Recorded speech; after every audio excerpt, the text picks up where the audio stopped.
in England, but that doesn't matter. Because for an hour with the tower, it is the one and only Mr. Chris Moorman. Thanks for having me on the podcast, Phil. Oh man, how you doing? How's Vegas?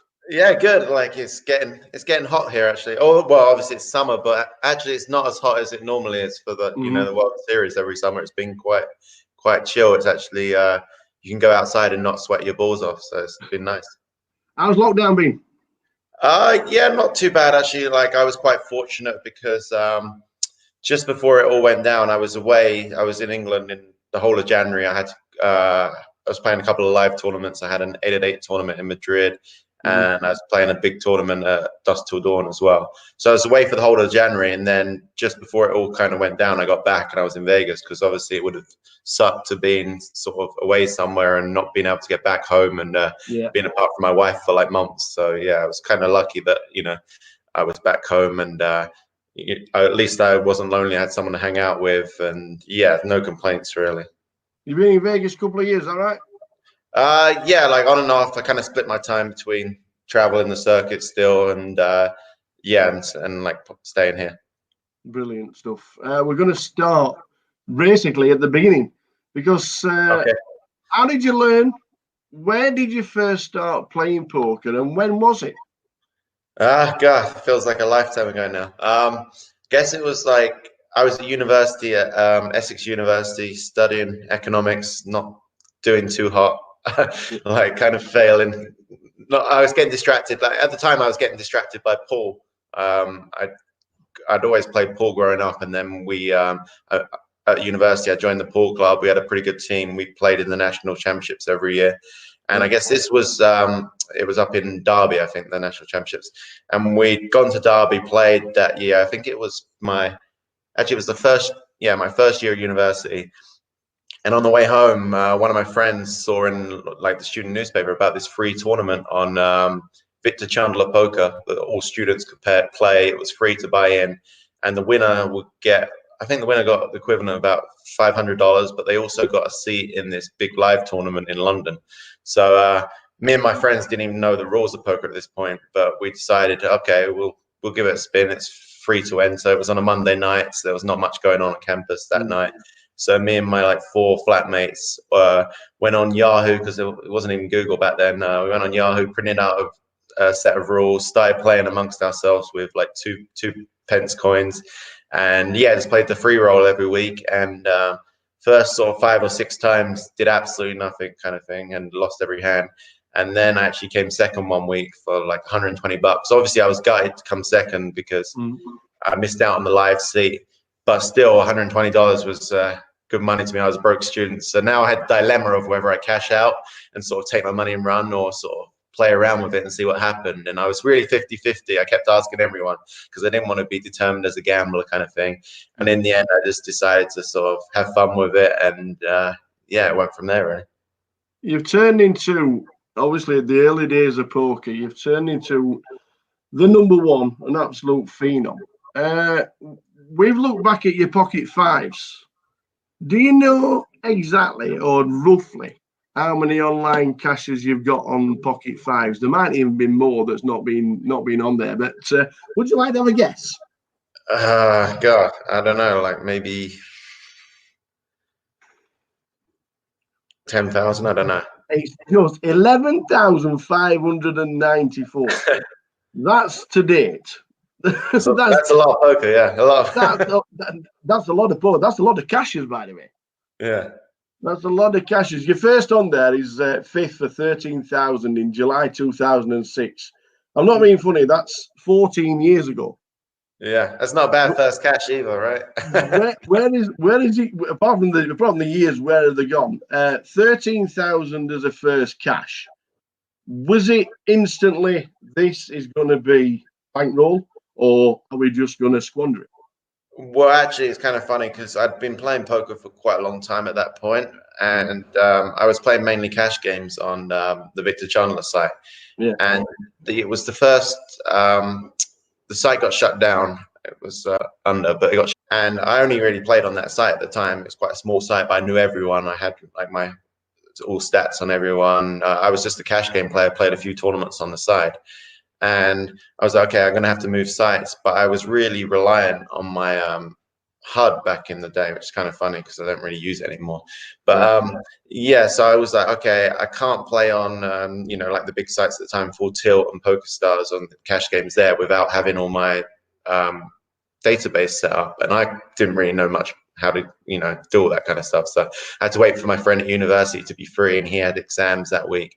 So I was like, okay, what am I going to do? I haven't got, you know, can't take a week off poker. You know, I was addicted to it. So I was like, okay, I'll just dabble in a couple of these tournaments. I played like this Sunday online tournaments that I hadn't really played before on the sites, because I was like, okay, well, I don't need my database for this. And I played them, and I was like shocked at how much worse the players were in the tournaments and the cash games. And obviously I had that 13K score that day. I came fifth, I think, or something like that in the big Full Tilt Sunday tournament. And from there, I was kind of hooked on the tournaments. I really enjoyed just the different dynamics, different stages of the tournament. And before that, I'd just been playing cash game, kind of building my bankroll. I'd done pretty well, but the games were starting to get a bit stale, because, you know, with cash games, you always feel like you have to keep moving up and up when you're doing well. And I didn't really want the swings of, you know, even if you're the best player in the world, you're playing big cash games, you're going to have crazy swings. So yeah, I just got hooked on tournaments. And then even when I got my buddy to set it all back up, I tried to start playing cash games again, and it just wasn't the same. And yes, that's how I really started, really, because at that point I'd been playing cash for maybe over a year and been doing well. But obviously, cash and tournaments, there's different, you know, levels of. I was just going under the radar kind of thing. Did you multi-table? Was it mad? Did you have screens absolutely everywhere? Oh yeah, I was one of the biggest multi-tablers. I was just like, you know, my philosophy was like, if you're not in it, you can't win it. But like, also I didn't really have a timeout and stuff. I was 99% of the decisions were like real quick for me. I was always been amazing at maths, like one of my strongest point. And so like I just would put different tournaments on, you know, I had like 2 screens, and I'd put them at different parts of the screen, which ones were important to me, which ones were getting deep. And so I just did it like that, and I played, you know, would pay more attention to the ones that were obviously deep in the tournament, and I would late register a lot of tournaments so that I just didn't miss the tournament, but I could still play and just come in a bit later when the blinds are bigger. Yeah. So basically, it more or less gave you the impetus that this was a career and this was it. What were the parents like? What were the family like? Or did you keep them under the radar for a year or two? Well, yeah, kind of pretty funny. Maybe a year or 2 or 10 almost. No, no. Well, because what happened was I was playing at university and sort of going to less and less of my lectures, doing really well. At first, it was just sort of a bit of fun, and then I was making some serious money, and I was like, wow, maybe I can do this for a career. And then it almost got to the point where I had to do it for a career, because I basically had to drop out of university because I got so far behind. I tried to stop playing and, you know, catch up with my studies, do my dissertations, which is like 10,000 word document on your subject. But yeah, I just couldn't get past the first sentence, really. So I went into the yeah, I went into the like dean of the university and told him that I was gonna sort of leave my degree, and he was like, "Oh, what are you gonna do?" And I told him poker, and he kind of laughed in my face. And the only person I really told outside my friends was my sister, and was my younger sister, and I got her to because I had to confide in someone, and I knew my parents wouldn't you know, probably jump at the chance their son's going to be a gambler and play poker. But at this stage, I didn't even know if I could do it myself. I was, you know, I'd had a few good months and stuff, but yeah, I didn't know if it was sustainable. So yeah, I just grinded, stayed at university. A couple of my friends were in a lower year than me, so I just stayed on the campus and played a lot of poker. Just took up all the information I could and got better and better, and paid off all my student loans. And then in the end, when at the end of my university, I ended up making up that I passed my degree essentially, which, but I went for I basically said I got a third, which is the lowest pass possible. So they kind of believed me, my parents. But obviously I didn't have a degree to go and get a job. So I had to tell them, you know, that I wanted to give poker a try, and they were very skeptical. But my dad gave me, he'd seen that I paid off all my student loans. So obviously they were happy about that I didn't have any debts and stuff, and I had some money in the bank. And he like wrote down every sort of, all the money I had in every poker site, like had all my bank account details, everything, and he gave me 6 months to see how much, you know, essentially I'd increased my bankroll in that 6 months to see if it was sustainable to live on and stuff. So that 6 months, you know, at the time I guess I was like 20, 21 years old, and I was just like, all my friends are going out on a Friday night, and I was just like, I've got to stay in and play poker. Like I have to play every day to just, you know, make sure I hit enough money where my dad's going to be impressed and let me do this as a career, not send me back to school kind of thing. So I really didn't want to go back. And yeah, luckily those 6 months went really well. I qualified for the my first ever World Series at that point, got smoked there. So that was a bad start because obviously, you know, Vegas always gets you, do a bunch of money there. So then I had to grind it back even harder. And yeah, that 6 months went well, and just kind of went from there really. But it wasn't actually until my second book came out where I like kind of said some of these stories and stuff that my parents didn't know. I never told them that I hadn't got my degree until like 2 or 3 years ago. So yeah, I had to break the news just before the book came out. But luckily, yeah, it all worked out in the end.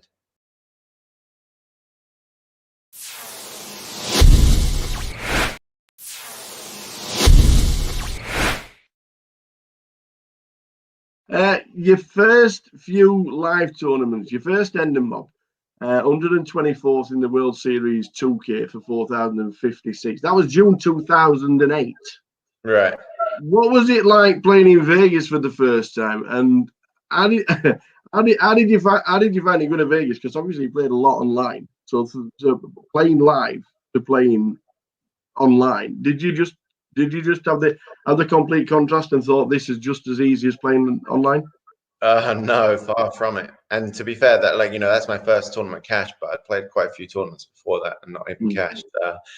Yeah, as I said, I'd gone to I think it was it 2000, maybe the 2007 World Series, or maybe it was 2006, which was the one that Jamie Gold won. It was that one. It was 2000. That was 2006. Okay, so I played that one, and obviously you just said that my first cash was in 2008, so I'd obviously played a few tournaments in between as well. But I was sticking, mainly I stuck to sort of what was my bread and butter, playing online, and if I satellite into a tournament online, I'd go and play the live tournament.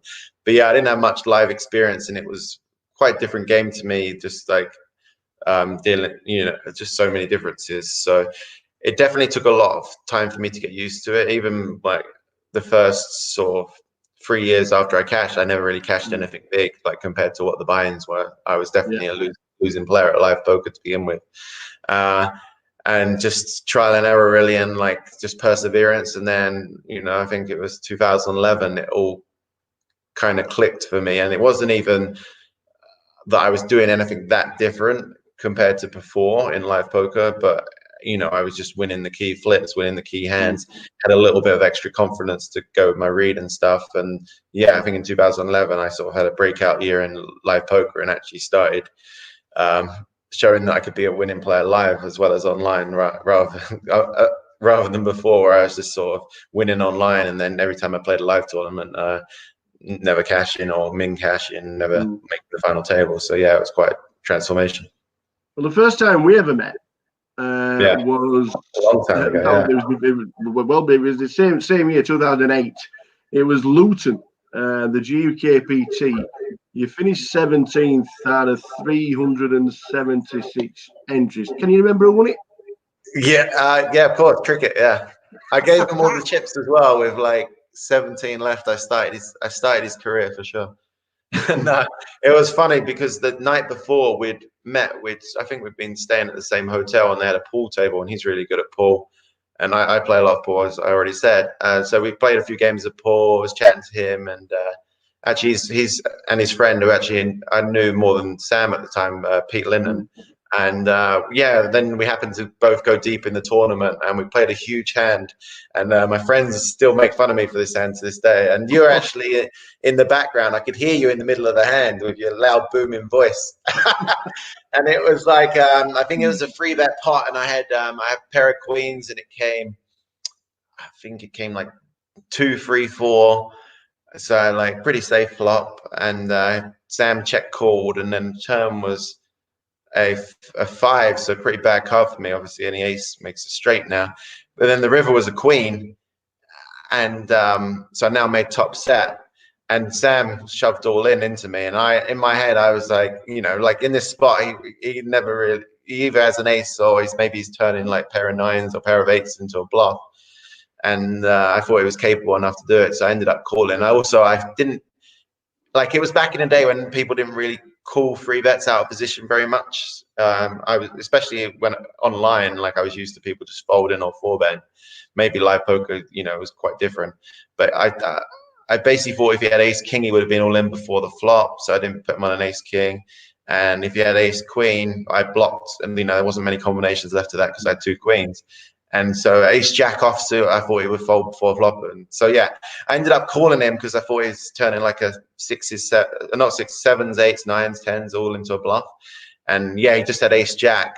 And I looked very silly, and it was a huge pot. And I just remember behind me, you were saying something about, oh, Chris Morgan's called and he can't even beat an ace. Oh wow, needle as well. Yeah, that was my first big sort of deep run in a good tournament. So it was exciting for sure. But yeah, it was definitely very memorable as well. Sam got the trophy. He did indeed. Yeah, I used to use my chips wisely. But in 2008, it wasn't all bad because he became the world's #1 for the very first time. Had you been chasing it? Was this something that you obviously you're keeping control of what you were doing online? You were knowing you were there. You were top 10, top 5, #1. What did it mean? At the time, it meant everything to me. It's like what I'd sort of devoted the last sort of few years of my life to. I was playing poker at that stage way more than even now. Like I was playing 6, 7, sometimes 7 days a week, every week, all day, long days. But like to me, it didn't feel long, you know, like the hours went so fast. I was really enjoying it. I loved the game. I was just learning all the time, getting better. And so it wasn't like, to me, it wasn't a job. I was just doing what I loved doing. So, but yeah, once I discovered pocket fives and saw the rankings, obviously you start at the bottom in the thousands, and I was like always wanted to get into the top 100 so I could start talking. Like my thing was like I wanted to talk strategy with the other sort of top players, but I didn't want to message them before they were while they were ranked higher than me, because I thought they wouldn't accept talking to me, kind of thing. So I was like, okay, once I'm in the top 100, I can chat to this guy and message him. And so I kept like moving up, and it gave me incentives to keep moving up. And then obviously, you know, like making #1, we always thought, oh wow, maybe, you know, you dreamed of it, but you didn't think it was possible. But then, you know, suddenly you start making top 20, you think, wow, I could maybe do this if I run good for a couple of months, win a big one. And yeah, so to finally get there was an amazing feeling. It felt like a real accomplishment, you know. And like at the end of the day, like the rankings, a lot of it was playing. You had to play a lot to get up there because of the volume thing. But normally, if you were, you know, it was like to get #1, you had to be doing well as well. So it was definitely a sign that I sort of was being successful as well. Yeah, I think one of the first videos we'd done, and we've obviously, because we've been in lockdown, we've been rerunning some of the videos on Grosvenor and the GUKPT. You were sat talking with Adam Clark from Blackpool, Clarkatroyd. Yeah, I remember him. Yeah, good guy. Yeah, I think you said in the interview you just dropped away from #1, but you were going to get it back. So it was a fantastic interview. There were no chin hair. Yeah, no. We'll try and dig it out for you and send a link, because it was a fantastic video. You and Clark were just bouncing off each other, because obviously you knew a lot about him playing so much volume online. Yeah, I think that was the first time I met him as well. So I sort of played him online. So that's always exciting when you got to meet people in real life after you played a lot against them online and stuff. And you know, it was weird. Like even though you sort of didn't know each other that well, like you kind of, if you felt like you knew each other for years, kind of thing. Like I met a few of even at my wedding, like a couple of guys who are like in my groomsmen party. I met them through, you know, I met them 10 plus years ago through poker, and we've stayed close friends ever since. Yeah. Now we can't not have an interview with Chris Moorman and talking about the father in the GUKPT circuit. Yeah, he'll be like, why are you in Manchester? This is one of the greatest little stories of a GUKPT title. I do believe it was a birthday present. Is that correct? Yeah, belated birthday present, because I was at the time I was living in Australia, and my dad's birthday is on Valentine's Day, and so I didn't get back till, I guess I got back from Australia in like March, so it was a month after my dad's birthday, and I was like, oh, what do you want for your birthday? And he was like, oh God, it's gone now, you missed it, blah blah blah, moaning. So I was like, come on, give me an idea. And then I actually came up with an idea. I was like, how about this? I'm gonna, like, he was playing a bit of poker just on online, but low stakes. He'd only really ever played one live tournament before, and that was a £10 rebuy at Southend Casino, so a little bit different. But I was like, how about this? I'm going to go up and play this tournament in Manchester. It's £1,000 to buy in. I'll buy you in, and like we can work out maybe like a backing deal or something. I'll buy you in, and no pressure. We both play the tournament and go up. Have like a father and son bonding weekend kind of thing, and just have a good time and have fun with it. And he was a bit reluctant at first because he didn't want to embarrass me, and he'd never really played live, so he was a bit nervous. But in the end, he agreed to go, and that was good for me as well because I don't drive, so he gave me a lift up there. Ulterior motive.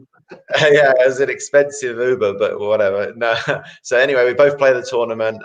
This was at the stage as well where I'm dusting hard in live poker, never done anything good. And so I'm thinking, okay, this could be the one for me. And anyway, we get to first break, and he's enjoying meeting everyone. He's meeting all the lads, kind of thing, that he's sort of followed online because he really enjoyed railing me and stuff like that. So he met Trig, a few of the other boys. And on first break, we were all chatting, you know, how everyone does. Oh, I'm up to this chip stack or whatever, and he's tripled up. I don't even know how. He must have been getting out of line for sure. But I was like, okay, you need to chill out. Like, you've got some chips now. Play patient. It's a long tournament. It's a marathon, not a sprint. So I was trying to coach him on breaks, and after day one, we both made it through, and we were both actually top 10 in chips. So that was really kind of exciting. So like, we're up for a few hours at night, sort of chatting like two mates, kind of thing, adrenaline's pumping, trying to get some sleep before day two. And then day two comes about, and I ended up losing a big hand. I actually get knocked out 5 before the money, so I was a bit gutted because I was thinking, oh, this is my tournament kind of thing. But I regrouped, went to the bar, got a few beers with a few of the guys, and then went to rail my dad because he was still in. And you know, at first he just wanted to make the money, he had a decent stack, and then after that, though, he really wanted to make the final table, and that's where it kind of started going a little bit wrong because he started changing his game, and he played too tight, and he was blinding out, and he got down short. And I tried to tell him on the break, okay, if you get anything, you're going to be big blind after the break. If you get anything in the big blind, just go with it. You know, you're only down to like 8 big blinds or something like that, I think. Yeah, so it's like anything half decent, king 9, whatever, go with it if it's a late position open. And folded to the legend of UK poker, Surinder Sarnar, on the button, and he was chip leader at the time, so he was playing very aggressive, like raising every hand. No one was really playing back at him, and he's 3.5x it on the button like everyone did back then. And my dad was in the big blind. He pushed all his chips in like Phil Helmuth style. I was like, okay, I'm on the round, like saying, oh, he's got a good one here. That's good, yes. And then Surinder's in the tank because, you know, he's probably pot committed at this stage, made it 3.5 big blinds. My dad only had like 8 big blinds, but obviously he's got a good hand by the way he's tanking. So I'm like, okay, we're going to be in good shape here. And he finally calls, and they flip over the cards, and Surinder had like Jack 5 off, and I was like, oh wow, hopefully my dad's got like him dominated, like jacks, queens, like ace jack, something like that. Yeah. And my dad just proudly flipped over his 10-6 offsuit. I was just like, what the fuck? And then before I knew it, they just dealt the flop, and it came 7-8-9. He just flopped the straight. He was like, yeah, I told you, I knew. He's like, and then he doubled up there, and he just like turned into a new person. He just like went back to his old self, just going like playing every hand, and got to the final table, and everyone else was trying to ladder up, play ICM, and my dad was just going for it, putting them in a coffin, and ended up getting heads up, and yeah, the rest is history. Like, it was crazy because I was watching. It was so weird watching on the rail because it was out of my control. I couldn't, it was down to him, and I was so nervous for him. But yeah, for him to get the win was just really a fairy tale. And then it kind of like the reality sunk in because then he started giving me shit for having a bigger cash for the next year of my life. I had to like focus more on live poker because I was like, I can't have this for forever. Everyone in me he'd tell them that I was a professional poker player, but he had a bigger cash than me. So Well, he finished 13th in the Champion of the Champions as well, and that's his only two Endon mob. Like that's the only two casts he's got on the Endon mob. The Champion of Champions are winning the GUKPT. No, he always says, "Oh, I've probably got one of the highest ROIs in live poker." Like, because he didn't really start playing much. He played like one World Series poker event, like a 1500. He got some of the boys to buy a piece of him when he came over to see me in Vegas one year. And I think that's about it, really. So he's played like 3 or 4 live tournaments ever, cashed 2 of them and won one. I was like, must be nice. And then he always tells me whenever I go and see him, I go to his house and play online or whatever, and he's playing online as well. And he'll be moaning about all these bad beats he's getting. He's saying, "I'm the unluckiest poker player ever," and I'm just like, you do realize how good you ran to win that tournament, like Brilliant! It was a fantastic story, and something we have actually mentioned it quite a few times. Whenever you do pop up and we're on the live stream, and we do mention yourself, and you've won something big, and we just have to quickly mention that the story of your dad is just, to me, it is one of the nicest and best stories of while we've done the GUKPTs. It really is. Yeah, it was amazing.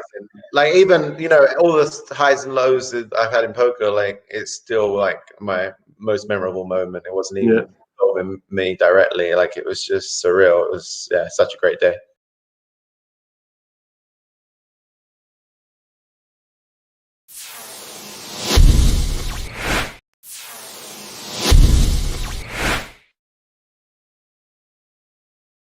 You touched on Australia. The Aussie Millions in 2011, 721 entries, final table, 7th for 173k. Were you a bit disappointed, or pretty pleased that you finished 7th out of such a massive field?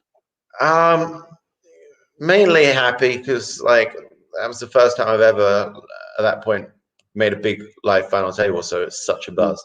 And also, like, I was free rolling anyway, because on day one I was chatting with Toby Lewis, and he was kind of mugging off my live game, and I asked him to put his money where his mouth is, so he gave me 5-2, I think, on making day 2 of the tournament, because in that tournament it's quite hard to make day 2. It's a long day 1. But I was like, okay, I'm going to do good in this one. He was like, no, you're not. I'm not swapping your view or whatever. And I was like, what the, So we had a bet. So I bet I was like, what's your max amount? And he said 5k. So I bet max amount 5k at 5-2 that I make day 2, and made day 2 of a good stack. Actually, it was kind of stupid of me. Like, most people, if they got that much money running on it, more than the buying of the tournament, would sort of play tight near the end of the day. But I was telling my whole table that I had this bet. So then I was just pretending I had basically had the nuts every hand and just re-raising them and going crazy. Even on the last hand of the day, John Eames was on my table, and he knew about the bet, and he raised under the gun. And we always give John shit for being a tight player. He's raised under the gun. He's the only person who covers me at the table. I've locked it up. There's no need to get involved. And I just see King 4 suited in the calf, and I had to free bet him and start barreling away, but he folded on the turn. So I was like, but I had absolutely nothing as well. So I showed him there, and he was just like, "You're an idiot." But yeah, so I won the bet, and then made a deep run in the tournament. It was really fun. That tournament goes 6 max as well, which is my favorite game. With like on the final couple of days. So yeah, it was really cool. There was made the final table actually with James Keys, like well-known, blast from the past, and Patrick Antonius is on the final table as well, and I tried to bluff him. That was my big downfall. Tried to fight. To be fair, he tanked for a couple of minutes with trips, so it couldn't have been that bad a bluff. So I was trying to get him to fold a little bit of a worse hand than that.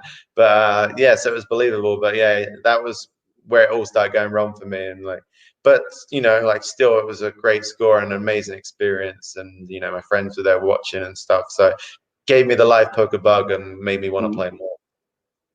You said 2011 was probably the breakout year for yourselves. When you go to the World Series, you've just said that 6 max is probably your best game. 3rd out of 1,378 for 271, and also cashed in the 5k 6 max, finishing 11th. Incredible scores. And then 12 days later, so these 3 events are just going on and on and on. You just missed out on a bracelet. 2nd out of 474 in the 6 max 10k, Three massive scores, but obviously the bracelet and the runner-up. Was that a highlight low at the time? No, definitely a highlight. Like the bracelet didn't, like, obviously it would have been nice, but it didn't mean as much to me then as it would a couple of years later, kind of thing. Like, I was just happy to finally, I've been going every year and sort of losing money and then having to get it back online afterwards. And now, like, have, like the buzz of the final table, all your friends watching, all the British Rail chanting. It was just, I just wanted to do well and not go out, first on the final table, make it deep. And the first one, the 2.5K 6 came third, was just that was, I think, like one of the first rails where everyone was doing shoe bombs and just drinking, which, like, to anyone who doesn't know, is drinking beer. There. Yeah, drinking beer out of their shoe and going crazy. And I remember actually I had, like, kind of fucked me over on one hand because we were 3 left. And I played this hand where I was in the 9 seat and the guy I was playing was in the 1 seat. I don't know why we didn't all move around. But I couldn't really see him in the hand. So, which didn't really bother me because, like, live poker, I kind of wanted to hide anyway. Still at this stage, I wasn't looking for reads on my opponents. And I've opened ace-2 blind on blind. And he's called, and I was kind of short step. And it came king 5-4, and so I got gut shot and I bet, and he raised. And to me at the time as well, it didn't really make much sense. I felt like he was weak. And I was like, okay, whatever. If he's got king, he's got king. I got an ace or 3 to hit. So I shoved all in, and he tanked for ages. So I'm like, okay, he would have called already if he had a king. So I thought it was going to fold for sure. And like the rails chanting, and then, like, out of nowhere, there's like a big cheer. So I wasn't even looking. I was just staring at the felt, just doing my thing that I did every time. And I just assumed that he'd folded because they were like cheering that I was chipped the pot. And someone said, show the deuce. And I was like, wow, there's not very often you get the chance to do this. So I just sort of looked across and flipped over the deuce. And then as I'm flipping it over, I realized he still had cards. And then now there was another. I'm like, oh no, now what the hell? Like, what's going on here? And then he tanked for another minute. And then he called me with ace deuce. So then we chopped the hand. But, like, obviously, I don't know what was going on in the whole hand, to be honest. But yeah, we ended up chopping that hand, but obviously it could have all been different. But no, overall, I was really happy with the results. Like, tough tournaments as well. The 10K 6 Max was a very tough tournament. I got heads up against the player. I played online a lot at the time, so it wasn't someone that I felt like I had a big edge against. And we played a marathon match, had to come back the next day and finish it off. But yeah, it just didn't work out for me in either of those at the end. But I was still really happy just to be cashing and making runs and final tables. It just felt unreal. It was almost like back to when I first started playing online and started winning. It was back to that feeling because it had been so long in live poker that I'd been playing and not really doing anything. So to finally start making runs was just an amazing feeling. It was kind of better than if I'd have just come straight into live poker and started winning instantly. It wouldn't have been nearly the same rush. Well, you obviously 2011, and it is just such a fantastic year for yourself, and it'll always be etched in the memory. But it was the first time that the World Series Poker Europe wasn't in London. It moved to Cannes in France. And second again. Yeah, I worked on that heads up game. Nah, this was crazy as well because I kind of felt like I had massive unfinished business in this tournament because when it was at the Empire Casino in London, one of my first big live poker runs, like, it was a really long tournament as well. We were on, I think it was day 4, and we're still winning the money. But I had a big stack on the bubble, and I was feeling really good, really confident. And even, like, one of the guys at my table went to the bar just so they could cash. So, there was a weird dynamic where we're just, that blind sitting out. So me and Johnny Lodden had big chips and we were both taking it in turns. Kind of, there was a mutual agreement almost, but hadn't really clashed yet. But we were both the most aggressive players at the table, building up our stacks. And I was basically, like 99 times out of 100, I'm going to cash in this spot. And let alone, like, I felt like over 50% of the time I'm going to final table because only 27 people cash. So once you're in the money, you got a real shot at making it, especially because I had over 100 big blinds. And we go on dinner break, like, free off the money. A bunch of my friends came down, just sort of sweat the tournament. I was like, okay, well, I'm going to cash for at least, I think min cash was real decent, like maybe like £30,000. So it was huge. And I was like, okay, I'll just shout everyone a steak dinner. So we go for a nice steak dinner on dinner break, like 10 of us, buy everyone dinner, no big deal. I'm going to cash for 30K. Come back, I get kings on the big blind, kings when the guy in the big blind's not even there. And Johnny Lawton raises, and I'm like, wow, this is going to look bullshit from me, especially like with our history. So I've he's raised, I've re-raised, he's re-raised. I'm just like, you know, so happy. Not even a thought in the world that I could ever be beat.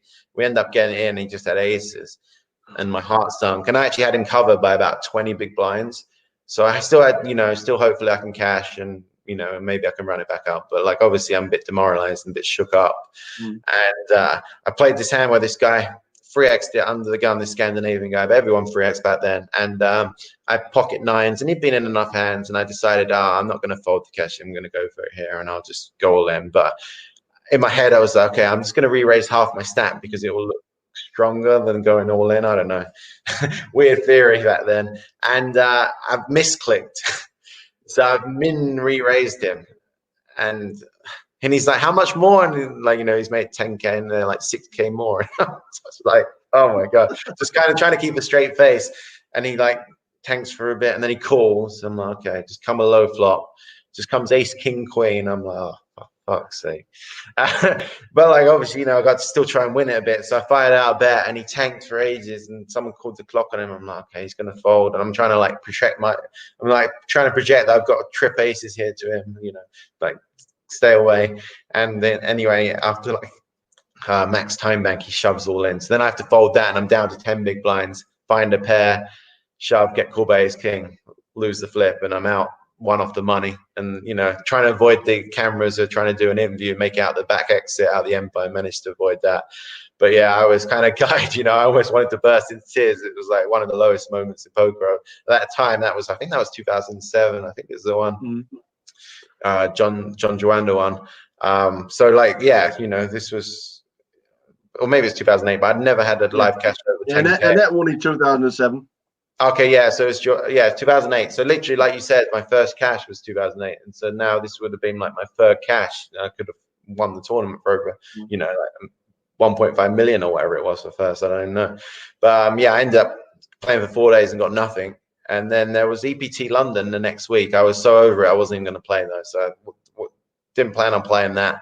And I've actually woke up on the day, and I've woke up at 9 a.m., which I never did because, you know, I was always playing online all through the night. I woke up randomly at 9 a.m., took it as a sign to go and play that tournament because I was like, I'm never normally up at this time. So I went and got on the waiting list, played the tournament, bubbled that one as well. And that was when I actually, me and All In Stevie and Paul Fulton, we all went to, I told them, all right, I don't want to play online poker for a while, no poker. So we went to Ayia Napa and had like a 3-week holiday there. Didn't even take my laptop. And that's like basically the longest break I ever took from poker. But yeah, I was on life tilt after those 2 tournaments. So especially the first one, it was the worst. So I always thought like I had unfinished business in the Europe main event. Like the actual WSOP main event just seems so unattainable because you have to beat thousands of players. Whereas this one, you know, the field size is a lot smaller, like 500 normally. But you know, it's a much tougher tournament. But I felt like this one was more winnable and a great structure. And I just was like, every year I was pumped for the tournament. So yeah, it was to make a run at it was really cool.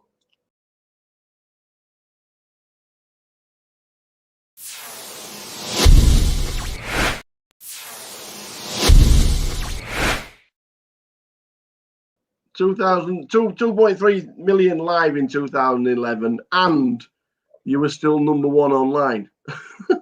Yeah, how do we even juggle these two to stay ahead of the game while you were number 1 online? Because that was just a fantastic year for yourself.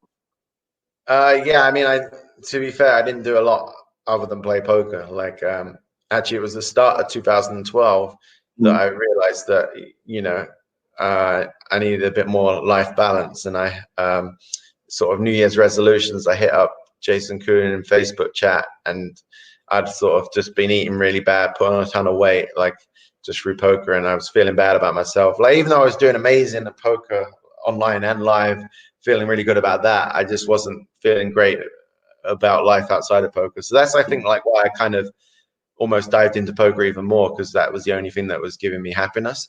So I kind of start of the year, you know, everyone gets New Year's resolutions. I was like, okay, I need to make some changes here. So I kind of on a whim hit him up and said, oh, I was living in Cyprus with some of my horses after Black Friday at that point.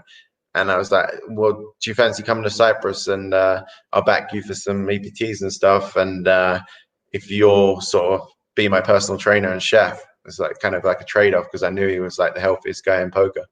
And so I kind of just, at the time in my head, I did it to like make myself, you know, at least I'm trying. I didn't think he'd jump at the idea or anything. I just thought, yeah, at least I can tell myself that I'm trying to make a change. And then he like was like straight away, he was like, okay, I booked the flight. I'm then in 3 days time. I was like, oh shit. No. I've got to do this. At the deep end, I went from like not going to the gym for sort of 10 years to going like pretty much every day, and not, you know, he was cooking clean food. And yeah, I mean, I had like 2012, I think in the first 6 months, I ended up losing like 50 pounds or something. So it was a big change and something that I really needed because it was getting, just seemed, it was one of those things that I had let it slip so much that it seemed like it was unattainable and I was never going to do it myself. So I needed to kick up the backside kind of thing. So yeah. Awesome. We've got 30 online Triple Crowns. Now, yeah, for people out there that don't know what an online Triple Crown is, just tell them how good you actually are. What is the Triple Crown? It's pretty easy, really. You just have to win three tournaments with a 10K prize pool, and you have to have over 100 people in them. Yeah. But in a week, but they have to be all on different sites as well. So that's the harder part. Is, you know, if you're playing every day, you play a lot of tournaments, so you can win 3 tournaments in a week. Not too, you know, it's not too out of the ordinary, but winning 3 on different sites, you know, a lot of time you get the first 2, like Poker Stars, you know, pretty easy one to get because you're playing a lot of volume on there, and then you get the first 2, and then it would be really hard to win the third one because you'd only have a couple of options to win the third one. But yeah, once I was kind of, that always inspired me to, because, you know, like week to week the grind can become a bit monotonous. But, you know, say I won 2 tournaments on 2 different sites on the Monday and the Tuesday, I'm like, okay, now I've got 5 days to win. So I was like, okay, I've got to be in every day, otherwise I can't win it. So I like got hooked on winning them. And you know, you don't get any, there's no real other incentive for it, but it was definitely like a something I strive to do. And like I wanted to be the leader, and once I got in the lead, I didn't want anyone catching me, so I kept grinding them hard. But yeah, I always wanted the live one, but it's eluded me so far. I'm two-thirds of the legs through, but yeah, 30 online is not too bad. We'll get there. 2007 your first online Triple Crown, and 2019 your last. That's incredible consistency over the years. Do you think 30 will ever be matched? It's like weird because it's like it's much harder these days because you know, like people don't put their screen names out there on some of the sites, and back then there was more sites you could play on. You could play on PokerStars France, Winamax. I mean, now I think you have to have like a European bank account and stuff to play on Winamax. So there was a lot more options. Now now I live in the US, I only really get to play PokerStars and that when I'm in UK or like travel for a series to Canada. So yeah, now it's pretty much impossible for me to do it. And other people like it's not as easy with less sites. So who knows? I mean, you know, that's good. I know. Yeah, I'm sure someone will beat it one day, but you know, it's fine. Well, I was gonna say, do you think you'll ever get it back, or all the grinding days, the long nights, the long days, have they just gone now? Is it the last time you were number 1 was 2014? Yeah. So and you've just more or less said that grinding nowadays like that is just a thing in the past. Is that number 1 slot gone forever? Yeah, I'm sad to say it, but yeah, I don't think I'll ever put in the volume to get it back. Like I'd have to, you know, like what I'd have to do is like, you know, win one of the huge tournaments where it's like 2 or 3 million for first kind of thing that they have once a year, and then, you know, and then still have the sort of heart to want to get it after that, because you get a lot of points for that. So you could if you put the volume in for a couple of months after that, you could theoretically do it. But then if you just won 2 million, are you really gonna want to play poker every day? But like in my head, if I did that, maybe I would try and get it back then. But yeah, realistically, been there, done that. But yeah. Being the best in the world is never something bad to be said about anybody, and you've done it on more than one occasion. So it's always in the bank. It's always there. But one of the reasons why you lost the number one spot is because you went on and won a WPT. Just the LA Poker Classic, 534 runners and just over 1 million. Is it a big relief having a WPT? Huh? Was it a big relief at the time, getting yourself that WPT? I mean, it was just a big relief finally winning heads up, to be honest. I was like, Dempsey was always giving me shit for losing heads up. So I was like, if I lose this one, he's going to have a field day. So yeah, it was just nice. And also at the time, I'd actually been on pretty much my biggest ever downswing. I had to get the backing of horses has gone really bad. I'd had to get rid of everyone. I'd actually sort of, even though I'd won all those tournaments before, I'd not been smart with the money, and I had to pretty much start all over again. I was down playing low stakes, $10 rebuys, like the lot online. I still enjoyed doing that anyway, but now I actually needed to like build my bankroll back. So I hadn't really been playing any live poker for sort of a year. I'd just been taking a break and playing online, trying to build back to bread and butter, build sort of my roll back. And I've been in quite a negative place as well. I've been that guy who's sort of been seeing other people winning and moaning about it and saying, "Oh, I'm better than them." Why that? Just like the guy you don't want to be, really. And I just started working with well, not through choice. Like my wife basically had enough of me being like negative, so she sort of put me in contact with this mind coach guy, Stephen Simpson. And he'd worked with a couple of people that I knew, like Liv Barry and a few other people. So I gave him a shot. He actually flew to Vancouver. I was playing online in Vancouver at that time. And he flew to Vancouver on a whim, didn't offer him anything at the time. He just said he wanted to have a meeting. He'd obviously read up about me and knew that, I had good potential as a client and stuff. And I met up with him. I came in pretty like, I just meet the guy, but like, I'm not going to work with him. But I actually got a lot out of it and met with him a few times and went on a good online heater, enough that I was comfortable sort of buying into this 10K event and just selling a bit of action to a friend. And yeah, played the live tournament and just ended up winning it. It was surreal. It was crazy. Like, it still feels not real to me now because I've been in such a sort of bad place, not doing well, and in the space of a couple of months of talking to this guy, it sort of flipped my mindset completely. And I still work with him to this day, like five plus years later, just check in with him once a month or whatever, and really recommend it. Like, but it's so, at the time I was completely against it. I was like, I can sort out my own problems, but really, two heads is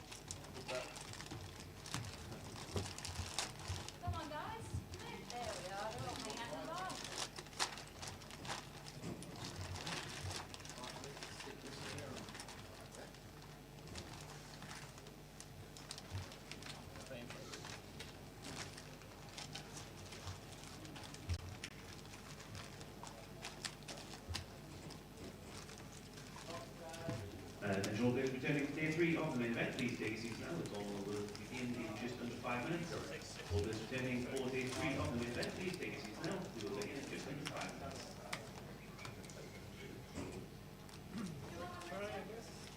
Yes, please. They're not cold at the moment. Let's go. Okay? Let's go.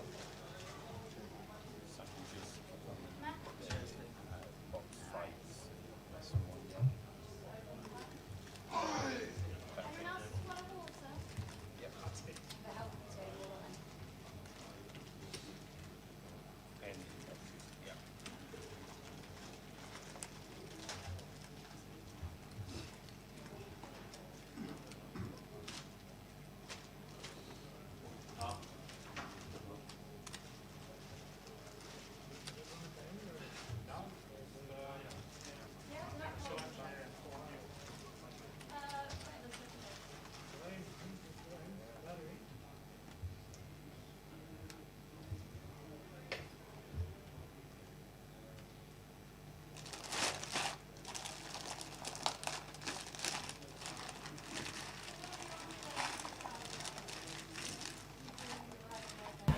Afternoon, everybody. Good afternoon. Welcome back to London. Day three, best day. The final 15 players. Oh my days, this should be a absolute barnstormer. Yep. We cannot wait for it. Jay, you want to run through who we've got? Yeah, feature table to start the day. In one is going to be Giaz Lee, our chip leader, 1.6 million chips. Don't need to turn up early. Yeah, I think it's going to be a lot of people's favourites with that chip lead. Seat 2, Ryan Mandara. Seat 3, Ephraim Soffair. In 4 is Matt Davenport. 5, Paul Scipione. 6 is Keith Wang. And in 8 is going to be Maurizio Pias. Afternoon, everybody. The payouts will be going across the structure. We'll give you the chip counts. Oh my days, look at them. 100 to 1, Phil Clark. Yep. This is why wouldn't you? Why wouldn't you? Yeah, 2 doubles and Yep. back amongst it. Why wouldn't you? 100 to 1. A lot of people, and we'll get the information from the online team regarding who's had a bet. I think Ram will have been backed. I think Connor will be the most backed. I think Connor will for be sure. the most backed. I think Ryan Mandara will be backed and Matt Davenport as well. I think Jai Z was like 5 to 2. 3 to 1. Was it 3s? Yeah, was I it? saw 3. So yeah, there are the players. The final 15. Any bust out on the other tables, we'll give it to you. If Phil Clark gets a double, we'll let you know. He ain't got much time and manoeuvrability. He's literally got an orbit. Yeah, to find it. Well, closer to 7 big Find blinds. the orbit, find that push, and fingers crossed the poker gods are with him. Mike Shepherd, I'm going to say watch out. I know he's got 1.2 million, but a big cash player in Birmingham, Anthony Kennedy. Alright, it's easy to say. I'm going to pick him because he's got 1.2 million. Anthony Kennedy and Connor O'Driscoll. For me, I am going to go with Ryan Mandara and I'm going to shout Maurizio. Maurizio? He's been running well and Oh, playing slash. well, which is a good combination. So that's what I'm going to fire out there. I saw the book this morning and had a couple of little bets. You backed anyone, Tower? no. Nah. You know me. Yeah. You know me. It's every penny's a prisoner. Every penny's a prisoner. Speaking of pennies, 2 pennies. I'm owed £1, I believe. I forgot it. I left it in. I left it in my wallet. I'll put it on the tab. Absolutely. I do owe you £1. You're right, Nice. because we were down to 15 and you said 17 and I went for 26. Ridiculous amount, 26. Oh, wait, who said 26? Free money it was. Unbelievable.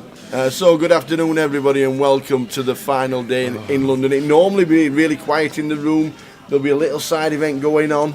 That's a side event today. Yeah, the mini. Starting at 3 o'clock, the mini. Oh my days, man. Oh my days. It's starting this first live stream, the 1250, the first event of an 18-day festival. Don't forget we're here and we'll show you what we're here for. Oh, it's ticked off! Gone already. PK's on form. Whoop, gone. That's another 3 days down and another 9 days to go of streaming. But we've got the final day today, culminating in this. No, we won't be shooting straight over to the mini because this will still last 12 hours. It'll still be good. It was 52 bigs deep.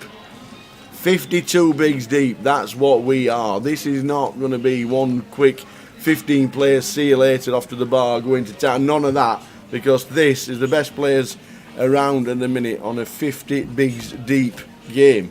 Yeah. Shall we do it? Yeah, good afternoon, everyone. Lots of people tuning in. Mares galore, Caldemas, J Fly, Chef Brad, Carpet Catch Up. Good afternoon. It's going to be a good day's action Sure is. in London.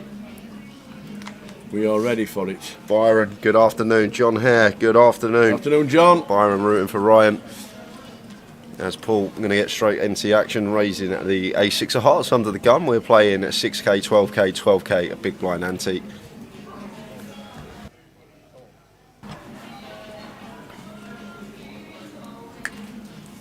Music's been good in the Yeah, bar it has, behind yeah, us, it has, hasn't the it, last all couple week? of days. It's been nice and chilled and nice and relaxed. It's been lovely. I've really enjoyed it. It's been great. Fingers crossed for a lovely... Fingers also crossed as well for the connection I know we've had outages. We still don't know whether it's a YouTube issue, whether it's a restream issue. We don't really know. We're blaming YouTube. That's what we're doing. What's up top? We'll run it straight across the bottom of the screen. 125,000 and a little bit of juice. 125,000 is what is up top. So it's going across the bottom right now. Afternoon, Beach. Beach Fraser. Are you on a beach? Is that your name? Beach is off to the beach. 471 entries, 125,420 pounds, 87.4.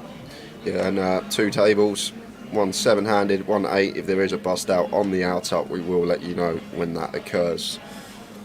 Featured table 9-handed, although it has been 8-handed for most of day 2. We do go back to 9 when we get to the final, not featured. As Giaz can open ace-8 suited in the hijack, makes it 28. And Paul going to defend the jack-9 in the big blind.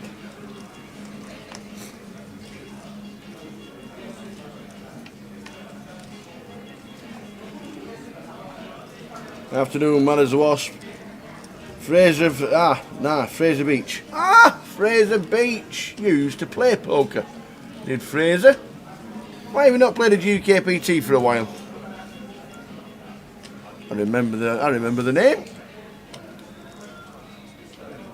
Lovely flop here for Giaz. King high, good for range, and we flop nut flush draw, so slam dunk continue, gets that one through. Man to watch with the chip lead. Afternoon, John. John Conlon, did you Aka win yesterday, Tower? Well, it was winning. We fell at the last hurdle.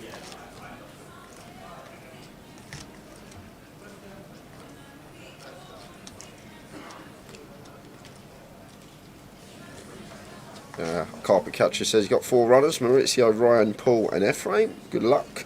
Zacabello with Ryan, Phil and Keith.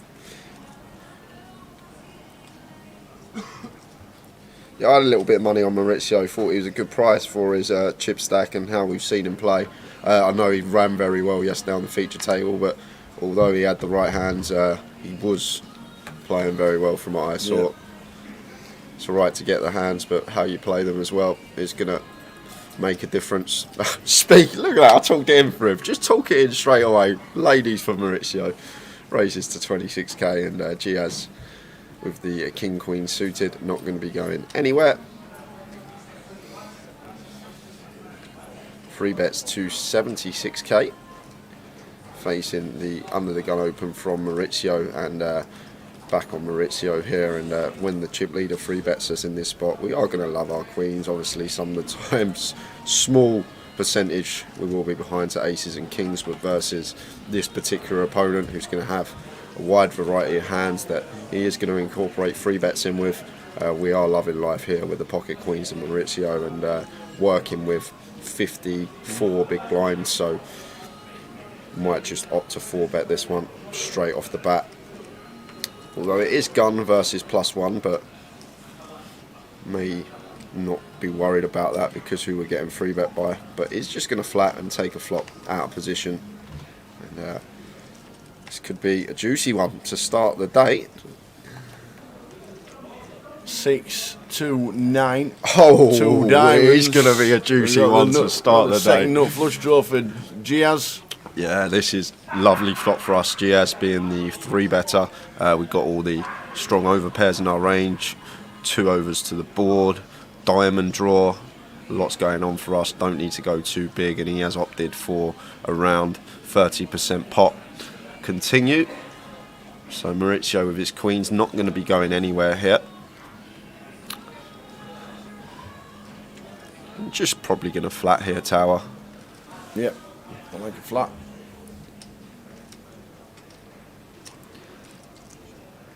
Does come in with the flat and see a turn card. Thanks for coming. Which is the 8 of diamonds. And that's the check mark going the way of Giaz, and I've put the old bock on Maurizio straight out the door. It's like scenario now for us. It's going to get dicey with the ladies because Giaz, aggressive opponent, he's got the chip lead here. He can be double barreling as a bluff on this particular turn card with hands like ace highs, king highs that contain a diamond. So we're going to be in a tough spot here as Maurizio on the turn. I don't see how we're ever going to fold. Probably just going to have to call and take some rivers as Maurizio with the ladies. So Giaz coming in for second barrel after making his flush on the 8 of diamonds turn. And if we're Maurizio here, I can't see how we're ever going to let this one go. There's definitely a whole host of double barrels that Giaz can have in this spot with the chip lead, putting pressure on us because there is short stacks, a couple around the room. Ace highs like ace king, ace queen, ace jack that contain a diamond, king queen, king jack, king 10 that contain the king of diamonds. All these hands we could probably throw into the range that Giaz may elect to double barrel as a bluff on the turn. Regarding value, aces and kings obviously in there that we're behind to, may elect to check aces and kings, the combinations that don't contain a diamond on the turn. But as expected, Maurizio just has to call, and we're going to see a river card, which is the 8 of spades, and this is where the decision is going to occur for us, Maurizio. We are going to be in a tough spot because Giaz is only going to do one thing here, I think, Tower, and with the stack to pot to ratio that we're working with in this particular instance, I think it's just always going to be around a 65% shove for Giaz on this 8 of spades river. I think he's just going to set Maurizio in with 590 in the middle already.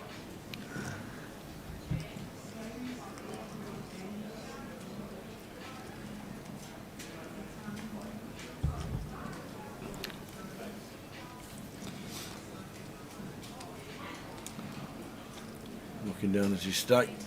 Yeah, See 400,000. Should just be a move of a stack of reds.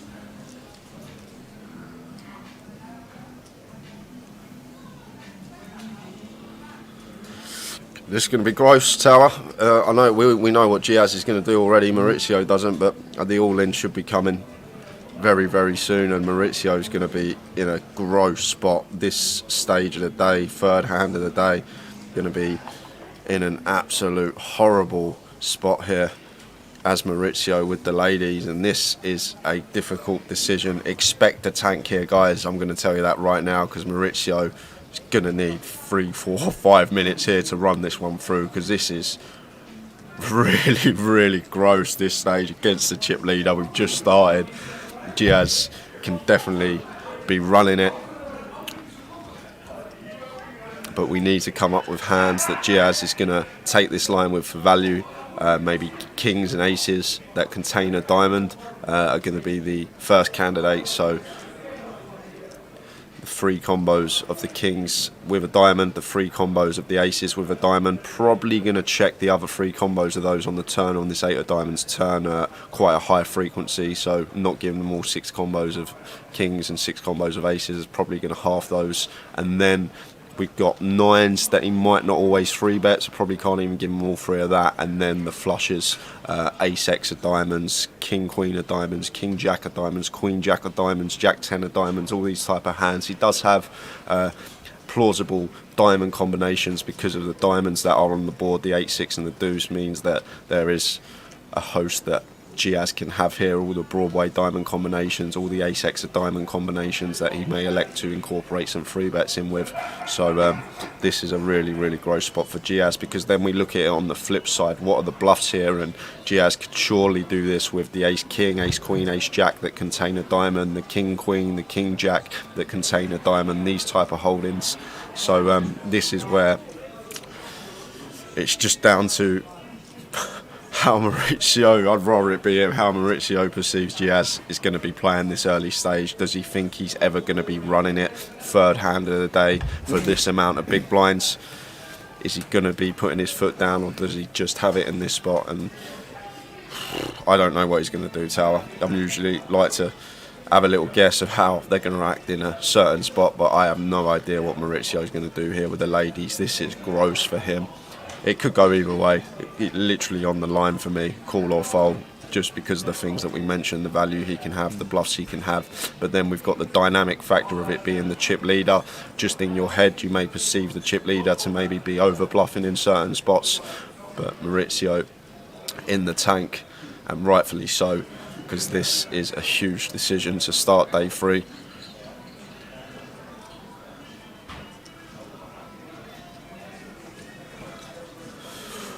What's he doing, guys? Cool or fold? Let us know in the chat. Doing? Cool or fold? Is he going to be out the door, or is he going to live to fight another day?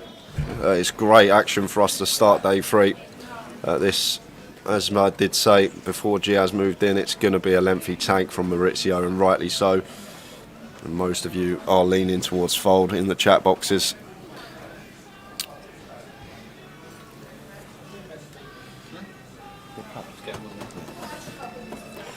Draw spot. I'm angling towards the fold. I'm angling towards him getting out of the way. 2 or 3 minute think. Yeah. Does he, the thing is, does he think Giaz is going to be getting out of line this early doors? Like, I know he's got the chip lead, but sometimes you level yourself in these spots. You think he's got all the chips. He's meant to be applying pressure in these spots, and sometimes you lean towards call because of that factor. But I think he's going to fold tower just with that posture there. Yeah. Usually a double check, look back at the whole cards. Just the way he's posturing now, it looks like it is going to be a fold from Maurizio. Just from the body language, it looks like the body language of someone that's about to fold. And it's going to be a great fold if he makes it, to be fair to him. Letting go of the ladies. He is going to fold it. Great fold from Maurizio. Giaz moves up to 2 million. Yeah. Catch up on the chat after the monster hand to start the day. Yeah. Afternoon, Leonard. Leonard Hodgkinson up for another great stream. Fraser, going back, is is a bit like you in the first name, Blackpool, and he's given up playing. Was it not Portsmouth or somewhere like that you final tabled, or you were very, very close to final tabling? That was, if I remember rightly, I'm pretty sure it's Portsmouth that we saw you. But if you're playing just home games now, then hope things are good. Steve Smith, while PK's here. Can I ask anyone for help? Here's a £55 ticket online, but there hasn't been a £55 game for 2 weeks. And you only get a month on these tickets. The tickets don't run out anymore. They don't expire anymore. They will stay in your account. But if there's no £55, we'll try and get online to respond to that if they are watching. Afternoon, Mum. Afternoon, Mum. Hope you're well, Gail. Hope you are well. Afternoon, Sabre Eabas. Morning to Kane Hope watching on YouTube, and Alan Bennett as well.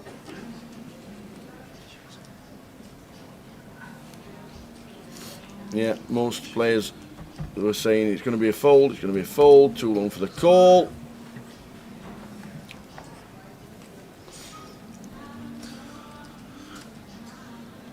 What a start to the day. Giaz up to 2 million. Yeah, Big fold. Share 11 Poker says, Giza is how it's pronounced. Oh, sorry. Giza. So we'll go with that throughout the day. Gizu. Thank you. Correctly, it's a bit like Gizu. That'll do for me. Yep, good for me as well. We'll get it wrong during the day. We probably will. But Gizu will do. Thank you very much. Nice one, John. Watching on Facebook. Gary McGaffney's got a lucky 15. Well, stick it in the chat box if anybody wants a little flutter, they can. If not, don't worry about it.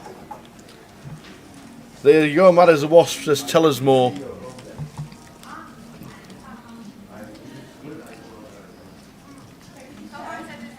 Afternoon, Blue. Good luck to Matt.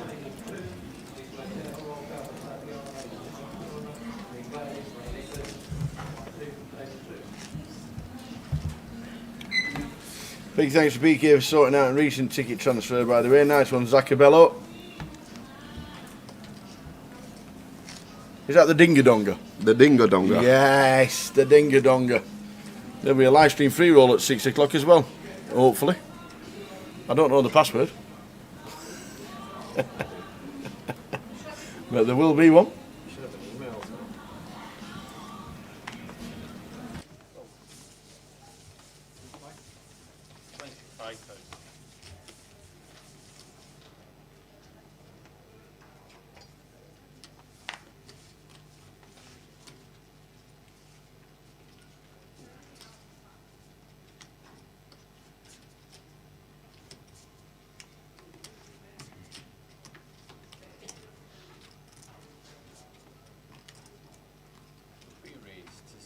The Dingadonga is coming into London Oi, for oi. the first leg of 2022. Hey! Yes, baby. Look forward to it, Zacabello. We look forward to it. You must come and say hello.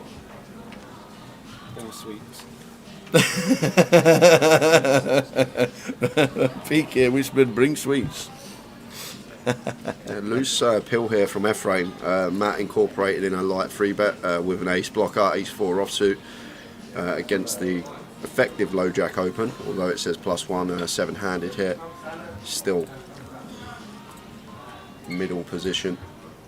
So Matt going to be continuing this one. Don't need to go big. We can go as small as quarter pot on this king high rainbow board. Looks like he's opted for just over third, 65k. And Ephraim now with the 4 is going to get out of the way. Would have just preferred to see that going to the mark from Ephraim after Matt free bets us with the ace 4, but wanted to peel, see if he could find a sailboat on the flop, but unfortunately king high just got to get out of the way facing the c-bet, and well played Matt Davenport picking up chips where he didn't have the best of it. Yeah, Paul Leveridge, come on Ram, do it for us oldies, including Tower. Thanks for that. Yeah, be good to see him on a final table or ramp. Back in the day when poker was just starting on TV, the Poker Night Live and the late night poker and all that. Awesome.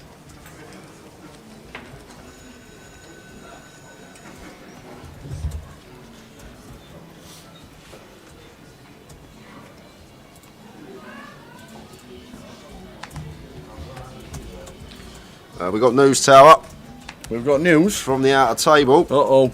We've lost the shorty, Phil I Clark. couldn't get it going. Phil Clark, 15th place for £4,820.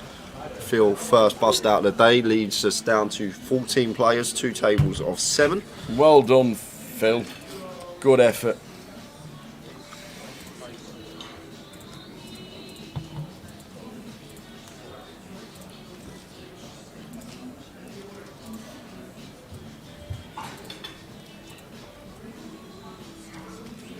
So Kiev opening the 4s, raising to 25. And Ryan going to defend the 10-8 in the big. Ace, King, 10. Yeah, versus big blind range here with this particular hand. Like to see a bet here from Keith. On Ace, King, 10, like we can fold out some of Ryan's like 9, 7, like hands like that, 8, 7, stuff like that. They've got equity. With overcards versus our hand, this is just going to be a better board for our range. It's going to hit us a lot more than it hits Ryan as the big blind defender, and it even gets Ryan to fold a 10. So nice little pick up with the worst of it there from Keith.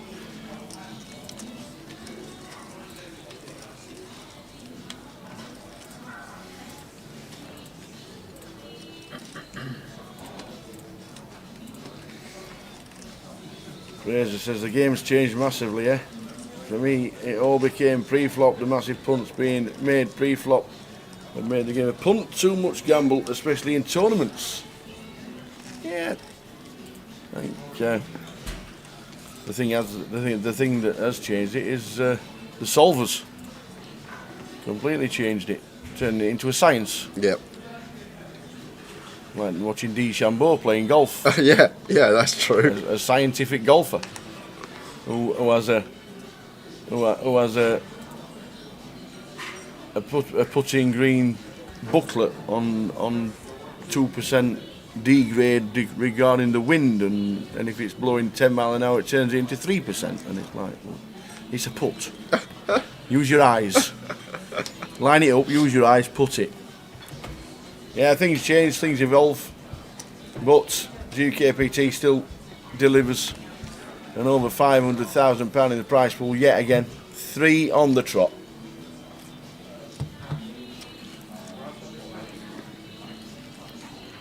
He'll be on the featured after the break if he survives till then. Yes. Mars Galore asking for Conor O'Driscoll on Absolutely, the feature table. Yeah. Yeah, if we get to the first break and there's no final table, then we will be swapping tables. Phil has gone. Phil Clark, first person out. The only person out at this moment in time. Can you ask the bar manager to get some non-alcoholic beers in order? Just drink orange juice. That's like saying, no, I'm not getting into it. Not getting into it.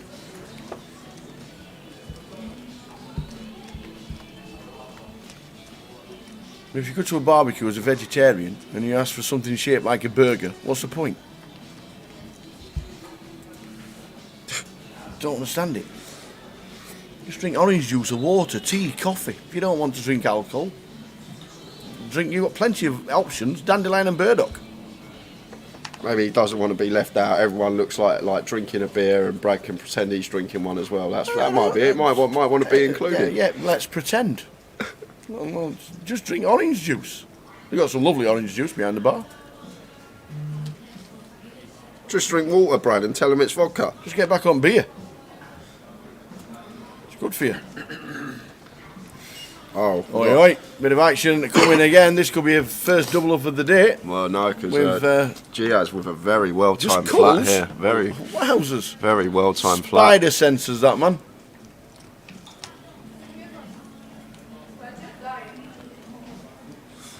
And we're going to lose a few bets here as Giaz on the King 7 board here with our 10s. 2 kings out there, making it less likely that Paul holds one in his hand, and Paul going to come in for a check, and Giaz snap checks behind with the 10s. So 9 of clubs on the turn, and after flop goes check, this is where Paul, I expect to be coming in for some value with his jacks. Well, he's actually opted to check here, and now Giaz is probably going to think he's got the best hand with the pocket 10s. Once Paul's checked over to us twice, Paul can still have some ace-high holdings here. You think he's probably going to continue the Queen-Jack suited, the Jack-10 suited a lot of the time on this King 7 board, if you want to make that assumption. So maybe it looks a lot like Ace-Queen, Ace-Jack, Ace-10 from Giaz's perspective, although we have removal to Ace-10, but may just look like an ace-high hand that we're up against here as Giaz. So goes for 21k into 80k, so a little bit more than quarter. And 6 of hearts on the river here now. Paul's going to be playing in flow, so he'll be checking this one over to Giaz. And I wouldn't be surprised if Giaz value owned himself here. This is a spot where I'd definitely be value betting the way this hand's played. I wouldn't be going too big here as Giaz with the 10s. I'd definitely be sizing down to try and potentially get some heroes from some ace highs, maybe some 8s, 5s, 4s, 3s that opted to open. So if I'm Giaz, I don't want to be going too big, really small. It's probably the size that we want to opt for here. And does opt small, 36 into 122. So Paul not going to be going anywhere, and he make the call with the jacks, which are good. But Giaz can see that he actually avoided, if he free bet, what could have been a big pot there. But the jacks are Paul Scipione, take that one down. Little hit for Giaz, only little, still 1.9 million, still chunks. Average stack at the final table is going to be around 1,050,000, so still in pole position here at day 3 in London. Talking of honey, lemon and water, that's just where I'm going right now to fill mine up. There we go. Zacabello says hot lemon, water and honey and lemon is nice. I'm just going on my way. Jay doesn't. I'm going I'm on not my allowed. excuses. I'm not allowed, apparently. I'm not a face like you, Tower. Yes. Can't walk back there. Any idea who I am? Yeah, exactly. Early stages. Day 3. Oh, get your ears ready, baby. Would you like a drink, Jay? Yeah, I'll have a couple, please, Tower. Right.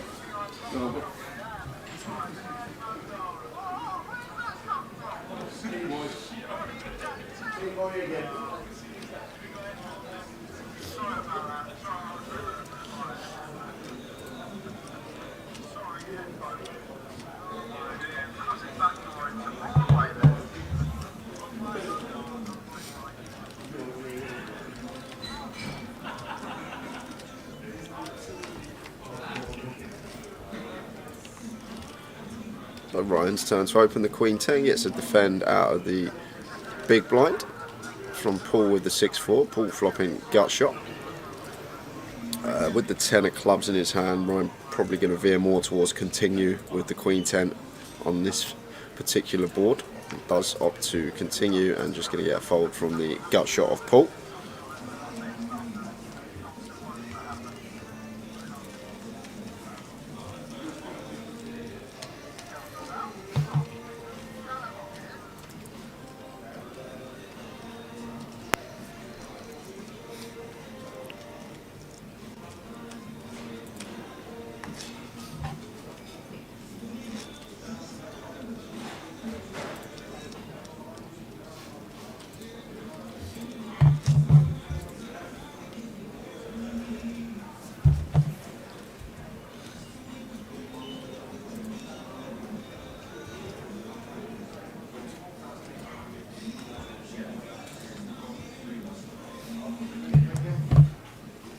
Seat 1 will win the whole thing, says MB. Well, he's definitely the favourite at the moment. I'm going to be opening the ace deuce suited, raises to 26k. Thank you. See you boys, bye.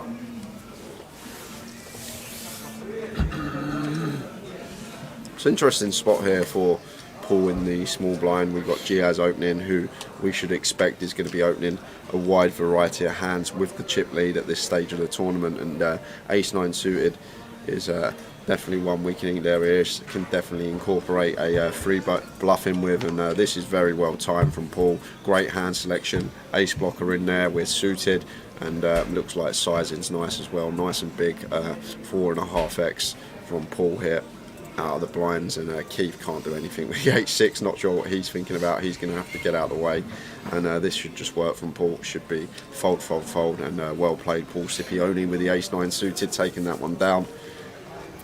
So if you are thinking of coming to London this week, starting today, Sunday, 3 o'clock. Oh, we're frozen. Oh, what a face that is. Get that off. Flipping heck, we're freezed. PK. We're froze. Frozen again. We're shouting him. He's coming back.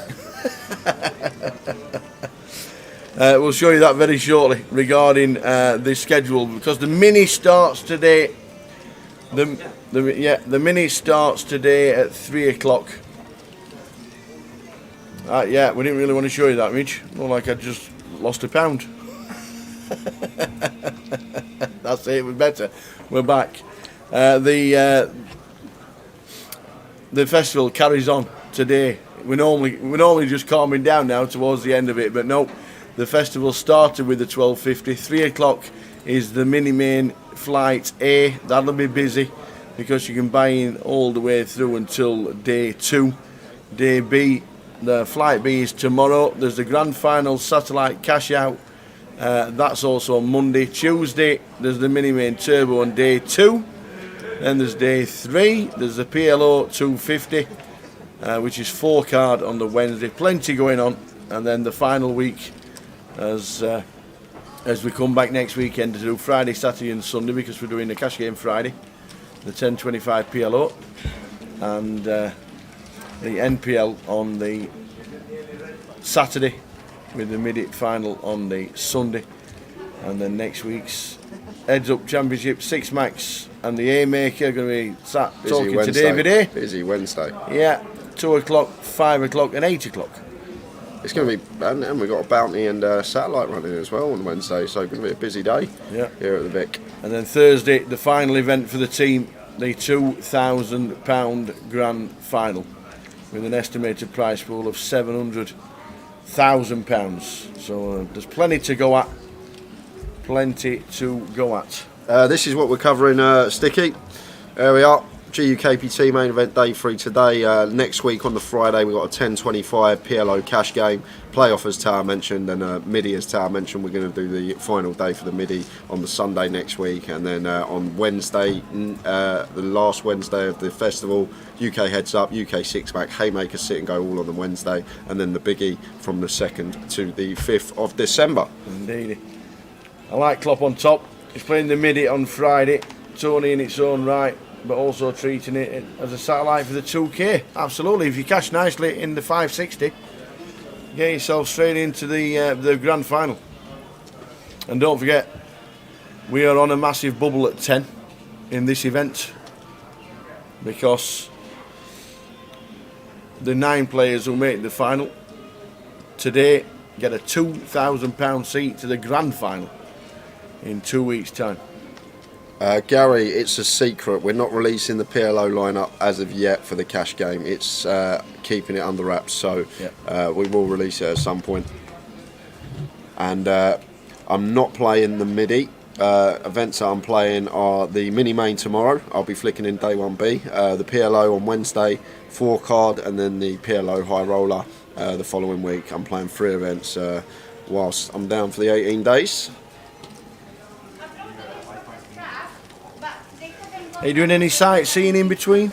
You know, wander around? I've seen enough of London in my life, I think. Not down Oxford Street to see the Christmas lights. Are they turned on soon, the Christmas lights, or are they already on? I think, I think they're on now. I have heard, though. Winter Wonderland's open now. Yeah, I was just about to say that. But what I have heard is they're charging to get in it now, the Winter Wonderland, and you have to book a slot.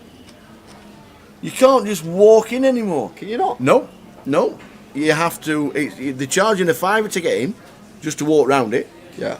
And now you have a slot to choose from where you're only allowed 3 hours to walk in and around it, and you have to pick and choose, and some days are already full. Huh. So there you go. How'd they know? Because it's like big. Like when your 3 hours is up, how'd they know that you're not just going to stay in there? No idea. Don't know how it's policed. Don't know how it's policed. All I know is that Vinny Musson is coming down next week because Josh is in the final. Vinny, who cashed in Blackpool for 80. They're coming down as a family next weekend because Josh is in the playoff, and they want to do Winter Wonderland, and they had to book a slot. Oh, okay. So they had to book a slot and get charged to walk around it as well. It's getting like Vegas. Charged to just walk around Hyde Park. Exactly. Like that's for a £5. Yeah, here's a £5 for walking around Not somewhere making that's enough free. money. £78 to go on a ride, and they want to charge you a £5 to get in. Don't expect a hot dog for less than £8. Yeah. Not Blackpool prices. Absolutely not. You can eat for a week in Blackpool for £8.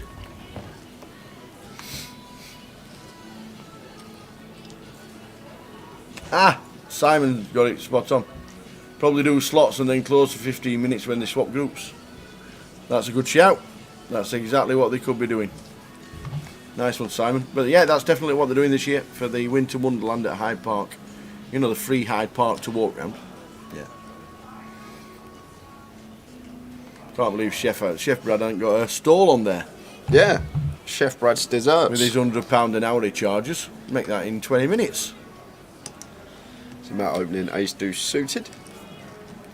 Under the gun, raises to 25. And Ephraim going to defend with the Queen 4.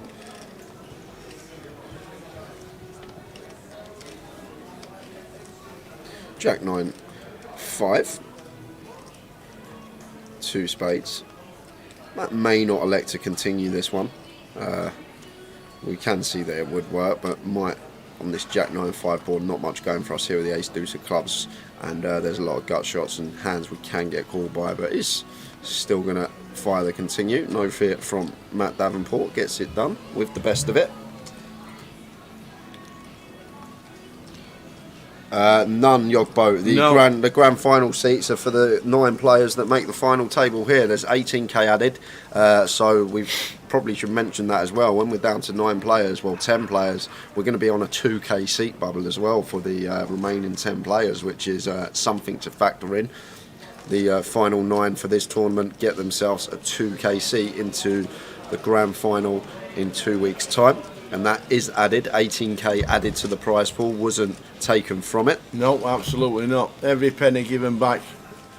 And the added seats to the diamond packages and the added seats to the platinum packages. Just amazing year once we return to live. Absolutely amazing.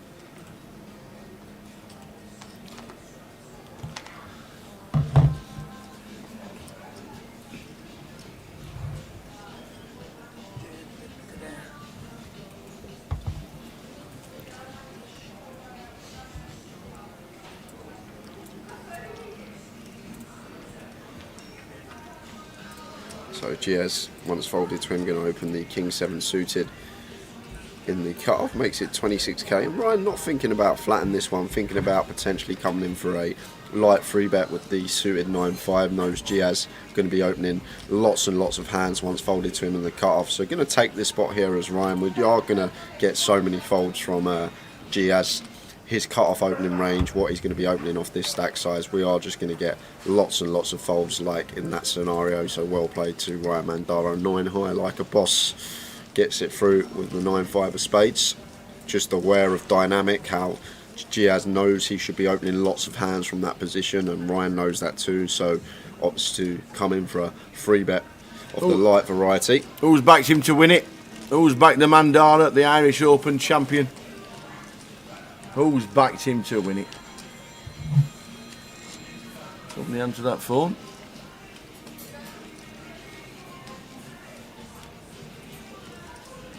Zacabello says me. I've backed Ryan as well. You have you? Yeah, I've got a bit of money on Good Ryan. lad.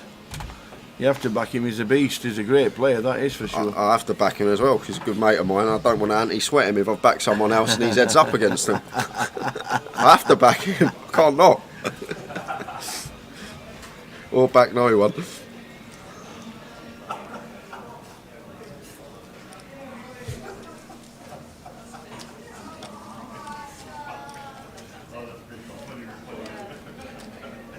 Right, so Maurizio ace-4 suited, raising to 26k, and Paul going to defend the 8-6 off in the big.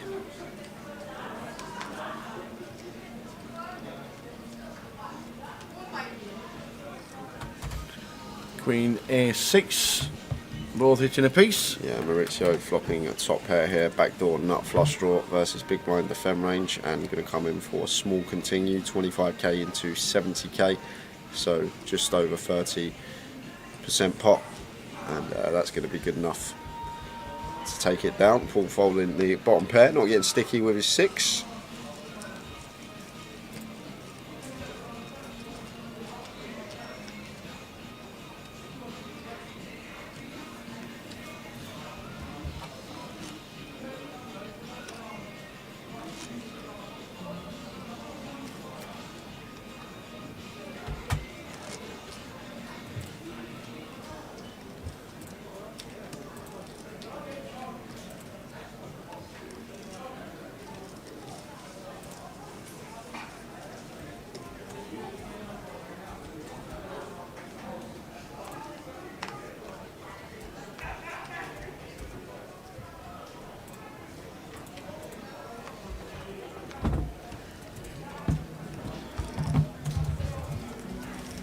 So all folding round in chain. Matt Davenport comes in on the button with the old 10-9 off.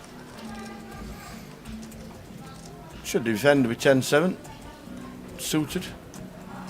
I know Keith's stack's only 330, but I'd like to see a defend with 10-7 suited, or even a rip.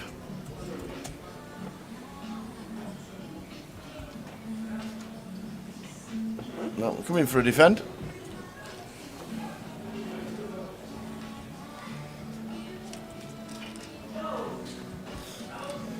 Jack 2-6. Wish them both. Should be a check bet most of the time.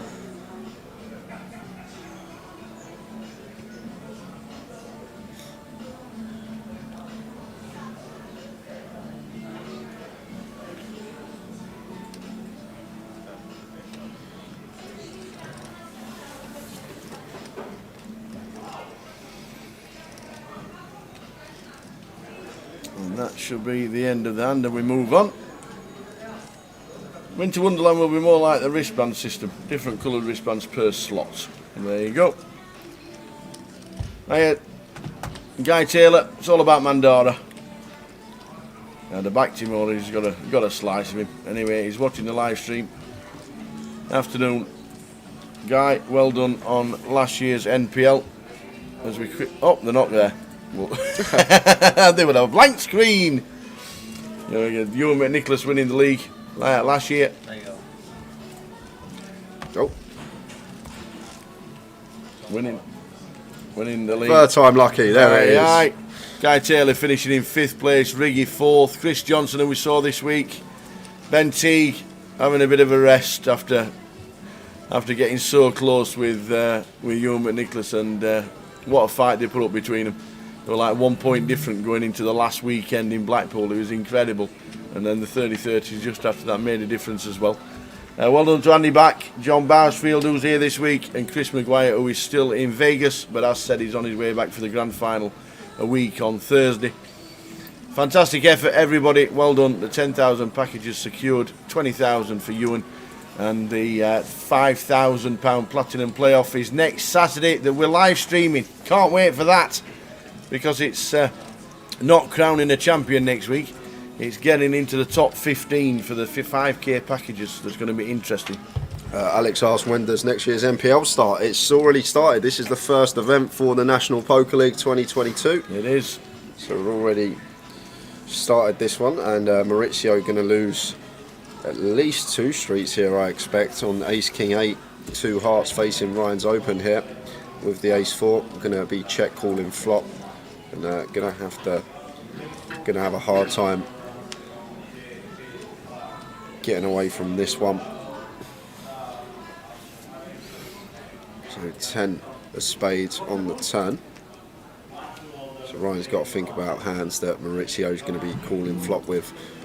Ryan opted for a tiny size, 18k into 68 on the flop, so between quarter and third. So going to fire again here, try and get some action from some King X, perhaps some worst Ace X out there. Our 9 does play in this situation, so Ace 7 through Ace Deuce value from that. King X with perhaps a gut shot that they've picked up, but Maurizio just makes a good discipline lay down there with his Ace 4 off, not getting involved. Board does favour Ryan's +1 opening range. Maurizio down to 25 bigs and 300,000. Still no sweat, still no problem. 25 bigs is pretty deep. 52 bigs was average stack when we started this morning.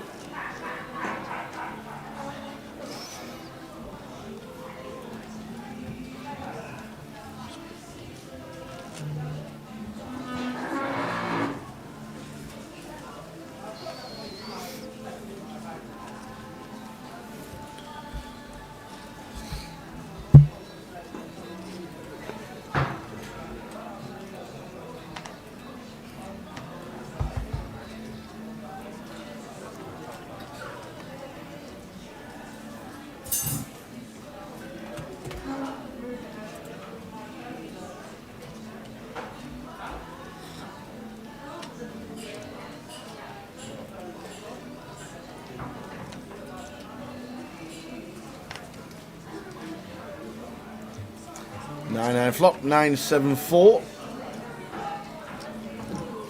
2 overs for Ryan, 9 high. Gonna check this one behind. Just gonna be trying to get to showdown now. Although he may come in for delay continue on this 4 of spades turn. Our Ace Jack probably going to be the best hand a lot of the time once Giaz checks twice. But just happy to get to showdown with this holding. 3 of diamonds on the river. So Ace Jack of Ryan gets the check mark, and he's going to take that one from Giaz.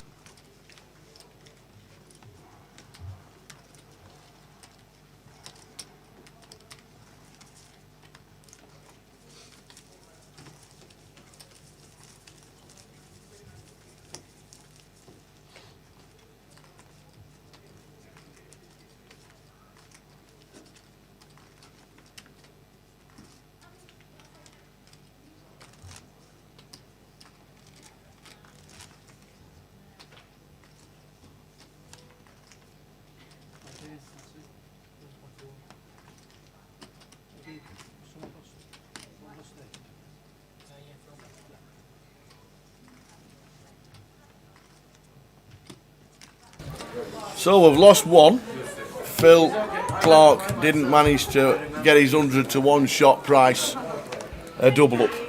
It was a big price, obviously. It was obviously was a big price, but you never know if you get a double up. But he never managed it, unfortunately. We started the day with 15, which means we're on 14. Can't do anything with the queen deuce on the button.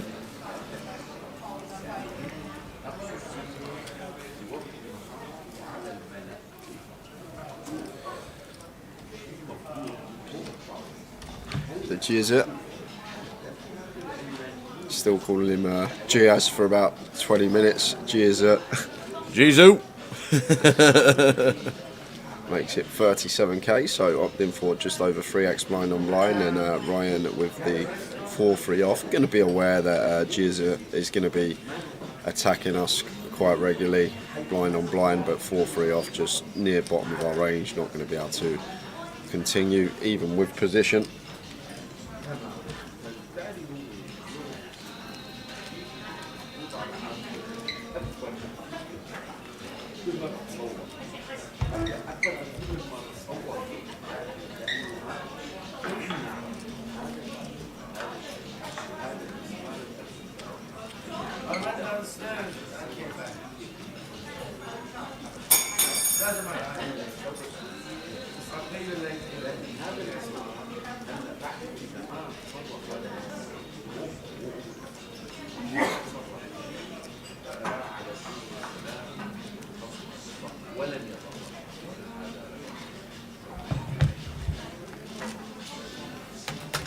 Oh, here comes the honey and lemon. What I managed to do is get a couple of bits of ginger in it as well. It's all posh stuff, you know. Well, I got a bit of ginger in it now, so we got ginger in as well. Honey, lemon, ginger. Looking after yourself, you see. Red Bull. Honey, lemon, ginger. 77. Looking good. Yeah, you're right, Simon. I'll make you right. Without people have come here for Winter Wonderland information. I think it's a great idea. I think it's a great tourist information board. That's what we are. So Keith in the hijack. Keith working with 26 bigs. Going to be opening to 25. And Maurizio in the cut-off. Going to get out of the way with the ace-5. And F-frame here with the jacks. And against the stack size of Keith, should be 3-bet getting this in. Does come in for the 3-bet to 81k. And now Keith with the freeze. Can't really do anything here but fold. If we're up against a real aggro opponent in the big blind, maybe small frequency, can incorporate some 4-bet rips with the small pocket pair. But I think against F-frame, especially what I saw from F-frame yesterday, I don't think he's going to be getting out of line in terms of 3-bets pre. But not insta-folding here, Keith, with the freeze. Maybe thinking, we just can't flat. We're never flatting that. That's the option out the window. But some of the time, only a small amount of the time we might incorporate some 4-bet rips with the small pocket pair, but it's all player dependent as well. Against F-frame, he's not the player that we should be 4-bet ripping this hand against, just from what I've seen from him over the last few days on the feature table. And eventually the frees do go into the muck. Afternoon, Jake Marston. Afternoon, Jake. Yeah, scuddle on the bottom where the payouts. And good afternoon, Leeson on Twitch. We'll get eliminated players in there as well when we get to the final table. And Piano Cat joining in. Oi, as well. oi, the cat's in the building. Meow.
I'm just going to complete here in the small blind with 6s. That's going to leave room for Matt Davenport to raise it up here with the Queen 9 of spades. And I'm guessing we're not limping a hand stronger sixes blind on blind to fold, so Ephraim opting for the limp call. Baz Connor's on the outer table. He'll be on after the break, assuming we don't make an FT or that he doesn't bust. But we do rotate the feature table every 2 hours. They do. And the way it's going at this moment in time, nearly an hour in and only lost one plate, then that could be exactly what's going to happen.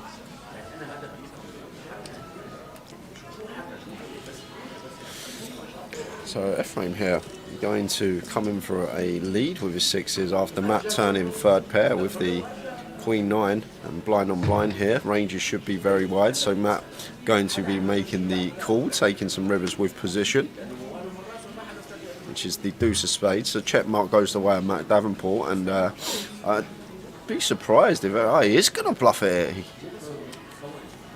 Fair play to Ephraim here. Maybe pouncing on the check back of Matt on the flop. Maybe he's made the assumption Matt's going to be continuing with most of his ace-x on the ace-king free board. It was an ace-king free board flop, guys. There's a little graphic error down there. Turn and last flop card should be switched around. But shows him the freeze as well. Shows Matt the freeze. And Matt folding the best of it, but can't blame him. Good afternoon, Spand. Thanks for tuning in. We'll see you next week. We will indeed.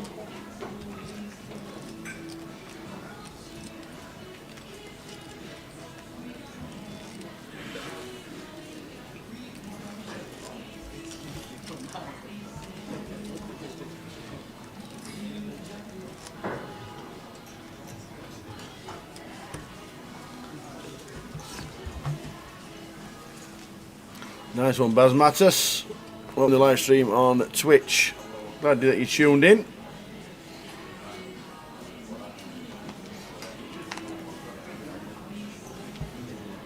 Lines 6,000, 12,000 for the first level of the day. They then go to 8.16. Is it 8.16 they go to, or is it 10.15 these days?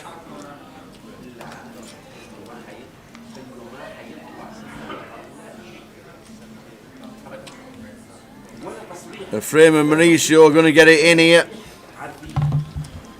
Yeah, they're going to get it in. It's just going to be, I am in. Yeah, Mauricio has to 4-bet rip this for his stack size. Just has to. Maybe a bit wary of Ephraim 3-betting, but we're 7-handed here. 10's just too big here, working with 25 bigs just sub to start the hand. So expecting 4-bet rip coming from Mauricio with the 10's. If he doesn't, I'd be really shocked how he can't flat this spot. And there's the all in. Going to be a snap from Ephraim.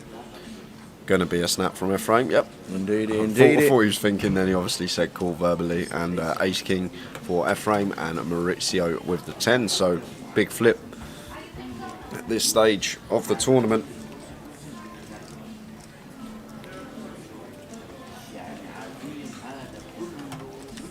Any aces on the flop? Oh, ace, 8, deuce. The 10s are in trouble. Yeah, no runners either on this board, so turn or river to find the case 10 as one is in the muck. 3 of diamonds on the turn changes nothing, so 10 of hearts needed to stay alive for Maurizio Pias. Running thin. Bit slim. It's another ace as well. Yeah, so we're going to lose Maurizio Pias in 14th place for £4,820. No Paradise City for Maurizio. And that... And now we're down to 13 players, and thank God the slash puns are going to be done with for the day and the weekend, unless we see him next week. What? What are you on about? I have no idea what you're talking about. Afternoon, Chelsea fan. Trezani as well.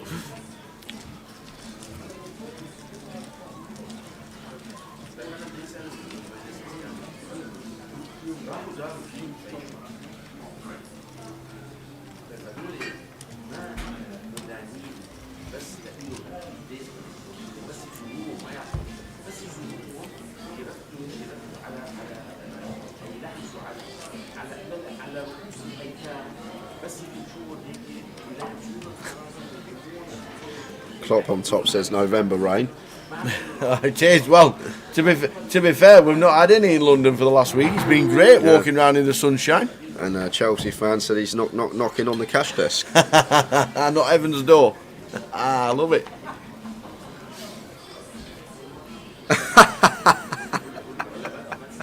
Sabria Bass. The dogs just walked in, heard Jay's voice, walked straight back out.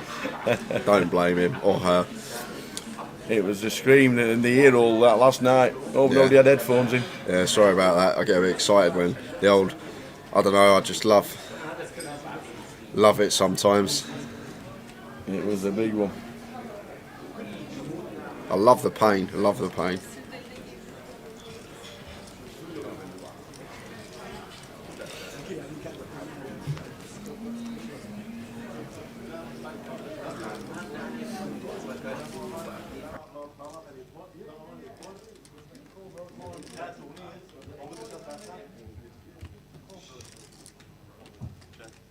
תראו את הוידאו, אני צריך שתראו את ה-VCR. אני חייב שתגידו לי דברים, אני חייב שתגידו לי ידיים.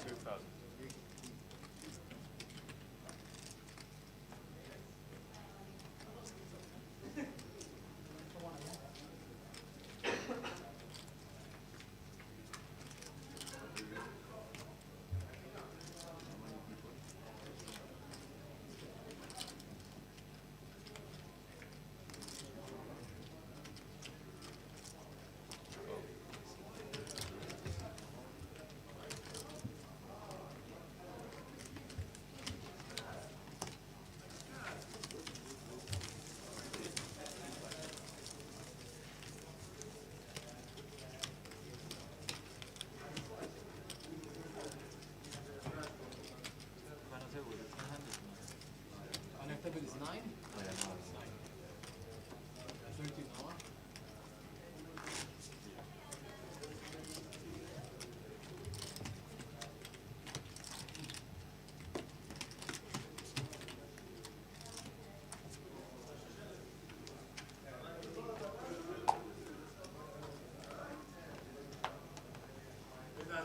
13 hour.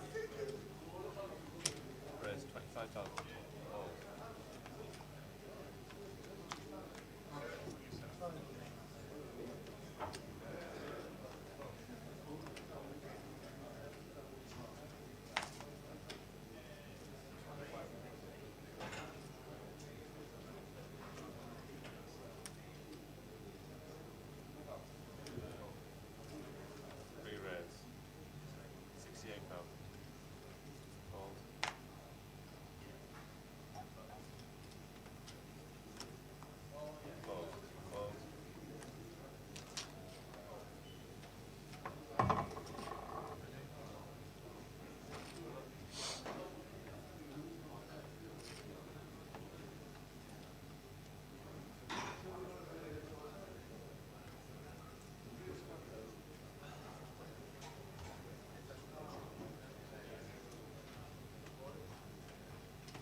Next time, 10,000, 15,000, 10, 15, 15.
טובי, לא רואה אף אחד ממטר. يعملوا تصميم. You blind up 10, 15, 15. Someone go out. Survive.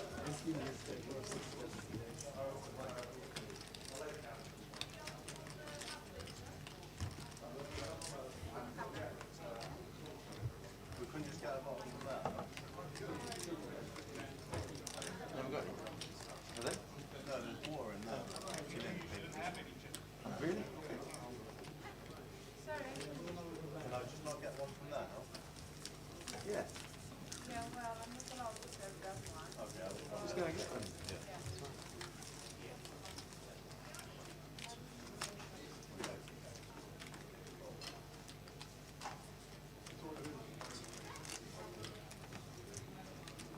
You say the players are allowed to get them. Is that what they did? Dina, can I get a water?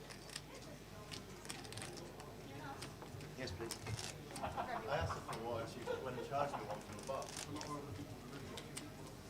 Cheers.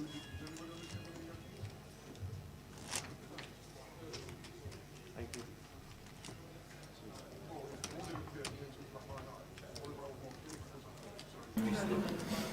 So the cards come out. We've lost 2 players. We're on 13. Phil Clark and Maurizio.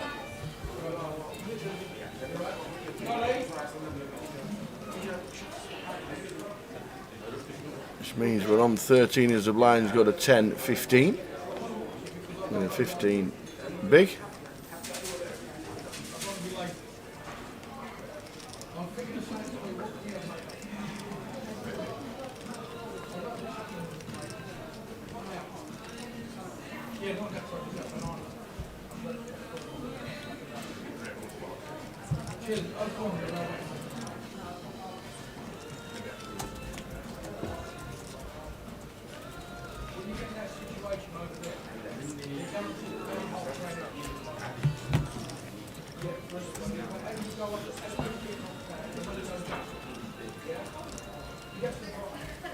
Yeah. So like first is 125, second is 18, and I've had 50, but then I'm 4.5. Sorry. Thank you. So let's have a look. What's going on the outer table? Shall we? Let's have a little look. Go on then. Wadey in seat 1. Wahid Ashraf looking like he's got around 800k. Yeah, he's increased his stack a lot. And Paul Siddle in seat 2. He's working with, God, what's that's a weird way to stack it. About 350k maybe, in sets of 50s. In 3, Michael Shepherd. There's Michael, about half a mil. Anthony Kennedy. He's the one to watch for me, Anthony Kennedy from Birmingham area. Right now, we started with 1.2 mil, yeah, we know that, but it's just is what it is. Dinesh is all in. We got an all in and a call here. 9-7, up and down straight draw against King 9 with the same redraw. 6 King or 9's jack for a massive. chop. 6 or jack for a chop. We had it, we end up dropping that. So caught an all in there on the outer table. Dinesh chopping it up with Anthony. And you see Connor's stack over there. A lot of you wanted to know how Connor was getting on. Connor, there he is, looking like, what's that, 3 stacks of 100k in yellow. Then probably like 550, 600 for Connor. And a Ram with 1, 2, 3, 4.5, 6, 500, 500, nearly 600k for Ram as well. The crazy horse himself, Ram Vaswani. Thanks for that. Yeah, amazing stuff. Always nice to get a little look what's going on outers. We've lost 2. Down to 13 players. Yeah, the 13.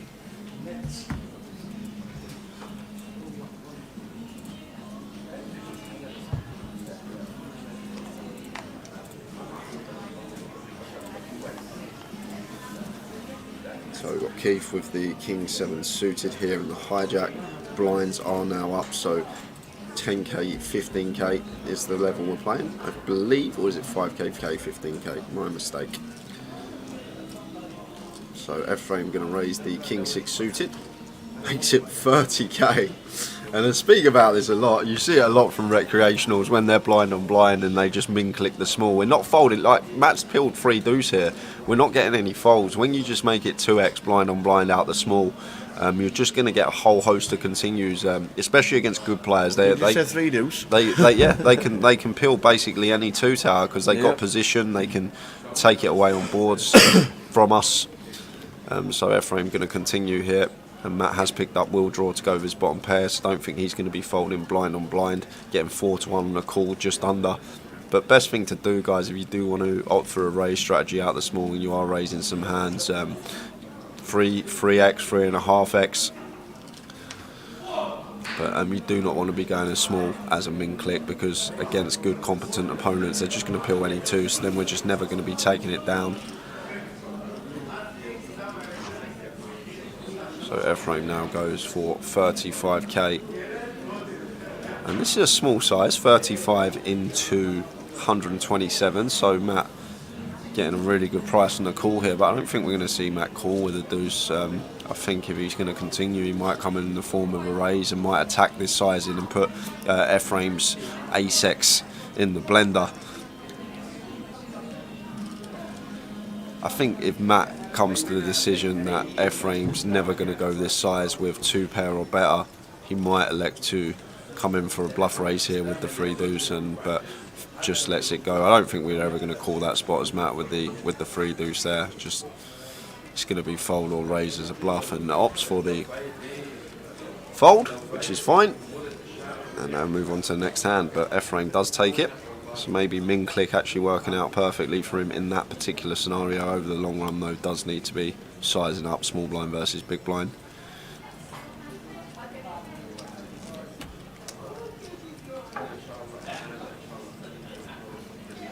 Cheers Chelsea fan, thanks for tuning in briefly. Off to the second league champions, to watching the women. See you later this afternoon. We're here for set for a long day of poker, that is for sure.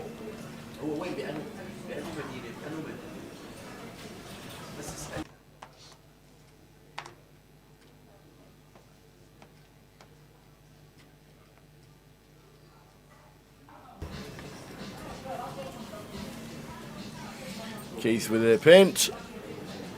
Under the gun. A bit early.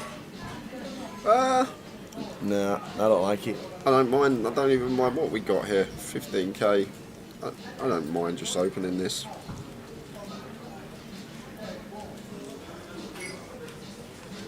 But it's just going to rip. He has ripped it. 16, 17 big blinds. He has ripped it.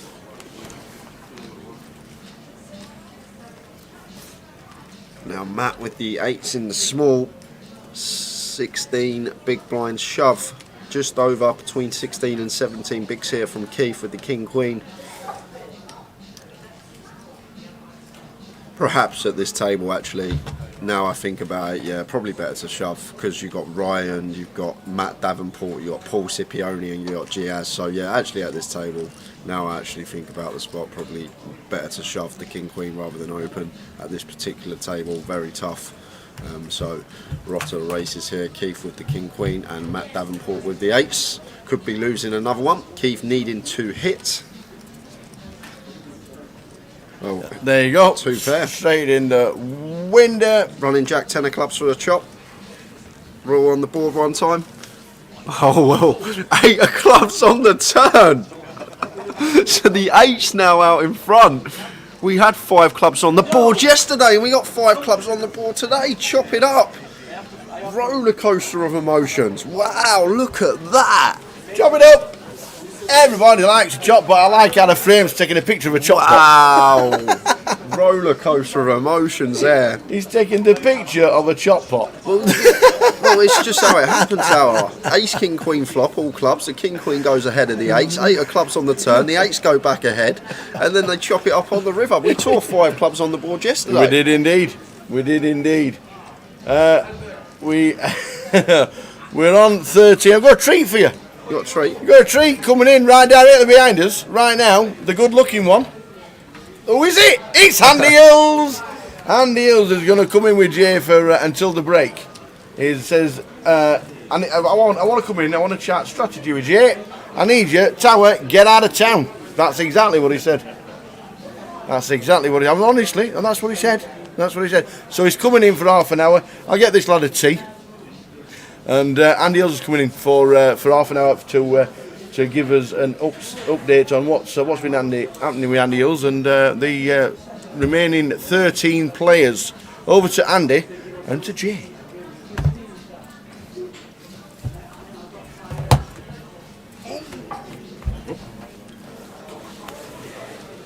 Hey, hey.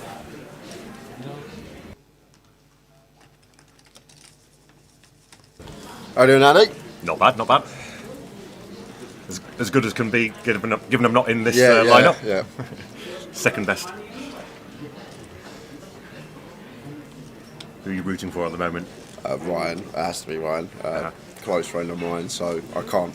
The thing is, I was in I always like having a sweat in the morning, putting a bet on the sports book, and like Ryan, like weren't the best price. I think he's got a good shot of winning it, but in terms of price, it's like. But then I thought to myself, I can't not back him because I don't want to be anti-sweating him if his head's up with like the person that I have backed. So I've had to put some money on him as well. So it works like that. How was your day? Day one, day two. It's funny talking about betting. So I don't actually do really any betting outside of poker.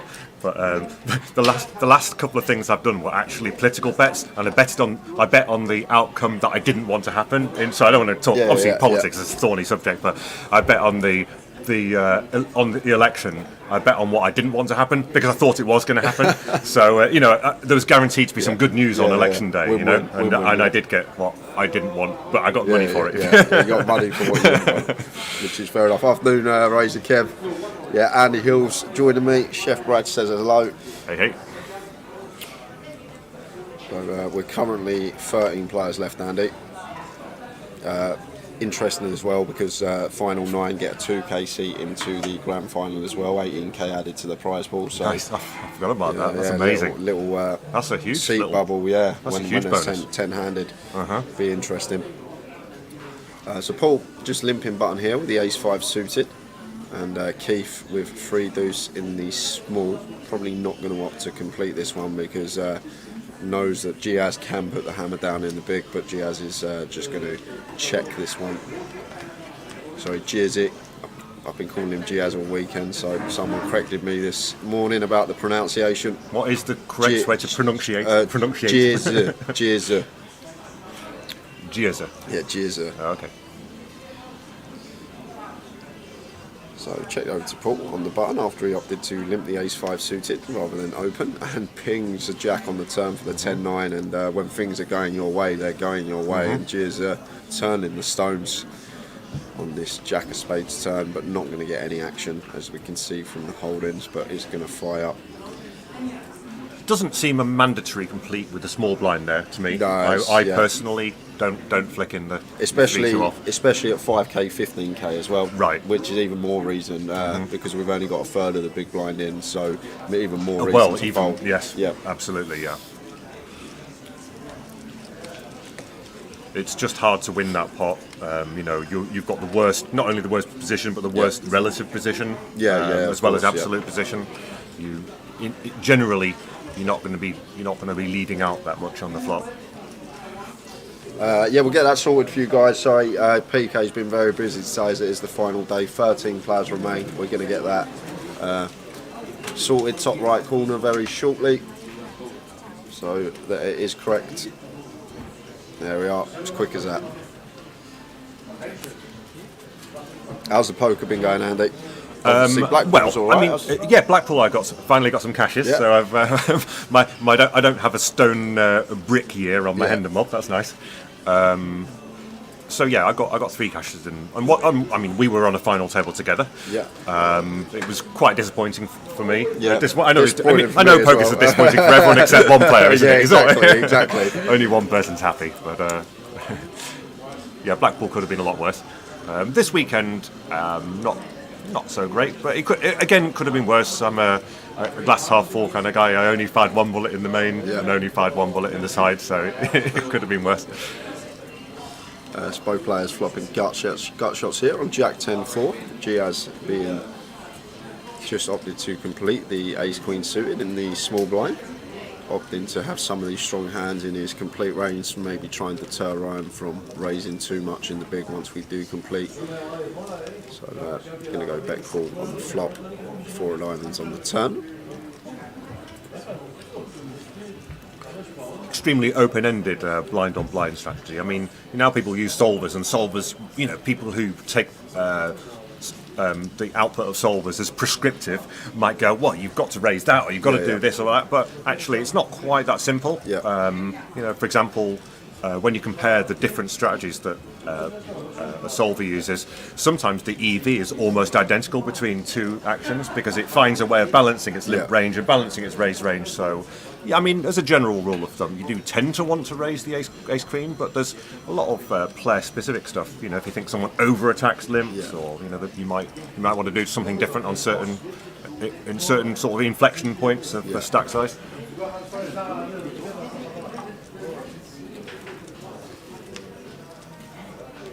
So Ryan here,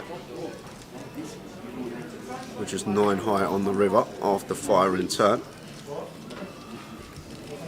Is he going to go for it? There's Giaz here, only has 1 option after check call in turn. That's to check it over to Ryan.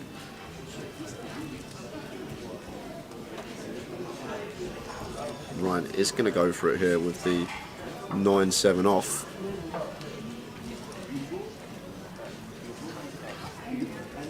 And gets the job done. Well played. Ryan Mandara picks it up with the worst of it. Okay, fair enough. I thought it was 5-15. Yeah, Tim has pointed out that it's 10-15, not 5-15. So that actually changes a lot. Yeah. Yeah, there you are. 10k, 15k.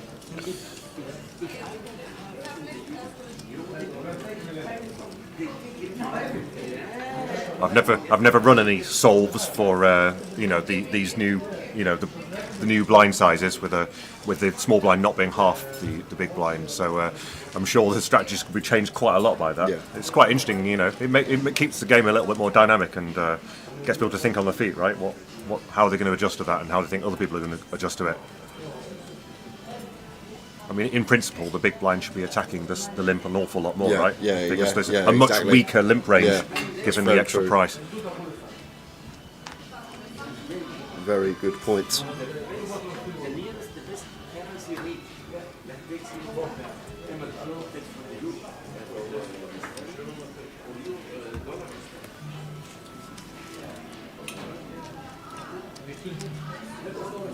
So we've got Matt opening the ace-5 suited, and Ephraim going to defend the 7 deuce in the old big blind. King 10-3 rainbow, so Matt going to have plenty of bets on this board. King height, good for our perceived range opening under the gun. Got some plausible backdoors in terms of wheel, Broadway and flush draws.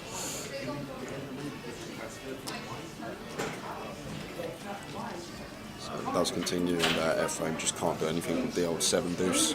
Not an awful lot of boards where you're going to get to the river, get to showdown with that.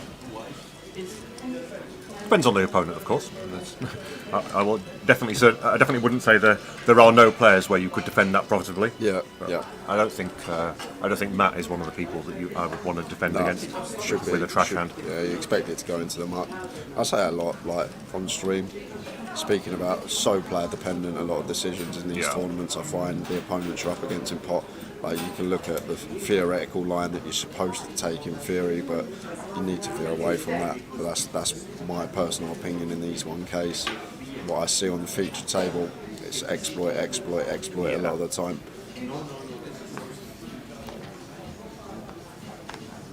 Yes, Trezani, I'm going to be flicking in the mini tomorrow. The PLO 4 card on Wednesday, and then the high roller PLO next week, the following week. So 3 tournaments I'm going to be playing. I've already got a trophy this week. Oh, yes.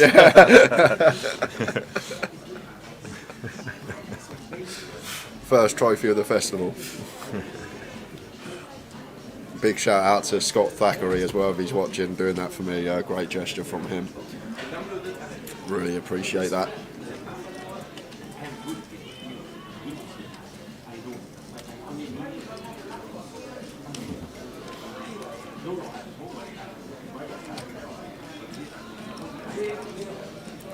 Who has the most earnings of the remaining players? That's a good question. It's probably Ram Vaswani. He's Oh, probably of course. Ram's got millions and millions. Ram's still in the field. He's probably playing poker before I was born. Yep. Thanks, Stradani. Paul Fletcher, afternoon, gents. The pot washer is still alive. Was spotted at RuPaul Drag Race show in a dodgy black silk shirt. Words will be had on his return. Talking about Chris Maguire there, Paul Fletcher.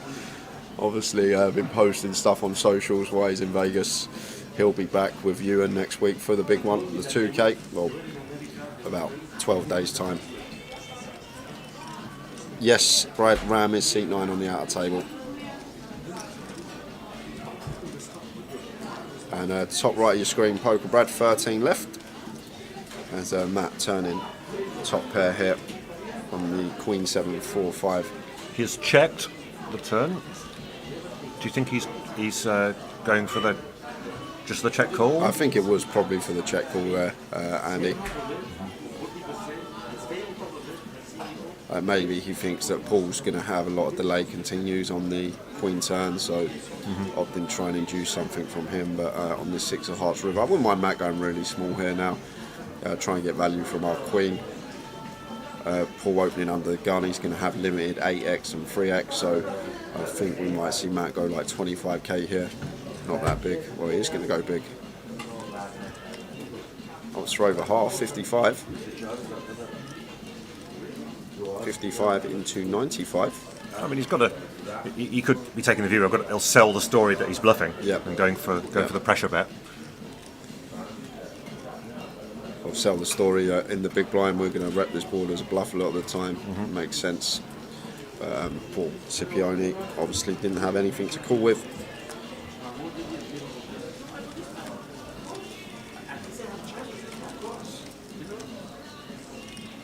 Again, very, very, very player dependent, that river bet, right? You know, it's yet another situation where the solver doesn't have the final word in what's going to make the most profit in a live game.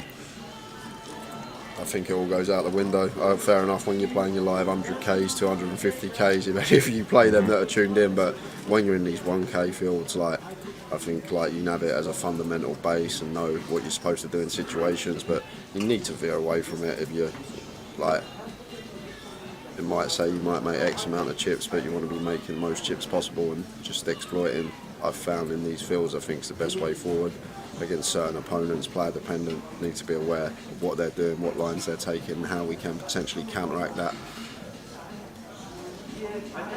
I get people in the chat sometimes saying we should be betting this hand 42% of the time and fold it. It's just it means nothing because not.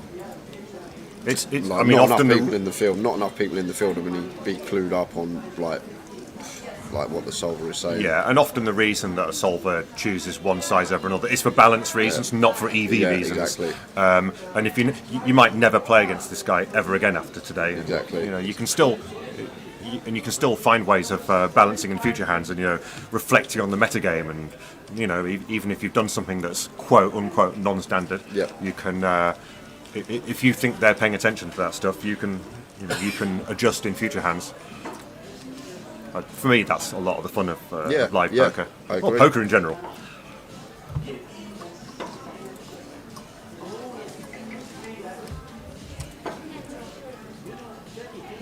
You're going to be playing any of these, Andy? Where are they? 25-25s after the grand final. Newcastle, Walsall, Leeds / Bury New Road and Luton. Leeds and Bury New Road, way that's going to work. They're going to combine, so the day ones you can either play at Leeds or Bury New Road. Then the day 2 is going to be at Leeds, so you could play Bury New Road, Manchester, bag up there, but the day 2 is going to be at Leeds, just to make you aware of that. If you are going down to play any, £250 buy-in, 25k guarantee on that. It's a real sweet spot, that buy-in. Yeah. It's really fun. Lots of fun players. Yeah. Lots of good prize money, good structure. It's absolutely golden. So hijack open from Ryan, 30k. I've seen lots of free bets from Matt with these types of holdings, the suited wheelos, aces over the last couple of days. So wouldn't be surprised if he was thinking about free betting this one as a bluff, and that's exactly what he is going to do. Just know surrender with Matt. He's a great candidate for doing that. Yeah, it always is. I believe suited wheel aces are the really, really good hands to come in for your 3-bet bluffs with, and Matt taking initiative here now in the pot, and back on Ryan here with the ace-10 who's going to get out of the way, so well played Matt Davenport. Yep. Getting that one through.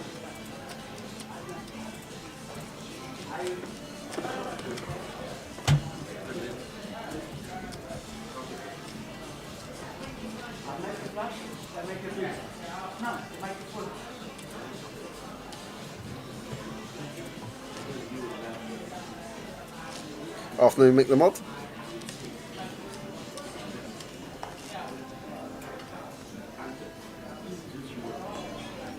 Yeah, you say that vaccine pusher. Obviously, it can make you a better player, but you need to assume that people are playing the same ranges that it's spitting out, and probably over 50% of the field have probably never even ran a sim. To be honest, with you, in these fields, it's like.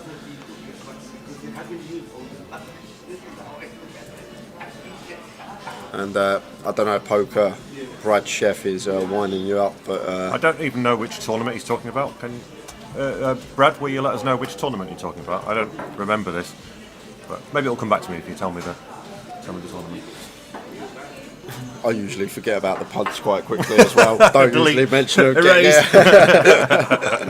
What was that, me?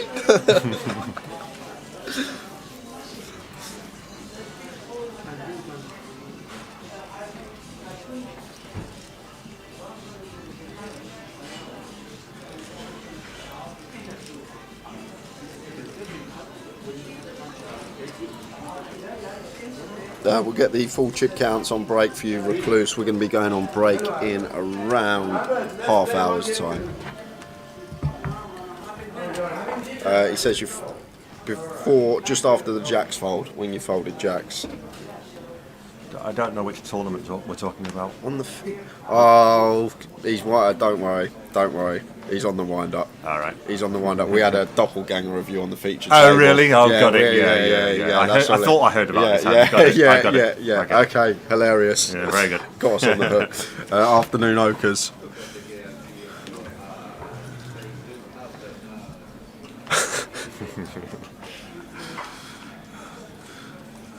So 10 at 9, 5, 2 club board. That's Ryan defends the 6-4 suited in the big blind, and Matt not opting to continue this one. Hopefully, he hasn't got any cards. Yeah.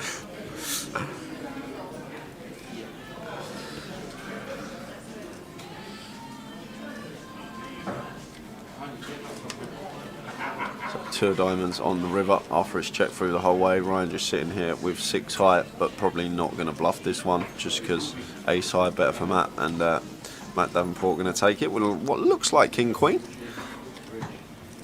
or King Jack. Is 2 Broadway cards, but we will never know.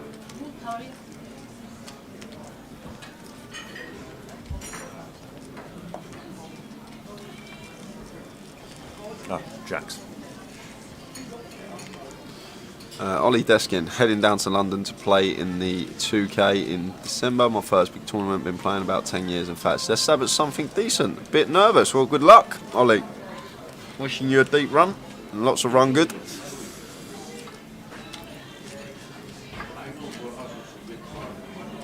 It'll be huge. It'll be a very big prize pool.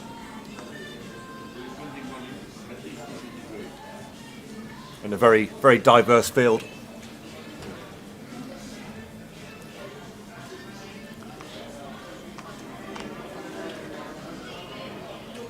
It's been an amazing, like this main event was spectacular. I mean, I've been watching the stream when I wasn't playing it, and I played the Turbo Flight. It's quite incredible in London. There's mad. There's a lot of punting. Like to be fair. you see the 12.50 buy-in, and like you can get a table like you're playing a £50 rebuy. You honestly can in a 12.50 buy-in. Like some of the stuff we've seen on the feature table this weekend, it's been outrageous. Like, and you think, like, people have some money to burn, you know. Some money, like there's exactly money in London, and money flying about. Yep. So, like, I don't know if maybe a lot of people will be intimidated by a high buy-in, but you know, play some satellites, see if you can get in on the cheap. You know, everyone's got a shot. there's gifts out there, you know. Yeah, literally. There's lots of people taking a shot, and so Ryan coming in for the lead after flop goes a check. So feels confident that his ace-10 is going to be the best hand here. Can start targeting some of Giaz's king X hands that will definitely be in a check back range on the flop, as well as 8x that he's actually got here in this particular scenario. But Giaz here going to be making the call from the looks of things, and now they're taking rivers. Is there any 10s in the deck? That's the 5 of clubs, so Ryan with the check mark, and going to be coming in for value now, you expect. Definitely can try and get paid by king X type holding. Giaz will have a lot of these that open button and check back flop. Going to be lots of king X that he's going to incorporate into check back range on the flop, so Ryan going for value. Pots for 82 into 154, so little more than half, and Giaz makes the correct lay down with an 8.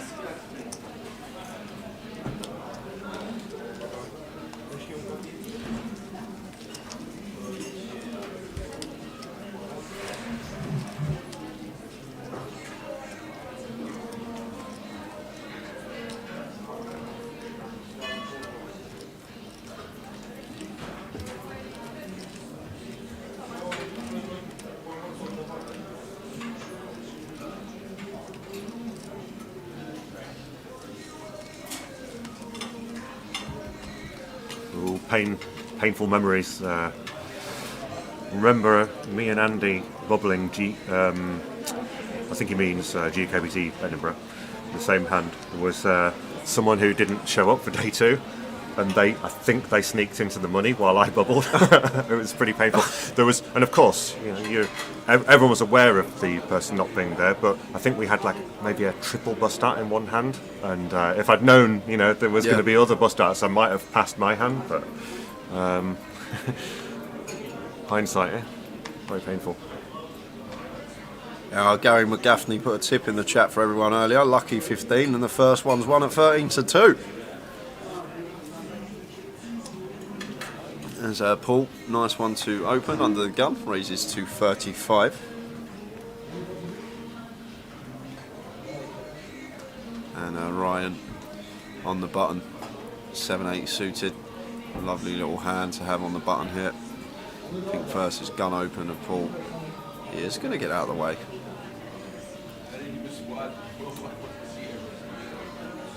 So Paul only playing 25 big, so Ryan may be thinking not deep enough to flat that one on the button. Seems fine to me. Seems fine to pass it.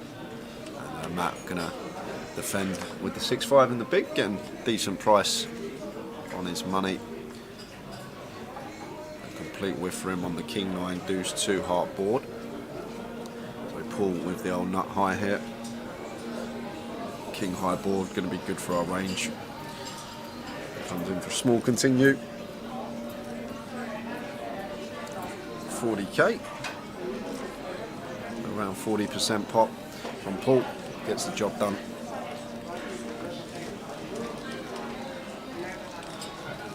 And Carpet Catcher says some of the Grosvenor satellites are very good value, especially the cheaper ones. Yeah, they're all great value. The online satellites are quite incredible. There's a lot of people who don't really, they're not very savvy to satellite strategy. There's people making a lot of mistakes in those, so there's a lot of free money to be had there. Yeah, Ram has got 1, 2, 3, 4, 5, 6, 7, 8, 9, 10, 11, 12, 13, 14, 15, 16, 17, 18, 19, 20, 21 first place finishes Vaccine, so I'm guessing he's won a tournament. Vaccine Pusher, has Ram ever won this event? I don't think he's ever won a GUKPT. I can find out. I don't think. None of his first places coming in a GUKPT. I'll find out his best GUKPT finish very shortly. It's rare we see Ram. No, Ram's actually never even cashed a GUKPT main event. This is his first cash in a GUKPT ever, from what I can see. Seems surprising. He doesn't play, to be fair. He's been around, Yeah, he's obviously. been around. We just Back in haven't the day. seen much of him. Saw him in Luton first time we saw him come out of the woodwork. He's been playing cash a lot this year, and we're just going to jump back to the action because Keith's all in under the gun for what was his last 14 big blinds. It's a bit of a loose push. I'm assuming he went all in. Yeah, there? yeah. That's a bit of a loose shove with the Queen 10 off. A little bit impatient. Could be out the door unless he can find a queen or 10 on the river. 3 would do the job, or jack for a chop as well. There we go. Knew it was coming. There it is. There it is. So Keith lives to fight another day. They're going to chop that one out. What's going on? Is Ephraim making a PowerPoint presentation about chop pots, or I don't know? He's just every single time there's a chop pot, Ephraim wants to take a picture. We had it earlier. There was a chop on the board and he took a picture. He must be doing some sort of like presentation later in the week for chop pots, or I don't know, but. I can imagine sort of a primary school teacher going to, "Are you proud of yourself? Are you proud of yourself?" Chop pot collage. Yeah, it's a little bit too loose, that shot. Yeah. It's just a little bit too weak a hand. Even Queen Jack off is really on the cusp. I know we haven't got a full table, but it's just a little bit impatient. 14 big blinds. It's not super short. If it was like 9 bigs or something, 100%, perfectly you know, fine. that would But be fine. them like it does make a difference. Even though you think, it's only 5 bigs different, but it does actually make quite a big difference. Yeah, it's quite hard to chop with those particular hands all in. Yeah. You know, a Queen 10 against an Ace King is not one of the ones that chops an awful lot.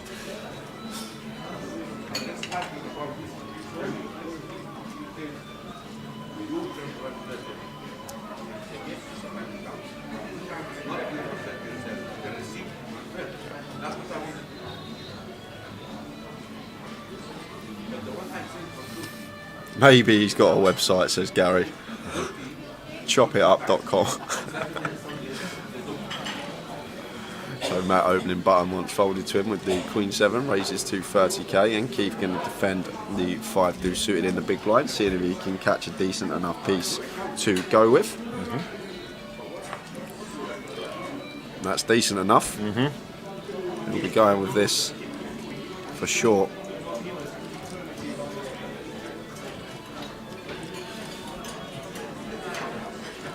What's your play here, Andy? We check ripping, just check shoving always? It's definitely not ridiculous to check raise this flop. It might be quite hard to get to showdown against a very aggressive player. We're protected a little bit by the fact we can have trips, so the button might be a little wary of 3 barreling. Yep. You can clearly have a 3. If you can have a 2, you can also have a 3. Yep.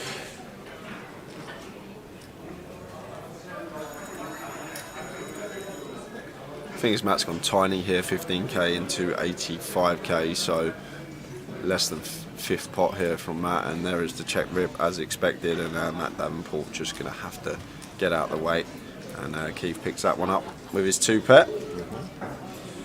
It's not the most beautiful spot to put it in. It's horrible when you get snapped as well. You don't. You're like, 2 outs, like got to find a deuce, but Matt's just going to be opening whole host on the button, an absolute whole host of hands that are just we're going to get the snap fold from.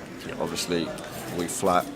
The overs get to realise equity. You got the backdoor counterfeit outs in there as well with the deuce. We completely defeat the the overs with a gutter and so on. That just can't call that shove.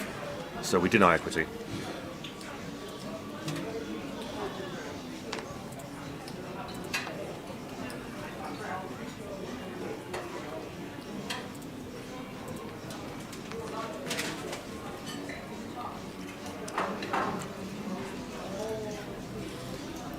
How many have we got left? Is it 13? 13 players left.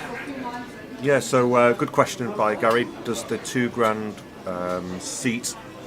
So there's effectively a little bit of a bubble, a bigger than normal bubble when we get to the final. Is it the final 9 Yeah, players? final 9 get a 2k So with seat. 10 left, there's a bit of a bit of a big ladder there. Okay, so we got an all-in and a call here, open from Matt Davenport, and Keith opted to shove. Looks like Matt's opened ace-king and Keith shoved ace-10, maybe ace-9. I think it is a 9.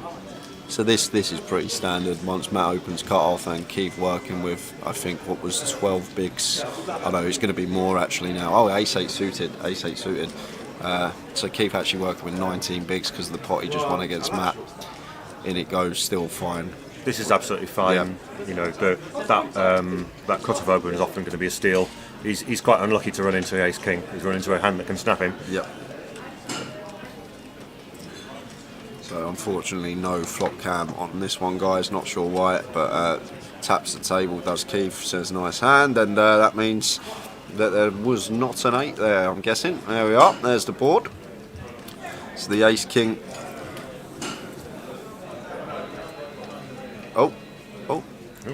I thought the dealer was making the board again then, because Ephraim asked for a picture or something perhaps. I thought he was putting the board back, so oh look, I think you might have taken another one. Who's going to break it to him? That's not a shot. Yeah. He might be doing like a vlog or something, Ephraim. Like. Yeah, sorry about that, Hog King. Not sure why the flop cam didn't show, but we got to see the board at least, and we lost Keith Huang, who is going to take home £5,590 in 13th place. Nice payday.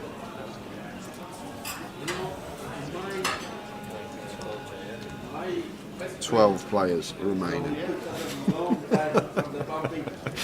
That guy taking pictures is annoying. Get him, Ryan. Get him. Teach him a lesson or never forget. Go after because you take it. I'm not folding because you're taking pictures too much. Yeah. Spike call.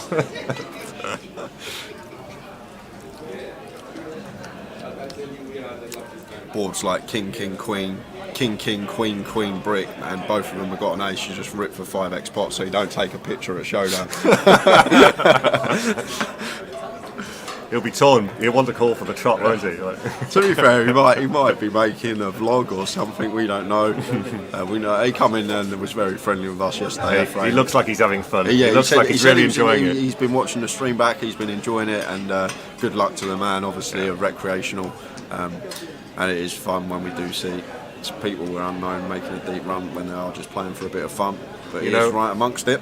I mean, a lot of people, you feel a bit of stress at this stage of a tournament. Yep. I think most people must be feeling some, even if they're hiding it. So he looks incredibly relaxed. Yeah, he does. He does.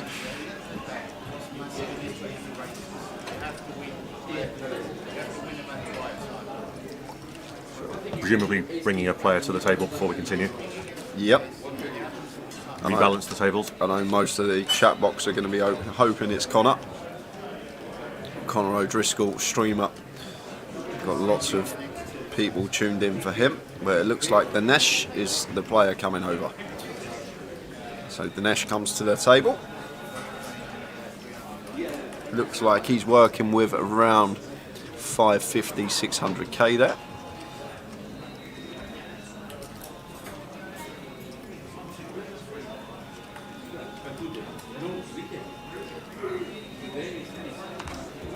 $15 minutes left on the clock, guys, and then we will head out on the first 15-minute break of the day, and we will switch the tables as well, so we will get the outer table on the feature.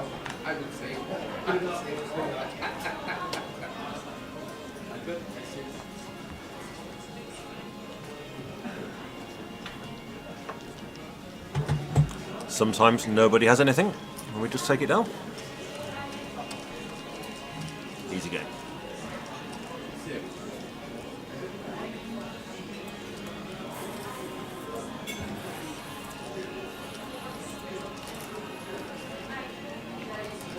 Do we have any idea how much Ram has in chips? He had around 700k, I think, on the last pad. It's got 815k PK letting us know on the outer table. For Connor supporters, he's going to be on after the break. Connor's got 405,000. It's not been the best start to the day for Connor, but still plenty coming back. Line's going to be 10k, 20k, so still 20 bigs for Connor O'Driscoll. and I'm sure a lot of you are looking forward to watching him on our featured in about half hour's time. Will be a 15-minute break today, back to normal breaks rather than 20 minutes extended that we had. Is it a 20? Oh, it is a 20. I've just been told it is a 20. So we'll be back at 10 to 3. You're welcome to retake your seats. You have just over 3 minutes on break. That's just over 3 minutes remaining on your right, players. You're welcome to retake your seats.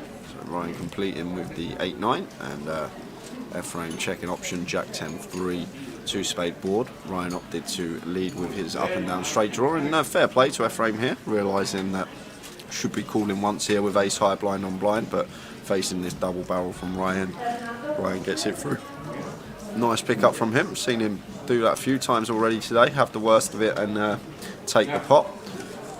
Up to nearly 1 million chips, Ryan Mandara in seat 2. Definitely one to watch. You played with many of these on the featured, Andy? I mean, I've Matt played over with the years. Yeah. Out of this lot, Matt is the guy I've played with the most. And I'm a big fan of Matt actually. Yeah. He's one of my favourite poker people. So yeah, I'm going to declare an interest in like that. I'd really like to see Matt do well. I'd love to Ryan and Matt both to make the final and go deep. I would love that.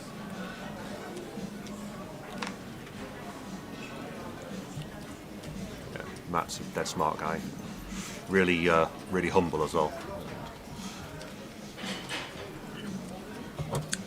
Jezza with the pocket freeze raises to 32, and Matt not going to be going anywhere. Chipped up, great first session of the day, over 1 million chips himself now, really narrowed that gap between him and the chip leader.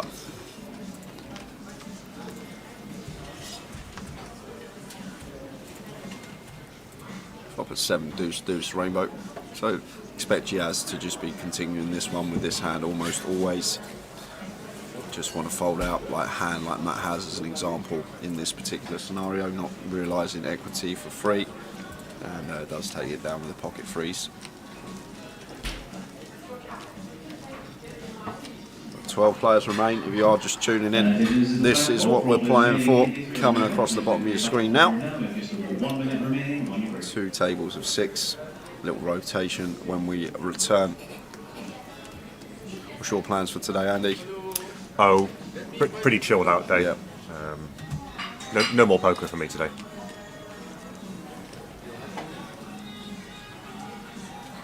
Sometimes need to take a day off, don't you, or two, and just recalibrate and then go again. Next event, vaccine push-up. We won't be covering it, but we got the 25s coming up after the grand final. And if you mean next event in terms of sides, mini main kicks off today at 3 PM. Day 1A for the mini. There's also a satellite later on this evening.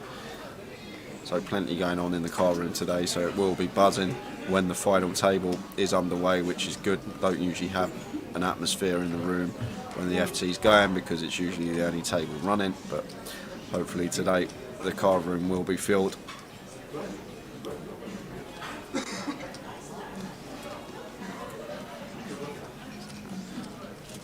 Caldamas chip counts on the outer table.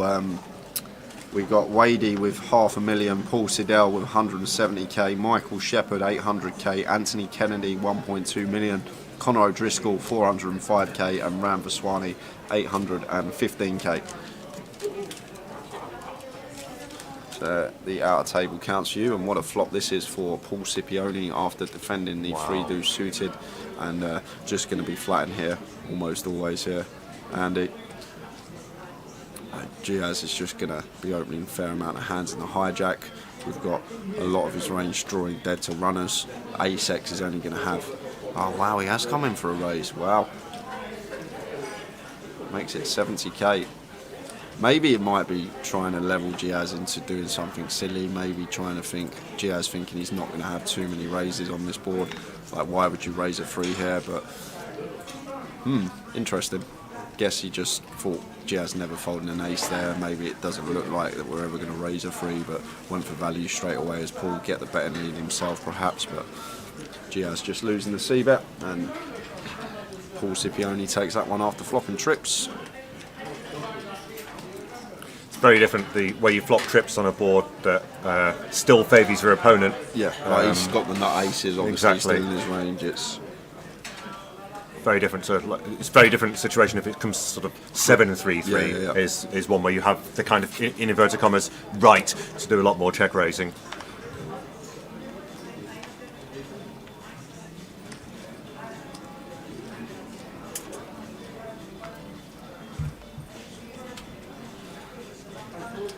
So Ephraim wakes up with the goods. In the cut-off and 3 bets Ryan's hijack open to 80k, and that should be that for the hand, unless Dinesh has got something in the big, which he doesn't. And Ryan taking no time in snap folding.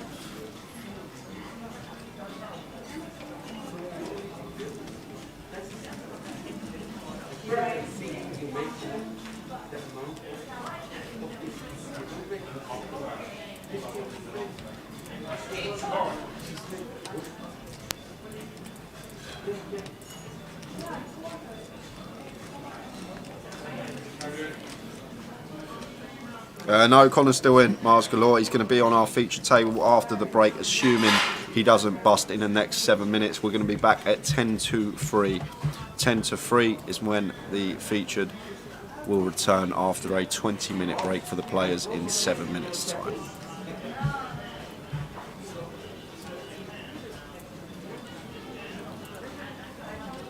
So folds round to Paul on the button, who's going to let that one go. Dinesh here with the 7-5 going to be completing at the very least.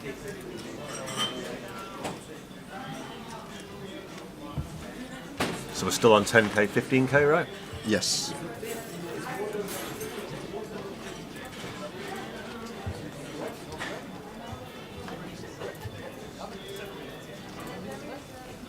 Got the King 3.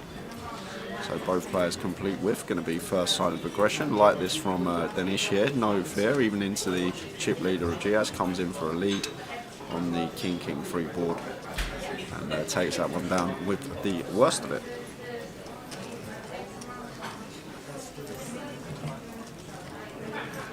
And the next streamed event will be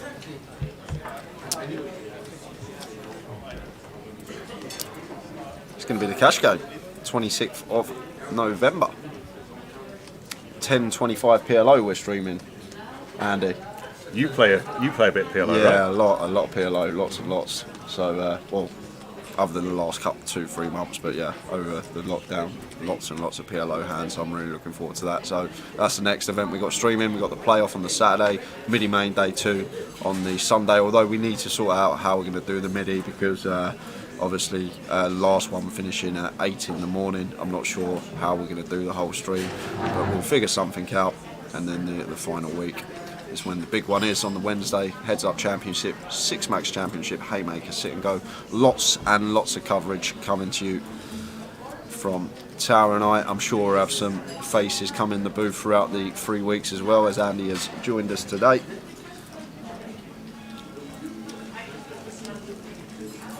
Is it going to kill you not to be in the PLO game? Yeah. Especially with the lineup. Really? The lineup is some lineup. Honestly, okay. It is some lineup, Andy. Are we expecting straddles and? Yeah, we're expecting fireworks. Like I said, seatbelts at the ready. Seatbelts at the ready.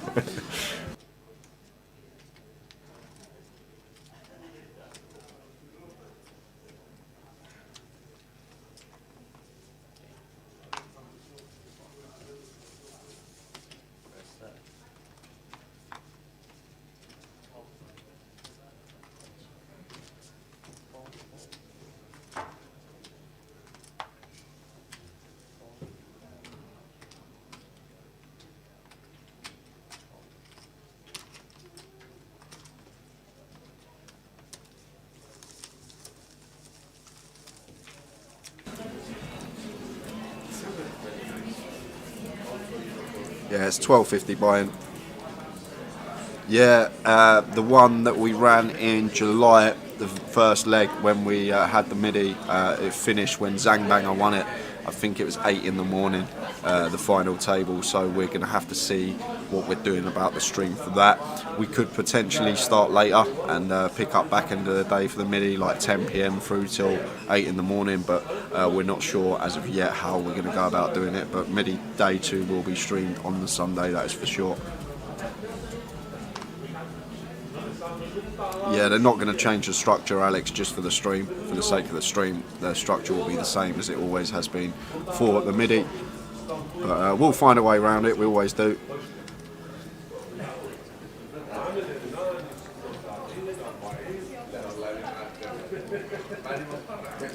So, cheers it.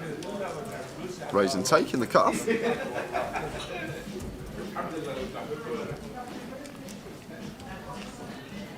Been pretty steady for him. He's got about what he had at the start of the day, I think. Was it 1.6 mil he started on? Yes, pretty steady. 1.6, yeah.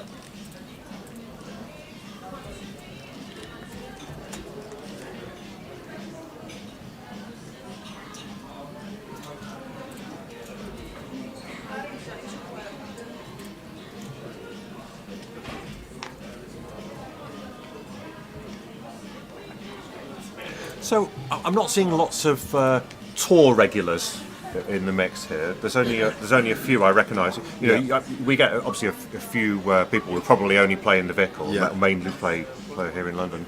I'm seeing a lot of people that are not familiar to me. You know, I've played most of the events up and down the country. I think the reason for that, Andy, is a lot of people aren't coming down for the whole 3 weeks. They're going to come the back end of the festival because of like hotel prices in London are extortionate at the moment. I don't know why, but they're just ridiculous. So like to make it a profitable trip, like coming for 3 weeks, like 20 days of hotels, it's like it's going to be expensive. So I think a lot of the like tour regulars from up north, the Midlands, Scotland are going to be coming down at some point next week, I think. So I think a lot of people have actually missed a trick. I mean, I kind of guessed that the 1K would be a real golden tournament, and I think I was right. It's been something special. It's been better value than, you know, I mean, all the 1Ks have been good this year that I've played, but this has been the best I've seen personally.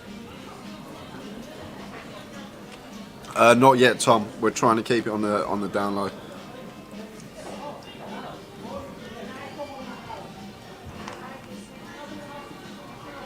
And of course, some people are still in Vegas. Yeah, that's the other thing. Tail end of Vegas, so I think a lot of things contributing to it being a particularly good 1K. It was it's just crazy. The Thursday and Friday, like the feature table, I didn't recognise too many faces other than a few, and some of the antics players were up to were just antics. Yeah, like that's the bit. Like that's the word. It's a great watch, great entertainment for everyone that gets to see it. It's my day one table was no fold'em hold'em. It was it's what you want. No fold'em hold'em, like it. Make some top pair hands and get some value bets in, and not rocket science poker. Yeah. You know, you don't have to do fancy stuff all the time. So Dinesh going to call once here with the sixes. Only one overcard to our pocket pair. Can't just instantly give Ephraim credit for the ace. He's going to represent this board a lot of the time as well. So check turn after the 5 of clubs, and 9 of hearts river gives Ephraim the check mark. And not going to come in for value, snap checks back, and that's going to take us into the last hand of the session.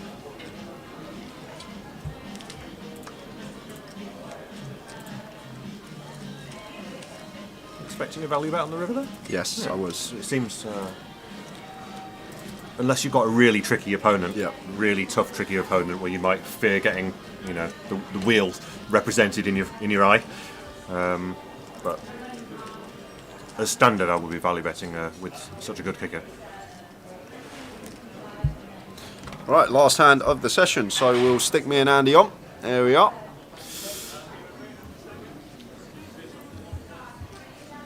And remember, we're back at 10 to 3 with the new featured table.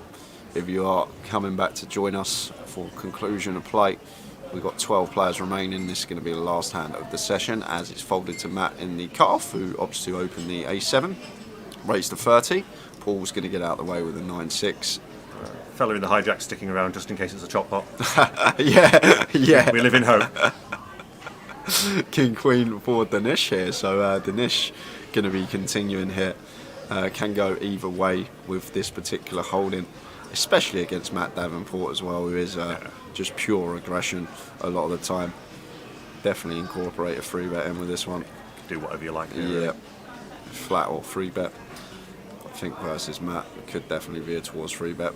Saw that Dinesh for I think 2 sessions he was on the feature table yesterday. I think he's more one to just flat this spot rather than coming for a 3-bet. But looks like he is going to 3-bet, and I'd love to see this from Dinesh here. I'm hoping for a decent size as well. And does opt to 3-bet, and it's going to be 2 snap folds, and we are on a 20-minute break, guys. We're going to be back at 10 to 3. New featured table. I know a lot of you are waiting for Connor to come on. 10 to 3. We will see you then. Who knows what they're doing, you know? So, yeah, like I came into the final table. The final table was one of those ones. The final table didn't even go to plan. I was chip leader with 4 left, and then I basically threw away a lot of my chips with some dodgy hands. Misread my hand on the final table, one hand where I thought I had a straight. I think the board was like 4, 5, 6, 7 queen. So pretty scary board. And I thought my opponent just had like a queen, so he wouldn't call that big of a bet. And I had Jack 3 of hearts in my eye, so I missed the flush draw on the flop, but I backdoored into like the low end of the straight. Yeah. So I was in my head, I was like, okay, I don't think the guy's going to call more than like 50% pot here. So I bet 50% of pot on the river, and he's tanked for a couple of minutes and called. I'm like, okay, good, got max value. And I go flip over my hand to show the winning hand, and I actually had Jack 2 of hearts. So I didn't have the straight at all. And so like obviously, and in my head, you know, if I had known I didn't have the straight, I would have, against this guy, I would have bet a bit bigger because I didn't think he would call a bigger bet. So yeah, I gone from that. So, you know, that's the swing of being chip leader to being last place. Like, you know, the stacks were that close. And somehow I ended up coming back and won a freeway all in with 3 left, which was just probably my most memorable hand of poker ever. To like get heads up, and then after doing that I was like, I have to win heads up after, you know, being 1 card away from being eliminated, and now this time I have to win, and I did. So it was amazing sort of feeling. And then 2017 we get the bracelet, the 3K6 max finally. Yeah, just short of 1,000 entries, and it's really weird because the video's been online in the last few days. Can you remember that rail? What's it like having a British rail, man? Yeah, it was really fun. Yeah, especially because like the last few years, like, you know, the World Series hadn't been that many final tables for British people, and so yeah, it was nice to sort of. I was telling everyone I just want to get a final table so we can have some positive sort of morale and have a British rail and, you know, layer up a few spots. And yeah, and the final table was like one of those dreams that, you know, normally you wake up from and it's like, you know, you realize it was a dream, but like I just ran so hot on the final table. Against the other big stat, the other best player at the table, I had top set in a 3-bet pot against him, and he had top 2 pair, you know, for all the chips. So that basically allowed me to sort of bully the rest of the table. I get heads up with this Brazilian player, good online player. And then he makes a comeback, stalemate. We're playing heads up for like 3.5 hours or something crazy, you know. And I was just like, oh my God, am I ever gonna, you know, win one of these things? And yeah, to finally get over the line was, yeah, it was really, really cool. And just have all your friends there cheering for you. It didn't finish till like 4 in the morning. It was late finish, but we still went out afterwards. Yeah. When you stood on the back rail and everybody's behind you and you're all looking up at the screen and you're waiting for the final card to come, and then they just mobbed you. Yeah. Just fabulous. Yeah, I think I got in trouble for breaking the TV or something. Someone pushed me into it.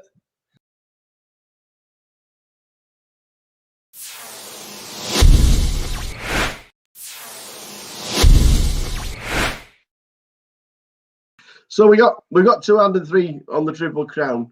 The EPT has eluded you.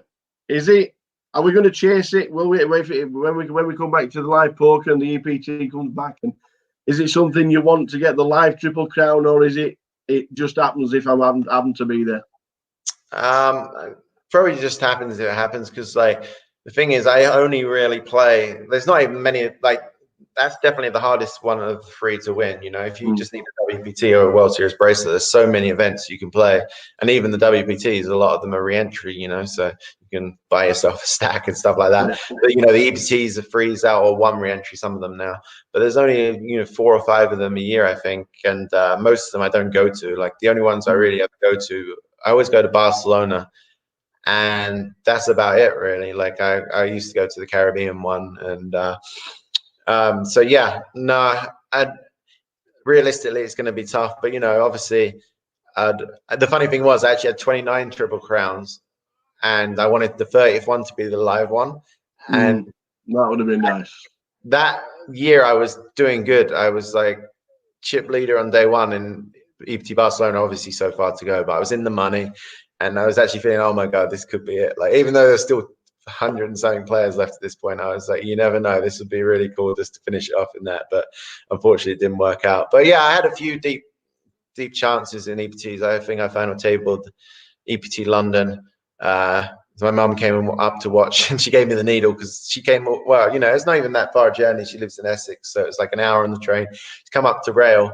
And I came in only with 20 big blinds, so I've reshoved 7s or something and got called by ace queen and lost the flip, and I like get away from the table, and she's like, "You done?" I'm like, "Yeah." Yeah, like, I'm always wait for that. I was like, yeah. So, yeah. She always used to give me, like back in the day when I was doing bad at live poker as well, she'd always say that she'd watch some poker on the TV and they all wore sunglasses, and maybe that's what I needed to do because I was giving away tells and stuff.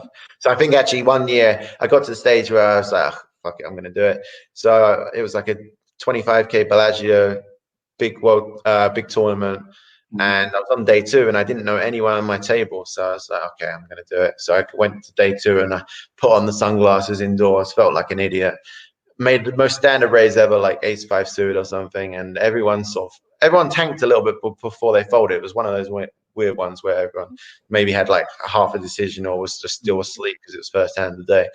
And it wasn't even a big hand. I won the hand, and I just felt so nervous. My heart was beating. I was just like, I was just like, I feel like an idiot wearing sunglasses indoors. So that was the one hand I ever played wearing sunglasses. So I got 100% record on it, but yeah, I just can't do it.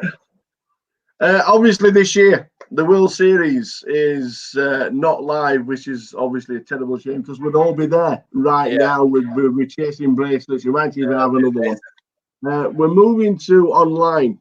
Are you going to be focusing on the online World Series? And obviously, there's 85 events. There's 85 bracelets. They are real bracelets. Easier or harder for yourself? Do you think you'll have a chance of winning another bracelet? Probably better for me because like online is like I've been doing it for half my life almost now, so I feel really confident. Especially the first half of the events are in the WSOP Nevada, sort of it's shared between Nevada and New Jersey, and I've played on there for the last couple of years, so I know a lot of the players. I've got notes on them. I've had good results on there, so I feel really confident in those ones. So yeah, I'll hopefully can make some runs in those ones, and then my plan for the second half is to sort of actually go to Mexico in August and play the second half on the GG ones. I think the schedule just came out today, actually. So yeah, I'll plan on playing those and going to Mexico, and I have to get.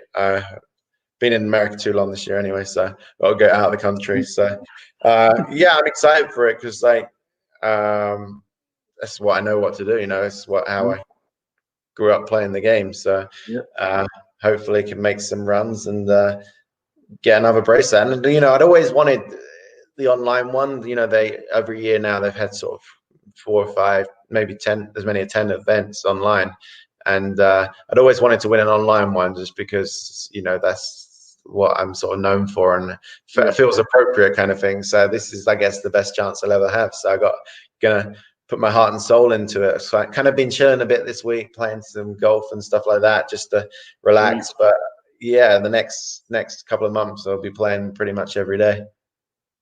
Some quick fire questions as we head towards the end of the hour with the tower. Do you prefer live or online poker? Online on the whole, but live when you get deep, it's unreal. But like day one of live tournaments is the nut low for me. I hate it so much. Like only bad things can really happen. Like you make it through, you kind of expect it to, and if you bust, it's like, you know, you're out the tournament, you got no chance, or you got to rebuy, and now the tournament starts getting expensive. So yeah, online day to day, but once you get deep, the final table is just so much. It's like 100 times better live. Not including the World Series main events, what tournament would you like to win? Probably the Aussie Millions main event, just because, like, you know, I came 7th and they treat you so well there. Like, and I'm jealous a bit of Toby winning all the time there, so I'd have to knock him off. But, like, ideally, I'd knock him out, like, on the final table on the way to victory. Favorite tournament? Favorite tournament? I guess that any of the Six Max tournaments of the World Series, I just love them. Like, I would say the World Series main event, but I've never done anything in it, so it's normally a negative experience. But like, obviously, if I did well in that, it would be amazing. But yeah, I'm excited for the Six Max tournaments of the World Series, just because I've had so many deep runs in them. I feel really confident in my Six Max game, and like, even though, you know, a lot of those no limit tournaments you have to beat hundreds or even thousands of players, it feels like in those ones, you know, I can do it, kind of thing. Favorite casino? Probably the Crown Casino in Melbourne is just really nice. I haven't been there for a few years as well. Yeah, I really like it down there. What do you like listening to when you're grinding? All kinds of, like, terrible music, really.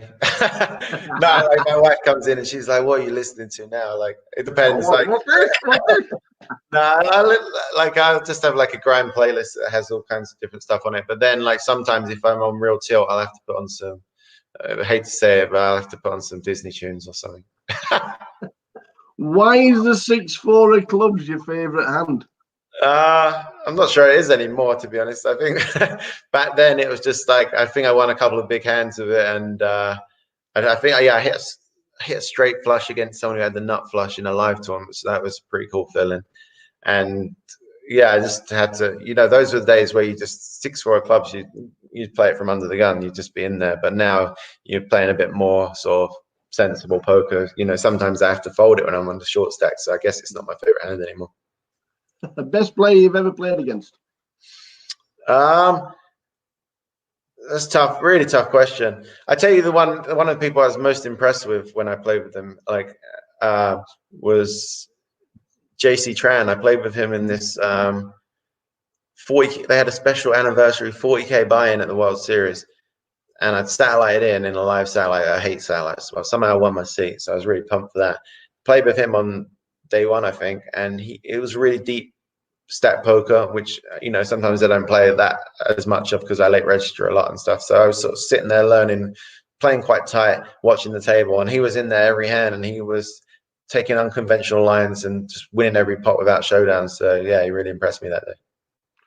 If you could play and beat anyone heads up for your second bracelet, who would it be? Oh, so many candidates. It'd have to be like one of my friends for sure. Just could have like bragging rights forever. Toby. And well, Toby would be good because he's never won a bracelet. It's like the only thing he's never won. So I almost feel too mean though beating him heads up for a bracelet. I'd draw the line there. Maybe like someone who won one before, but like I think maybe beating Dempsey would be good. Just because when I lived with him for a while, I'd always win the flips against him. We'd always flip for dinner, and I was like 30-0 against him on flips. So just to beat him heads up as well would just be the icing on the cake. Do you still play as much online as you used to, or is it just Sundays? What does the future hold, Chris? Yeah, I'm still playing quite a bit. Like there's a few American sites to play on. Play like maybe three or 4 days a week. Not like the full day grinds that I used to. Or, you know, I couldn't do them now anyway. Like back through the night, and obviously you can't play on all the sites here. But yeah, like I don't know. Like I'll keep playing poker until I don't enjoy it anymore, you know, and then I'll try and find something else that hopefully I can have even 50% of the passion for. So yeah, for now, poker, but you know, you never know. But for the foreseeable future, I think I'll still be playing a decent amount of poker. And finally, would you do anything differently?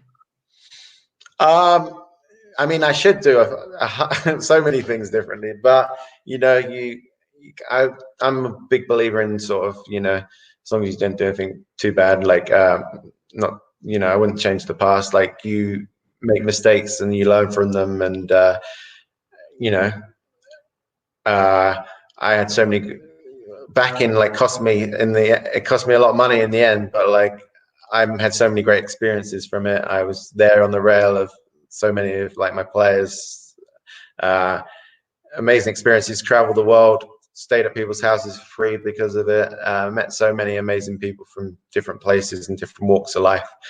So yeah, no, I wouldn't change anything really.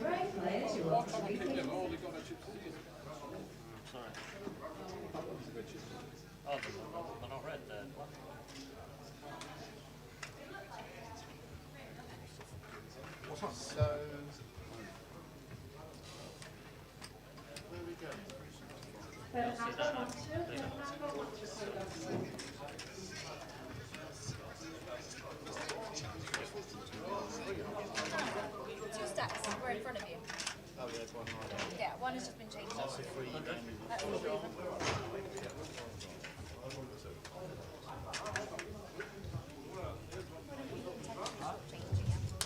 I know you wouldn't do it intentionally.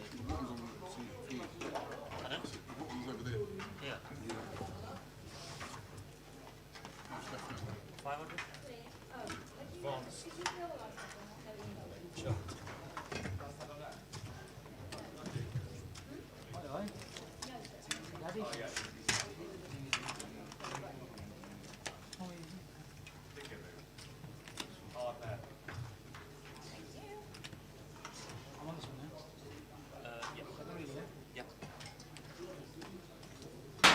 Hi, I'm Andy Hills. Oh no, I'm not. You know what? People, there's a guy in the chat trolling Andy. They go, "What was you doing ripping H-Jack for 60 bigs?" Because remember, Yvonne on the table the other day. Someone when Andy was like, "I didn't do that. I don't remember the hand." Trolls in the chat. Amazing. Thanks to Andy. Yeah, thanks. It's great when Andy comes in. Yeah. He's always got good insights. He has indeed. He says, Saturday, sent me a message. He says, can I come in with Jay? I says, absolutely. Absolutely. I never get any messages. Can I come in with Tower? No, that's what it is. It's normally, can I get rid of Tower? So featured table. The chip count's changed. Yeah. Oh, there we go. That's the chip counts as they stand right now. Perfect. Jizu Lai still on 1.6. Anthony Kennedy still on 1.2. So not much change for those two, really. No. Matt Davenport to $1 million. Yeah, he's the big mover of the day. He's chipped up very well, played good poker from what we saw last session. Ephraim So Fair, who came up to me on Thursday. I watch live stream all the time. You get me on TV. You get me on TV. I said, all right, just final table. I can't believe he's down to the final 13. Amazing. Ram's still going along on 8.15. Dinesh, Wadey, Paul Scipione. Connor on 405, obviously not had the best session because he's nearly half the stack that he started with today. And Paul Siddle just 8 hanging blinds, on. Just 8 bigs for Paul, so he's going to be looking for a double. We'll get to see him on a featured shortly. But let's get to the action. I'll let you know who you got. You should be aware of most of these players by now. This stage in 1 is Wadey, Wahid Ashraf, Paul Siddle in 2, Michael Shepherd in 3, Anthony Kennedy in 4, and then Conor O'Driscoll in 7, and Ram Vaswani in 8. Were we expecting to get to the first break and having to swap tables? Were we? I think we were, weren't we? Yep. Just one of those that we knew it was always going to be with that many chips in play. 50 odd big blinds to start with today, which just a fantastic structure for all the players. It's great. It's great. Nobody ever complains about the structure. Oh, this is shallow. Oh, this is a bit of a crapshoot. Nobody ever says that anymore at all. Never is it a crapshoot. No, ever did anybody say it anymore. So yeah.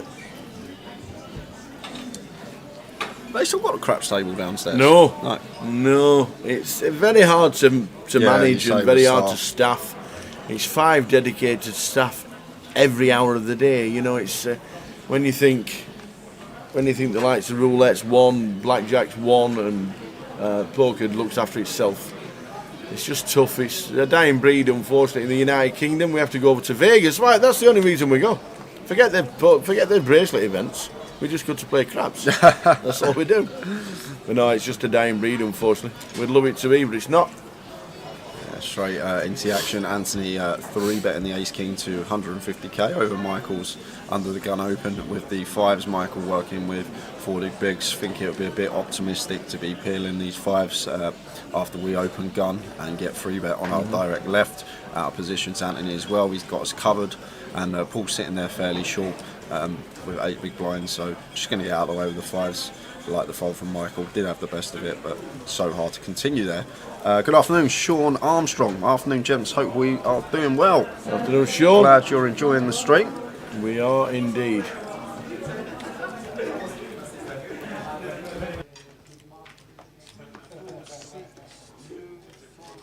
What's the final, 8 or 9? 9, yeah? Well, they've been playing 8 average from the last 30, 40 or whatever. No need to change it, is there really?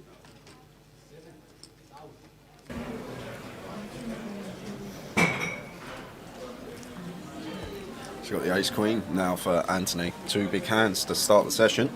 Raises to 55.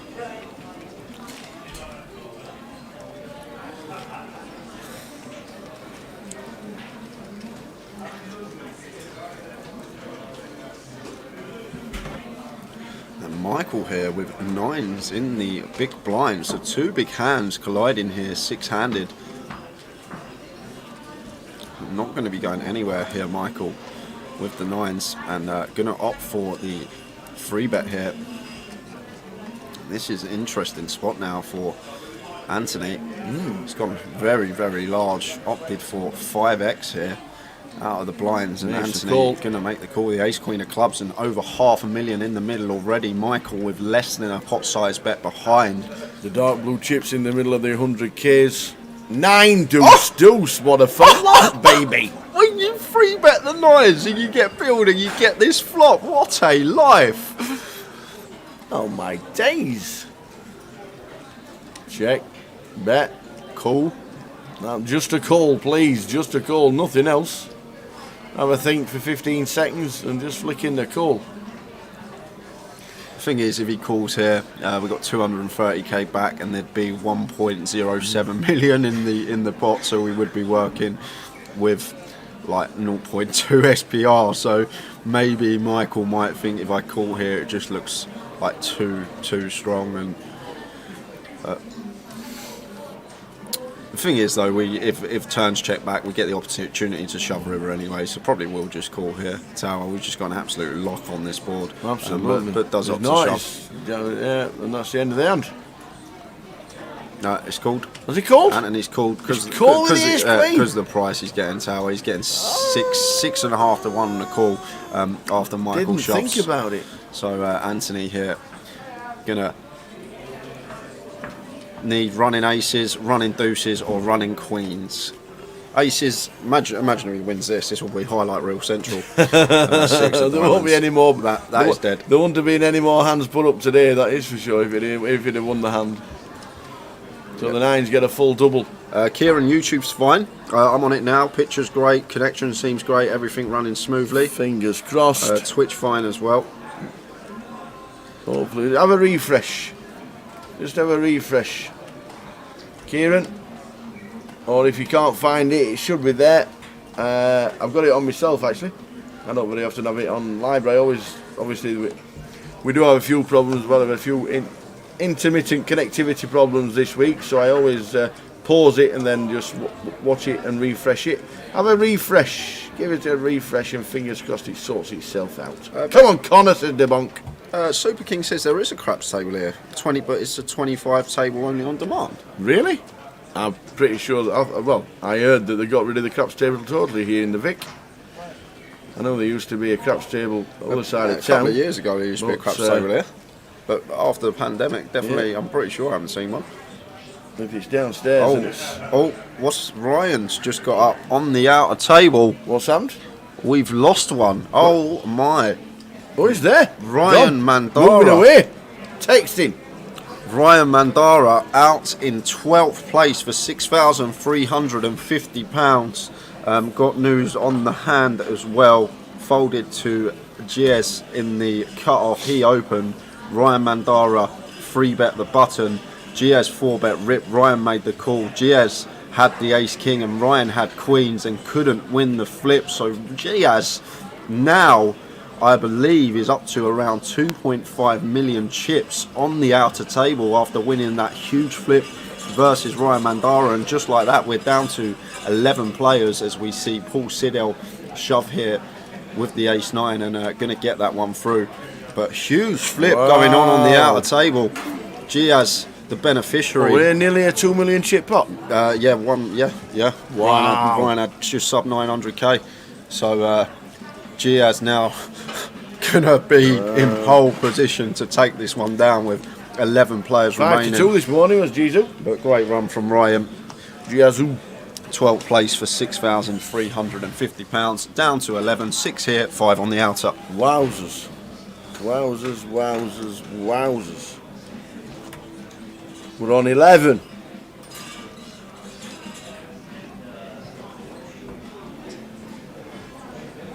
Unlucky Ryan, great effort. £6,350. 11 of 3 of 471. I've just stuck in the YouTube link that should be working, Kieran. If you want to flick it on. During the day we will stop and start the stream on YouTube for recording purposes. So that might just be. Click on that stream. Click on the link just above you. Click on that link. Oh, it's going to be a good night for Paul Siddell as well. We're going to be on the FT bubble because Anthony's got the aces and he's all in. Oh my days. So it could be a good night for Paul Siddell here. Paul shoving for 13 big blinds with the 9-8 suited. Perfectly fine in the cut-off once folded to us. And Anthony's woke up with the boot. So Paul very likely to be hitting the rail this one. Yep.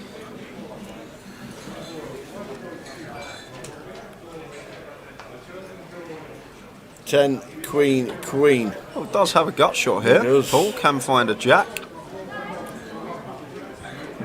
Oh, it does find the jack! Dave, on baby. the turn, fading aces, kings and queens to get the double. And it's the 6 of hearts. Aces are cracked on day 3 by the 9-8 suited.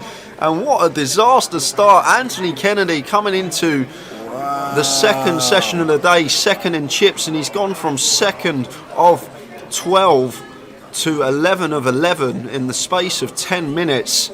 Just like that, aces getting cracked by the 9-8 of hearts of Paul Siddell. Rough one for Anthony to take. Wowzers, wowzers, wowzers. It depends which way on Facebook you're watching it. If you're watching it on, if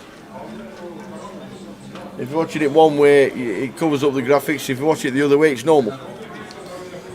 How are we doing? Jake Quincy, Oi, long time oi. no see. How's the Yu-Gi-Oh going? How's the old Yu-Gi-Oh? You're still like 5th in the world Yu-Gi-Oh. I remember. I don't Is have that what it is? I don't have social media anymore. But like 2-3 years ago, I remember when I was on it. I always used to see Jake post like. Yeah, but he was good at poker as well. Well, card game, isn't it? It's a card game technically. Any card games, Jake Quincy. I'm not playing you at Snap. I'm not playing you at Yu-Gi-Oh. Not a chance am I ever playing you at Snap.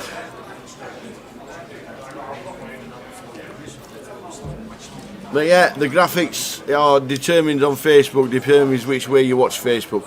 If you go horizontal, it changes apparently. Facebook most of the time you're just watching on your phone standing upwards. Hey Charlie!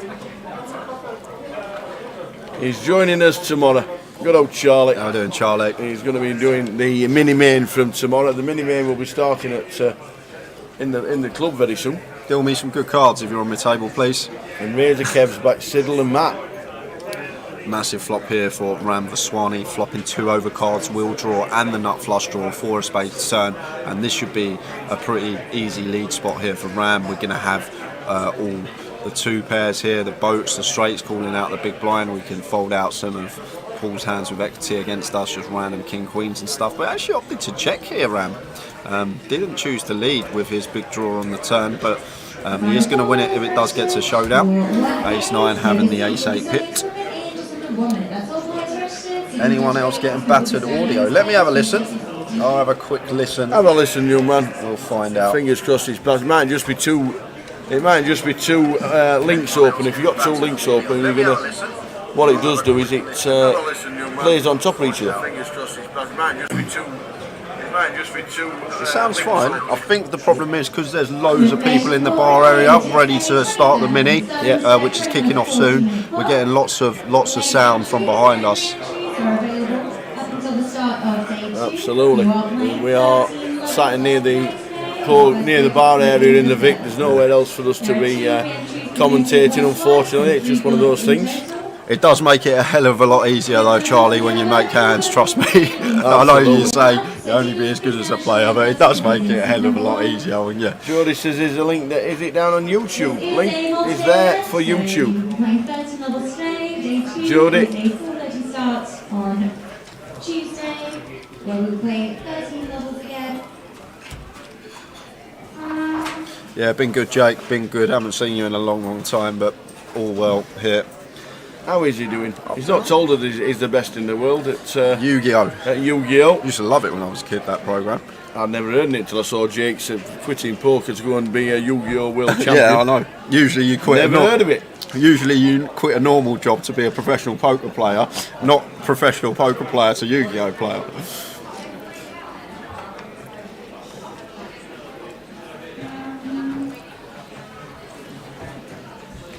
Well, I'll tell you what, Ranvers Warnick putting up a great show, isn't he? He was happy at 7-1 this morning. About 7-1, he says. I would like to get a 10 on that myself. Just let me tell you, Ram, I already have. So hands out in force here. Michael now with 10s under the gun.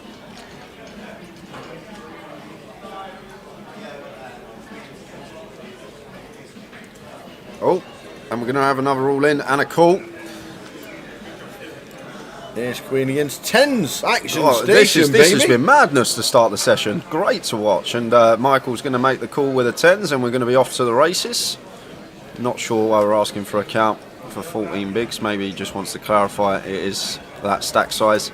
But 14 bigs here, 6-handed. We cannot be folding the 10s here as Michael.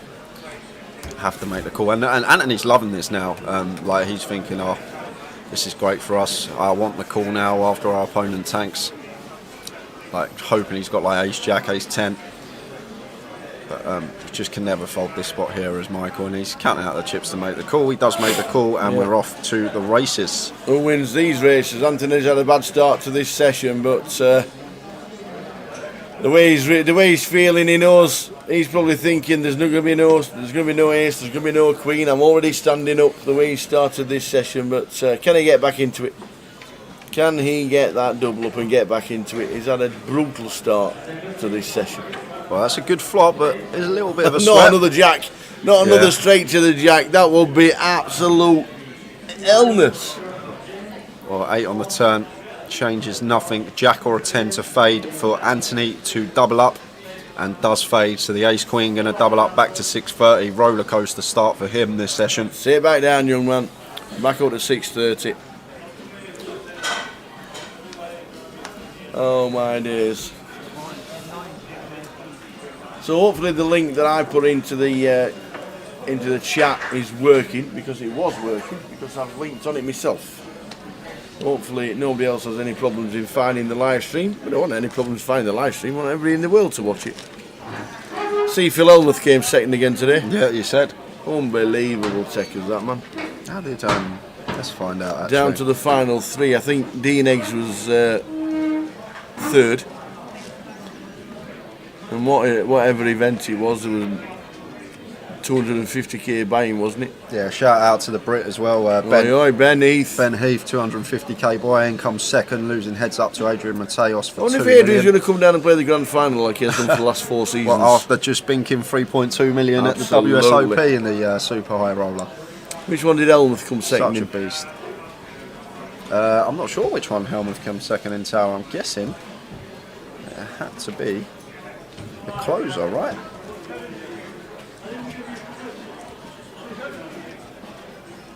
No, that's not started yet. The super high roller, no limit. That was Mateus. That was Robert Cowan in the 50k PLO apparently. I bet it was Raz. I bet it was Raz. 50k PLO. The 50k PLO. I'm looking, it's not there. The 50k I'm PLO. looking, I can't see it. 50k PLO, man! Looking, I can't see it anywhere. Oh, there we go. High roller pot limit owner. Oh, that's got to be it, right? Go. Yep, there we are. Helmuth lost heads up to Osmus Dennis. Found it. Osmus. Very nice. Negrano was there as well. Finished third, didn't he, Negrano? Wow, look at that. Helmuth and Negrano, both on the FT. Yep. Sean Deeb. Scott Seaver. Ben Lamb. Flipping heck.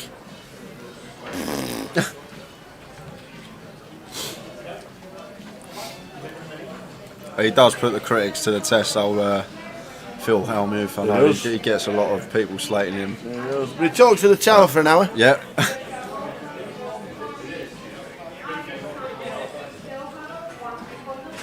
Last warning, Brad, I might have to bar you from the chat. I've heard that about 70 times this weekend. What's that? Oh, right.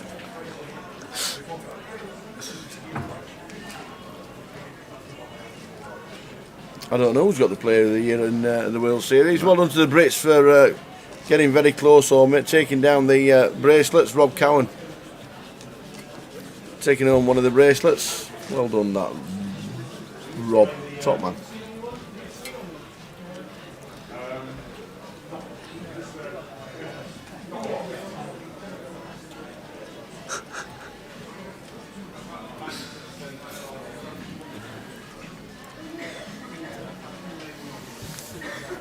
Cheers, got it. It was great. It was just sent out as a tweet. Do you fancy an hour?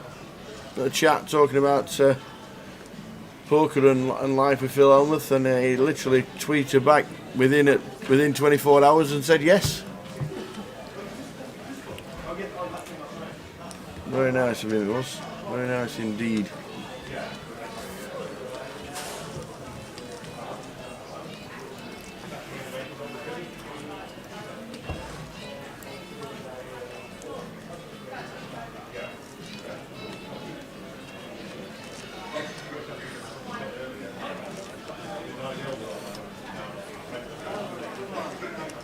So 11 players remaining. Prizes coming across the bottom of the screen. 125k going to the winner. And as Towers mentioned, another $500,000 prize pool, 3 on the bounce for the GUKPT. That confirmation, Josh Ari is player of the year, Phil Helmuth second, Dylan Lind in third, and the winner of the main event, Corey Aldermeyer, was fourth. Very nice. I think Josh was in that 50k PLO. You gotta saw his name. So Anthony just opting to rip the 10-9 off on the button for 30 odd big blinds.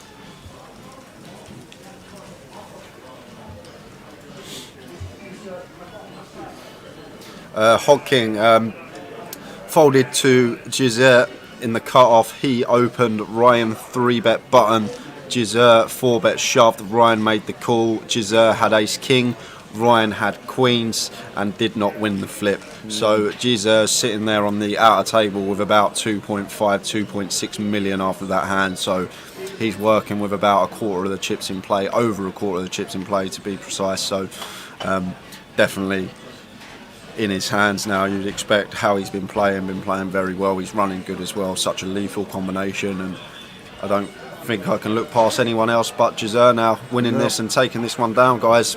Definitely his tournament to lose now from this stage going forward.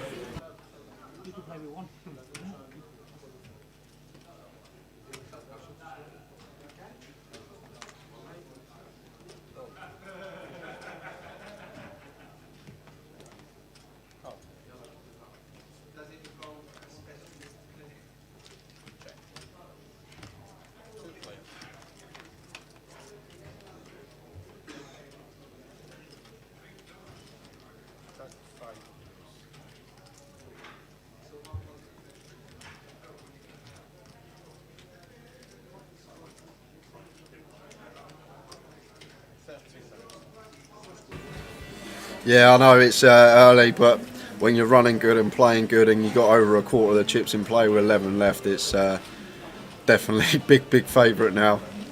Jizzert. But yeah, Ryan Mandara was our 12th place finisher. Very unlucky. If the guy who won the World Series still lived in Germany, tax would be 46%. Why? Wow. That's a lot of tax. That's supposed to be the higher bracket, wouldn't it? We have a high bracket of 50% in the UK. So that's if anybody does pay tax and when they have an high bracket. Seem to get away with it, but that's another story. Another story. Here he is, Scott. Thanks very much yesterday. I don't know if you were listening earlier when I did say thank you to yourself. Didn't have to do that for me, but you did with the trophy. Fantastic. Lovely effort. To be fair, he went home without it last night, got back in here, somebody's nicked it.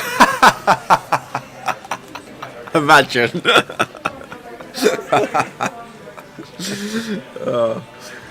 Hey.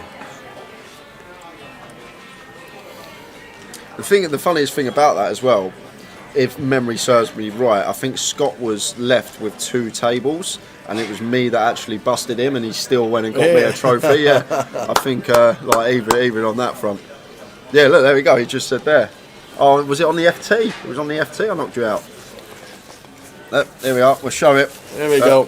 I said I'd get a trophy Ladies this week. and gentlemen, winner of GUKPT 25-25 2018, Mr. J. Howard. The fact he got the name engraved as well. You can see that fantastic. little name engraved on there. But yeah, absolutely brilliant. What a top effort. Thank you very much indeed. Nearly as nice as the cake. A lot nicer with the cake than this guy, I tell you. Well deserved. Got himself the nice trophy. Congratulations. Well done.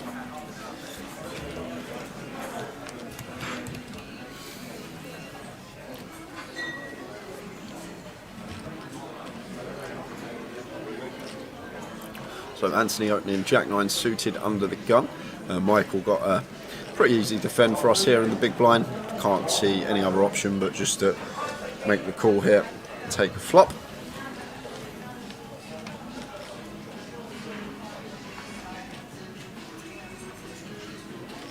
And we got action, big action. Queen 8, 4, 2 clubs. So Anthony flopping the world here, flopping inside straight flush draw. Oh, yes, please. With the Jack 9 of clubs, and Michael with top pair not going to be going anywhere, so comes in for the check call. 9 of clubs on the turn. So both players picking up gut shot now, and Anthony just moves in for 550k into 290. So he's gone, wow, he's gone just under 2x pot here. Maybe just trying to fold out a queen perhaps. Maybe just thinking Anthony's never going to call with just a queen, but just rips for 2x pot after picking up a pair to go with his straight flush draw on the turn. This is a huge shove from Anthony Kennedy. And now Michael in a spot here with his top pair. This is such a big shove here, Tower. Just under 2x pot on the turn. Like, what hands do we expect Anthony to do this with from Michael's perspective? It's just such a big shove that we need to be right. It's too often here, I think, as Michael. I wouldn't be surprised if we saw him fold this one, Tower. I think we can find better spots rather than calling off the 2x shove. It's just tough. 2x shove call with one top. Well, it's pair. just sub 2x, but it's still massive in the grand schemes of things.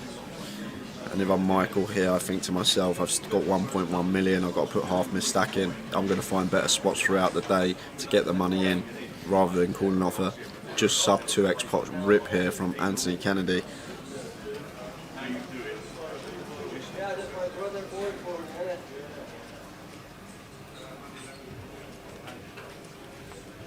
And he does make the call. He does. Does find it. Wowzers. Finds the call with the Queen Oh, Jack. Anthony shakes his head. He was like, wowzers. How's it? Yeah, he's like, how have you called it? Do we get fortunate again? He taps the table. Chop He does. it. He gets Chop it up. Offsuit 10 on the river. They're going to chop this one. Fair result, I guess. My days. Oh my days. Chop it up. Yeah, Scott, I remember the, I think it was less than that, because the aces into Jack's hand, I shoved the, I think I had 3 or 4 bigs, and next hand I had 4 or 5 suited under the gun and stuck it in for me 4 bigs, and matey in the big had ace 10 called, and I hit the wheel on the river. I hit the straight on the river. I remember the hand, actually. It's crazy how little things like that like define a tournament.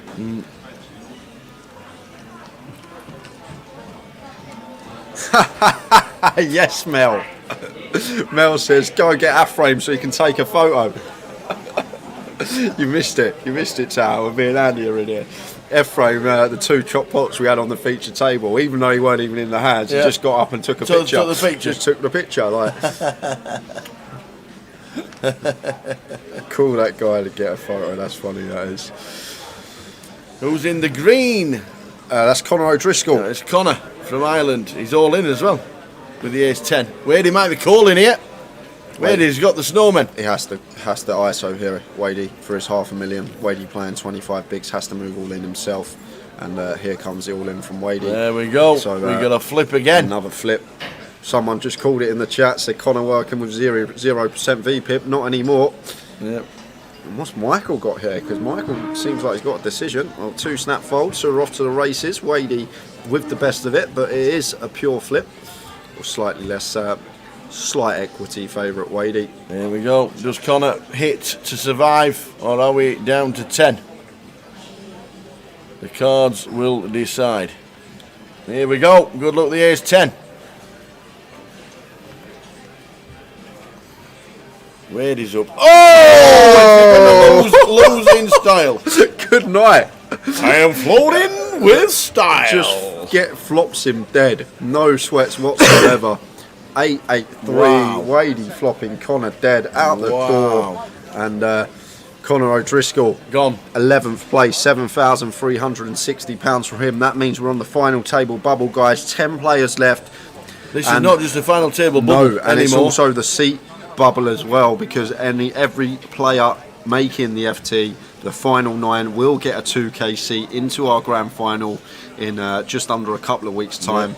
So there is a little 2K seat up for grabs. So that may play a little factor in some people's play. Unbelievable. We're down to 10, 2 tables of 5. Wowzers. Big bubble coming up. We're in the money, but there's a 2K bubble right now. We're technically 3K because you got the pay jump as well.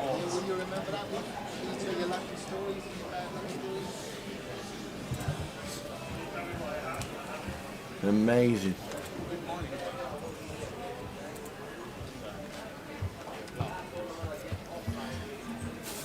Unfortunate one there for Conor. It's just a flip situation. You need to win your flips these stage of the tournament. Scroll on the bottom, Carsten, are the buy-ins, the entries, the prize pool, and what is available for the players. £125,420. Scrolling across the TV. Be updated during the final as where people finish as well. But we're now on to £8,380 for the final 10.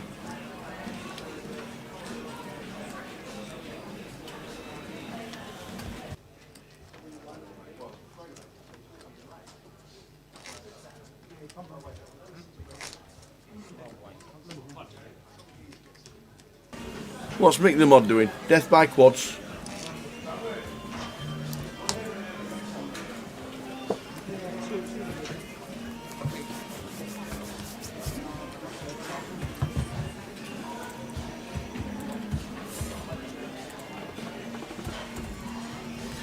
Unlucky Conor.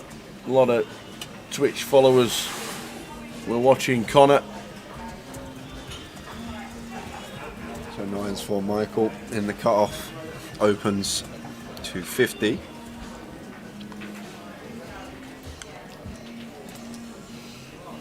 And Wadey not going anywhere with this hand in the big blind. He was going to make the defend and take a flop.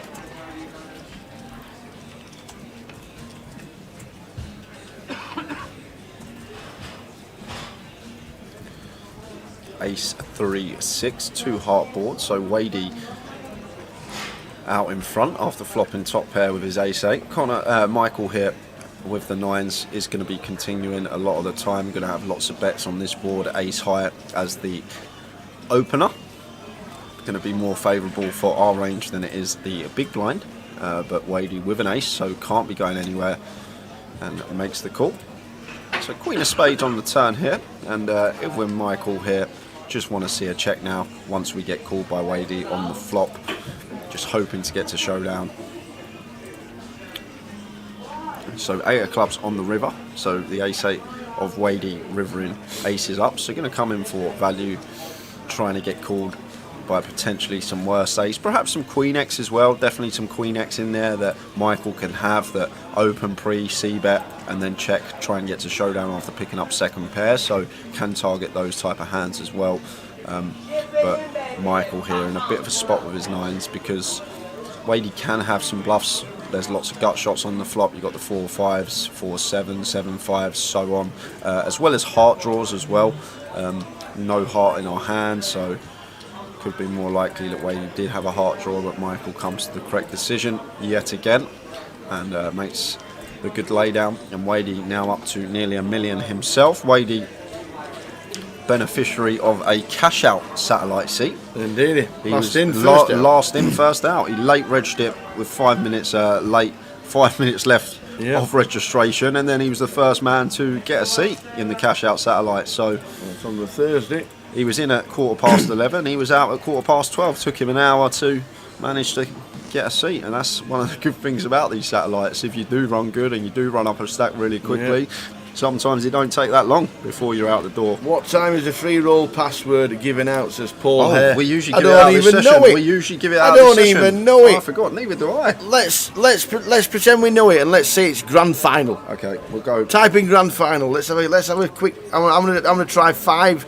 I'm going to try. I actually 100% don't know it because I've not had the email. I don't know it either. I'm going to sign up to Grosvenor. I'm going to log into Grosvenor, and I'm going to try 5 different options. See if we can guess it. So Anthony with premium holding here, ace queen suited with 5-handed. So massive hand for us, opening in cut off, and Paul not opting to defend the king 7. Problem is now they start abusing uppercase and lowercase. Have they? Oh. Yeah. Can't just make it easy. Trying to get us and everything.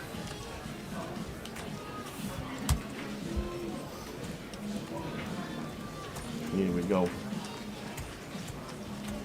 Win your £2,000 at GUKPT London Grand Final ticket online. Satellites, pre-reg, Grand Final day 1 A, B and C, and you enter into a last longer for the Grand Final. The A-Maker Knockout Series event 7 of 7 is next Wednesday at 8 o'clock. Here we go, let's find it. It's usually on at 6. There it is. It's a ram. GUKPT live stream free roll. Nobody's in it at the minute, surprisingly. And it says register. Right, let's go for it. I'm going to say grand final with a capital G. 1 failed registration. You have 2 lifelines left. Uh-oh. Let's go for... Let's go for...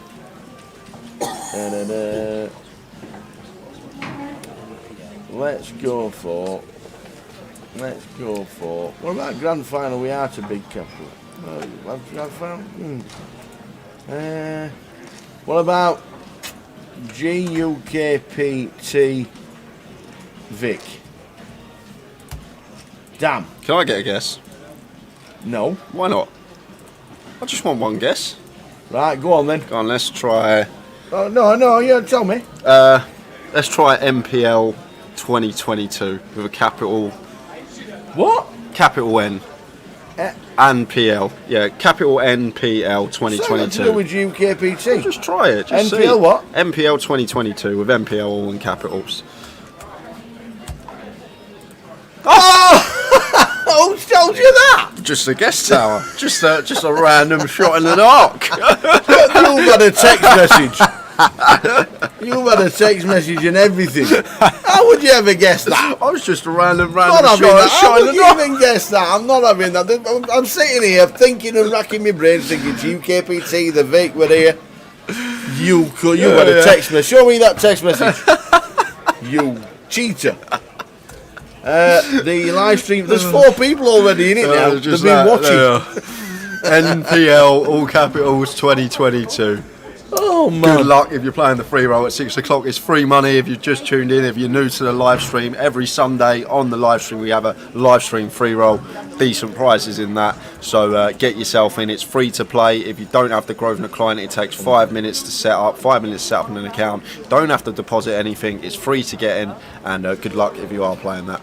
I feel hard done by. It's just a good guess, Tower. Can we not appreciate a good guess? It always has something to do with where we are or the GUKPT or something like that. I was even trying to think, rack my brains who won the last grand final. I was like, oh, unbelievable. I'll tell you what, I'll put the command in Twitch for you all now. There's 10 people already in now. Oh dear. What am I working with round here? Eh?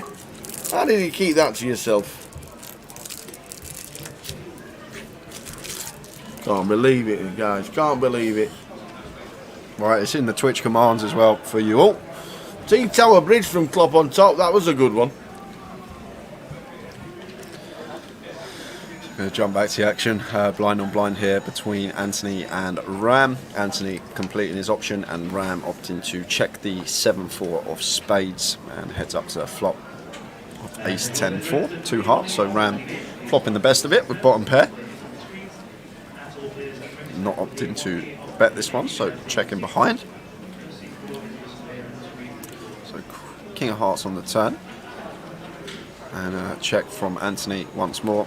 And Ram does have a pair here. We are blind on blind. Hard to make a pair. Range is very wide. Anthony's going to have a whole host that completes in the small, but just happy to get to showdown. Looks like that's what Ram's trying to do. And we'll have the best of it at showdown.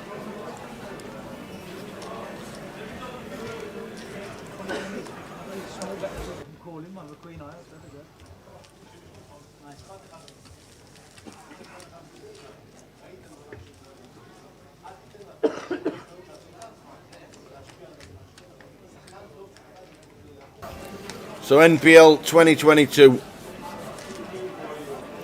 is the password for the £250 live stream free roll. Do you know what? I'm going to play it myself tonight. I'm going to play it myself tonight. £110 closer ticket is on. And whoever's on my table, I'm going all in first hand.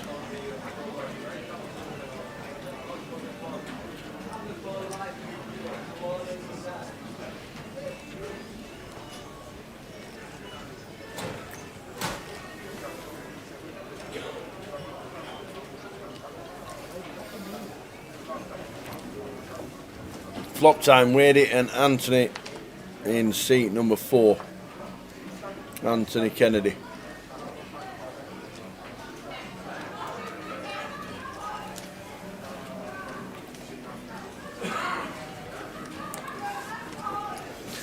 No, there's no bounty on my head. I'm just going to go all in first hand. Whoever's on my table and you're watching the live stream, we have to be watching the live stream to get the password, unless you pass it on, which is silly. Giving more people chances to win the vouchers. Anthony getting his chips back now. He's back up to $1 million.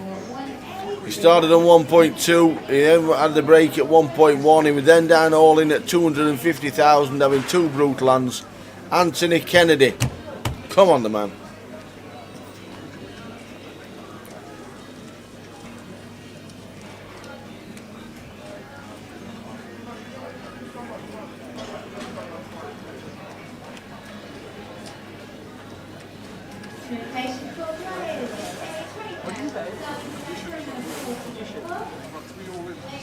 The mini has started quietly, and the Mayad. It has started quietly, but there's that much going on the next 3 weeks. It's never going to be rammed when it's a single, as if it was a single tournament. Started with 57, playing all day.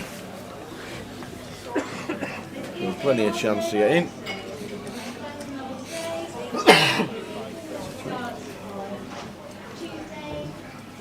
So Michael opening under the gun, and he should be with Ace Jack. Yeah, whatever happens, whatever actions before me, I'll be going all in first hand. What's happening? I've decided to play the game, and I'm all in first hand. Okay. That's what I've told everybody. I'll be all in first hand on the free roll at 6 o'clock. Tower in the house. Who's going to be on my table? So Ace Jack for Michael, and Wadey flopping top pair as well. So Wadey gonna lose a few chips in this pot for sure, and checks this one over to Mike, who may incorporate some check backs. Maybe he thinks this is going to be a 2-street hand versus Wadey's small blind calling range. So maybe the best way to get our 2 streets of value is coming for a deceptive check here on the turn, and then value bet river once check to us. So king of diamonds, so they are actually going to chop this up. Really good river for Wadey. And it goes check, check. Wow, he did not to value bet that spot, Michael, after Wadey checked. Maybe thinking there's not much we're going to get called by.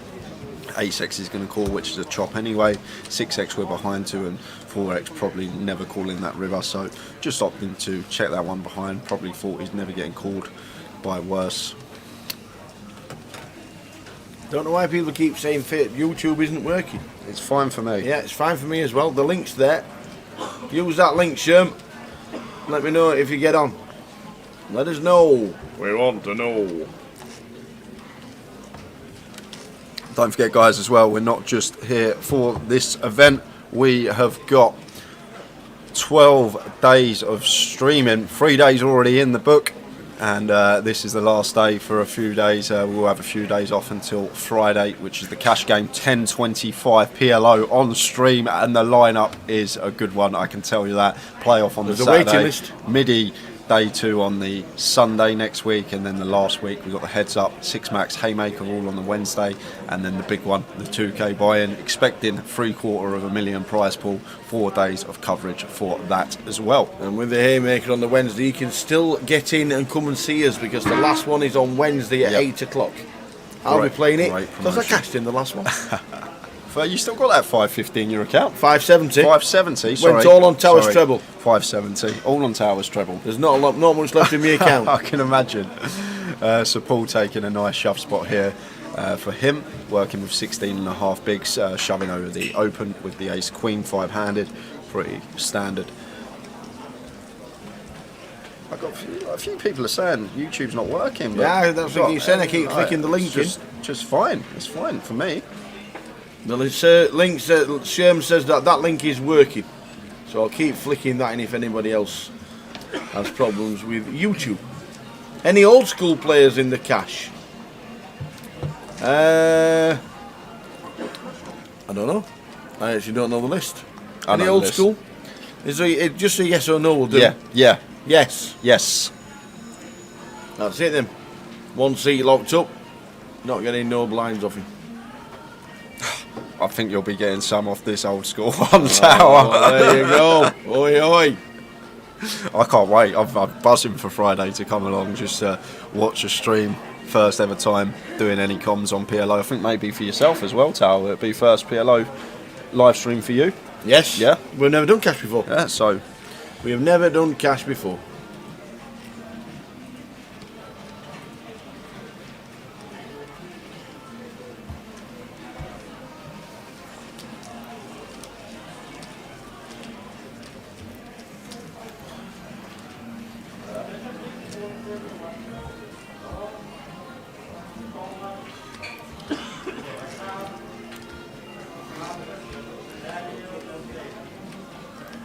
So we've got 15 minutes left on the clock, and then we move into the fourth level of the day. Blinds will be going up to 15k, 30k, I believe. Or do we have a 10k, 25k level, or is it straight to 15, 30 on the structure? On this structure? Yeah. Let's have a look. We'll look on the poker live app. Do it the right way.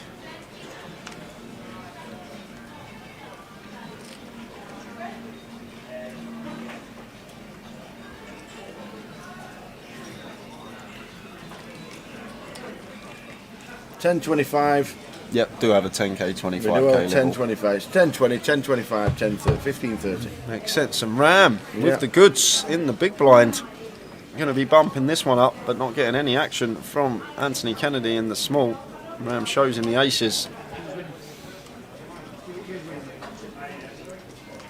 Yeah, the thing is, guys, on YouTube as well, what I probably should mention, if you're not subscribed to us, when you search in GUKPT live stream, it won't come up on the search. If you are subscribed to us, it will. But if you're not, I'm not sure why you wouldn't be, but if you're not, you then need to click on the GUKPT channel itself. Doesn't cost you any money. And it will be up the top and it will say live. So if you're not subscribed to us, that might be why you're struggling to find it on YouTube. But if you are, you shouldn't have a problem. Press the subscribe button. Just click it. You don't. It doesn't cost you anything, and then every time we go live, you get a notification as well. Any plans for some satellites online for the 25-25s next month? Yes, there will be. The closer we get to the time, the first 25-25s will show you after this hand of what is coming up 25-25 wise before Christmas.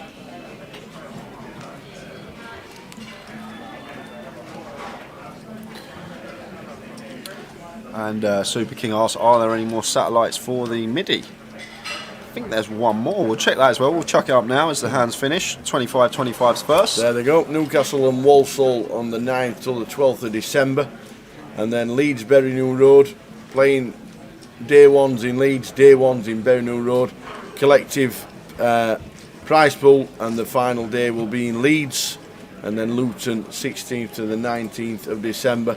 Plenty more announcements of the 25-25s and the G400s that come next year, as well as the deep stacks and obviously the GKPT schedule. MIDI main satellite, let's have a quick look. I think there's one more in the schedule, is there not? So, MIDI. There's a grand final satellite, there's a MIDI main cash out I think on the Saturday. last, the only MIDI satellite was yesterday. Yeah. So yeah, that was it. No more running in the club.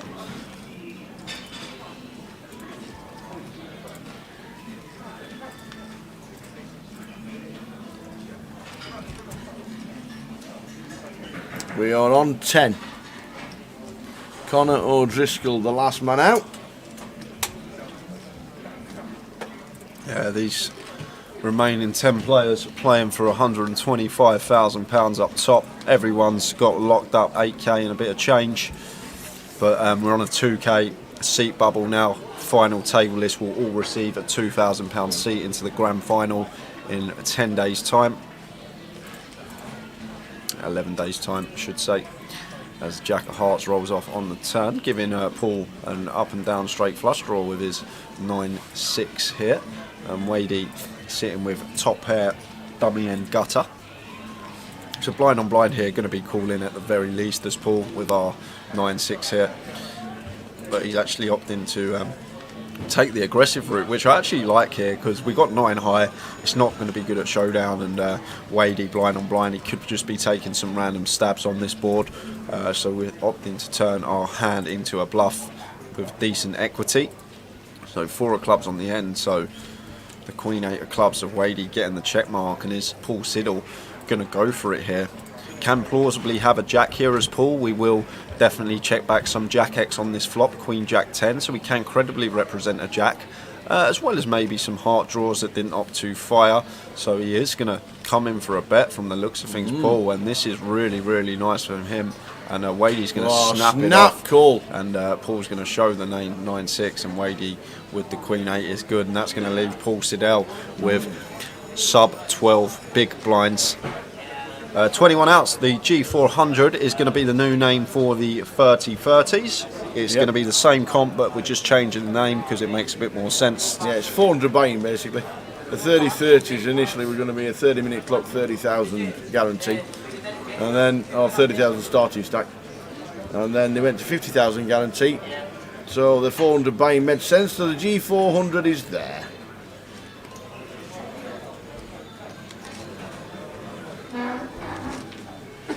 The Gasman was at the Bristol Rovers Tranmere 2-2 game yesterday. That was in the Towers treble. How'd it get on? Bristol Rovers were winning. We got 3 shots. Right, Bristol Rovers were winning 2-0. We got 3 shots here this festival tower. We're due, and we got 3 shots here. The Bristol, first one, yeah, no good. Bristol Rovers were winning 2-0. Not my fault. They can't hang on. Will the 30-30 tickets be valid? Yes, they will.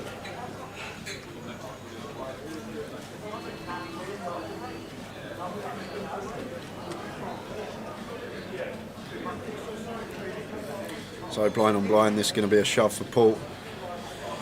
Should be a shove. And it is a shove with the ace-5, and Michael not going to be able to call with a 4 deuce. So he'll be getting out the way, and Paul going to take that one. All right, Mr. Andrew. How are we doing? Hey. Can't get enough of the comms booth, this man. No, he can't. He keeps kicking me out for half an hour. The next time it'll be me and him. And then you can have half an hour. Yeah, you can do some, Andy, when I get some food. When you get, oh yeah, food again. I haven't eaten today. What? Do you know, I've not eaten since about 6 o'clock yesterday. After I had my steak. 8:30. 8:30, yeah, it's, yeah, 8:30. Is 8:30 after 6, before or after 6? Full session, yeah, full session just before. I don't know how you can live without breakfast. I can't miss breakfast. Coffee's good enough for me in the morning.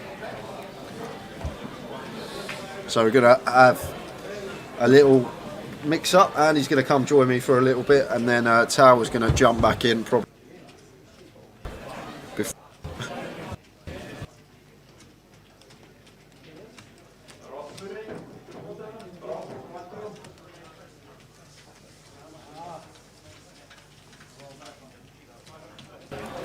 Okay. So Paul shoving again on the button. He's got an ace. He's all in for his 13 big blinds. Oh, cup of tea. Yes, you don't have sugar looking svelte like you, man. Actually, some orange juice would be good. Give me some orange juice. My best. Nice one, thank you. Yeah, Gas, it's a great story, the bounty story. Not only did the player that knocked the Joker out in the Joker's Wild Card receive the booby prize in the bounty, they then went to actually get the bounty, and Tower had already eaten it. It's like great. You heard that story, Andy? No. Where was this? This was at, I told it yesterday, but I'm sure we got some new viewers in today. So last Goliath we were at, you know, you have the Joker's Wild, and each Joker has like a £500 seat, £200 seat, £100 seat. There's a random element, and then the booby prize is a bounty bar. Oh, bounty bar, yes, so I remember what happened now. was we're sat in the comms booth, and someone's left like a bounty on the side, just left it on the side like that, and Tower's like, oh, I'll just have that, it's out the back like that, not knowing that this is the bounty for the prize. And when the person like opened the envelope and it says bounty bar, they're like, oh, I might as well go grab me chocolate at least. It's gone. So Tower went and handed them a wrapper. Tower walked up to him, handed him a wrapper, and went, there you are, have the wrapper. The bounty's gone, it's in my belly. So he ate the prize without realising that he was eating the prize for the Joker's Wild. But yeah, it's a great story. Good old Tower. Eating bounty prizes.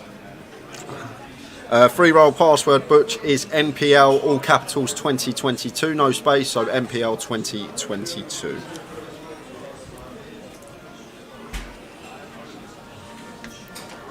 And Gully Math says, afternoon, Andy. Hi, Gil.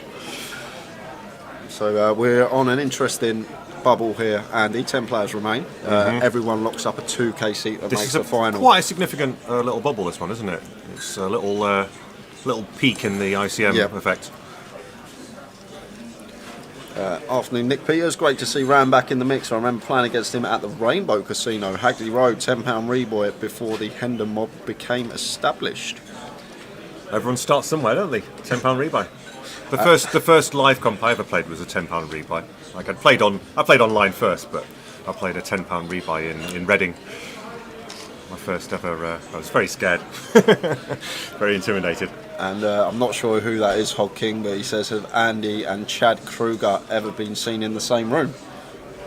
I don't know. Should we Google him? Should we Google him? Gonna have to Google this. Usually when people make comparisons and I don't know who it is, it usually turns out to be a football player or some sports. It's definitely not a person. football player, I don't think. Oh, singer-songwriter. His hair's not as good as mine. Yeah, it's not. It's nowhere near as good as Andy's. It's nowhere near as good. Yeah. Lead singer of Nickelback. Oh, really? Oh dear, that's unfortunate. So Michael Raisin taking the cut off with the King Queen, Wadey not defending the 8 trait.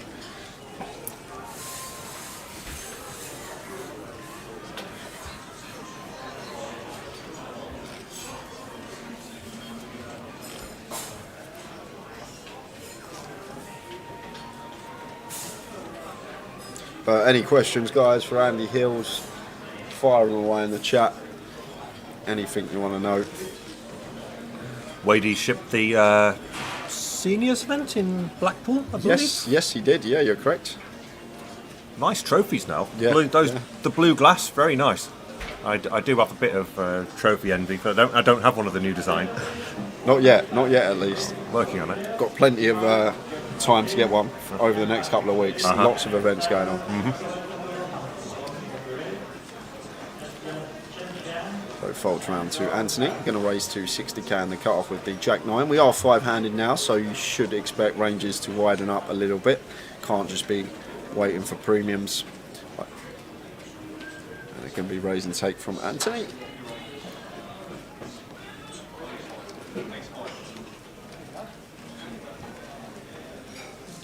Got a dominating hand to fold there. Quite a nitty fold by the Queen Jack in the small blind. Gully Math says, you playing the full festival, Andy, or just a few events? Not as many as I would like here.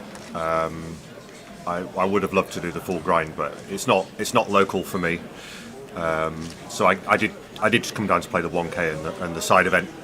Should I bust the 1K, which is what happened. So there's the events for you, Ryan, next year. No Portsmouth, but closest to Portsmouth, I'm guessing, is Reading. Reading South is where we will be. Reading's back on the schedule for next year, leg 4, 17th to the 24th of April, but no Portsmouth on the schedule. I've heard, I think it's Portsmouth and not Southampton. I could be wrong, but I think they're building like a new card room or something in either Portsmouth or Southampton. So maybe in a few years' time we will see Portsmouth on the GUKPT schedule. What's been my toughest heads-up game? So, I mean, I've had some pretty tough ones online. I've played a lot of, tournaments online. Didn't you have like a 5-hour heads up in a 25? It wasn't 5 hours, but it was three hours, I think, or 3.5 hours maybe. Yeah, it was a 25, and unfortunately I did come second. Of course, it was quite painful.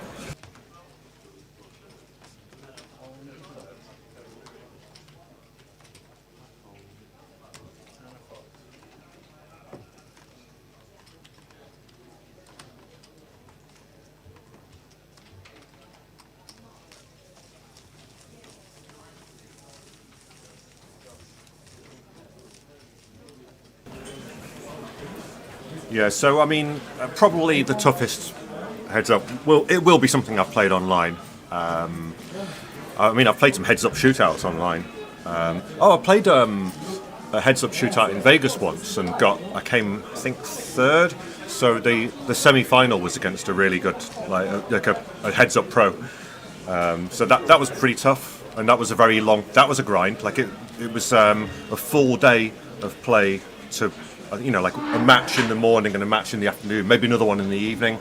I was the last match going till sort of 3 a.m. or something. Then I had to go home and then come back the next day for a 11 o'clock start or something. So that was a grind.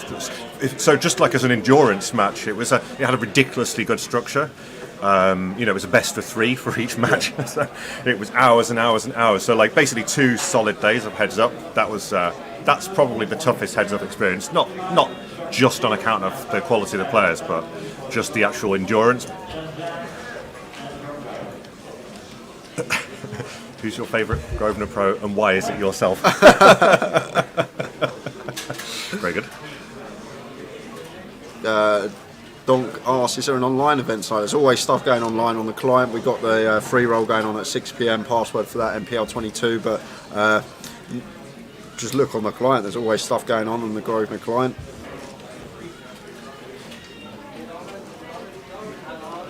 But we're going to be covering the day 3, nearly at the final table, on the final table bubble now.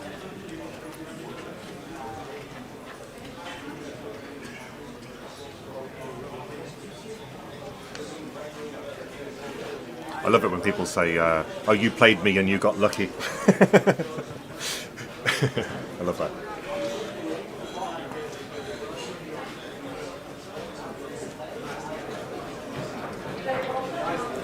Oh, this is a nice hand to have when you're at this deep in a comp. 3 bets to 135. So he's gone really small here out of the blinds, Anthony, and not getting any action with the aces. Wadey just lets the king deuce suited go, and Anthony, no action for him with the boots, and shows the boots. Can I keep them, please? That's what we normally say in this spot, right? Charlie says, "Hi Andy, how's it going, mate?" Hey Charlie. And Matt, I'll run them across the bottom for you now. Matt Hayes asking what the min cash is at the FT. 2k grand final seat for making the final table, as I've mentioned a few times. So technically an extra 2k of what you're about to see running across the bottom. Everyone has locked up £8,380. It's a good payday.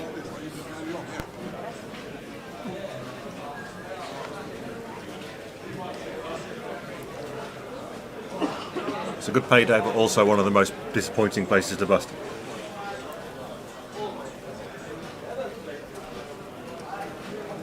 Yeah, it's a great addition this year. We've had lots of good additions to the stream. PK, Andy, putting in work behind the scenes. We've got a lot more transitions, a lot more stuff showing, like the number of players top right of the screen. Chip counts coming up every break. It's just obviously progressing, and the more and more that we do it, the product's just becoming better and better. There's Wadey raising it up, blind on blind, after Ram opts to complete the 9-8 off, and Wadey making it 3.5x, and Ram just thinks better of it, gets out of the way.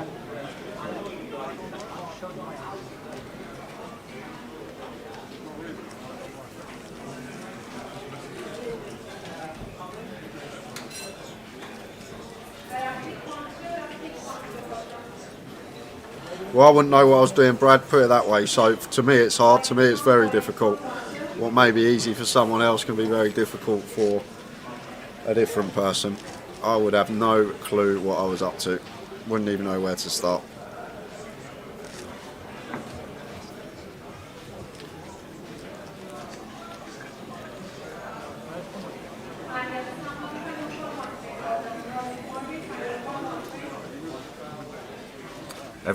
Every main, I think all the 1K main events have had over 100k up top this season, right? Yeah, it's been incredible. All the 1Ks have. This is the first time ever in GUKPT history that we've had 3 500k prize pools for mains on the trot. Amazing. 500,000 Luton, 500,000 Blackpool, and over 500,000 here. Mm-hmm.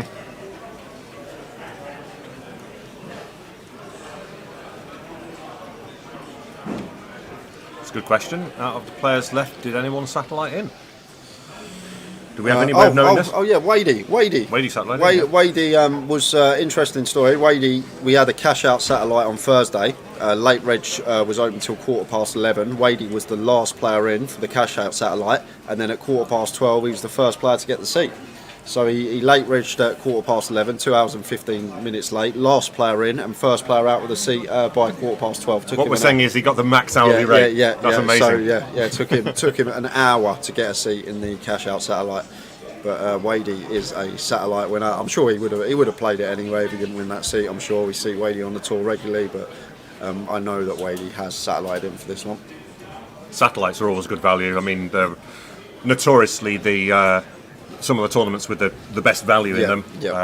Not only do you get a lot of people just having a crack at them who maybe wouldn't normally play at that kind of buy-in level, but also people make like really big fundamental mistakes, like maths mistakes, specifically relating to satellite strategy. So if you can swat up a little bit on just basic satellite and ICM strategy, you can just print money.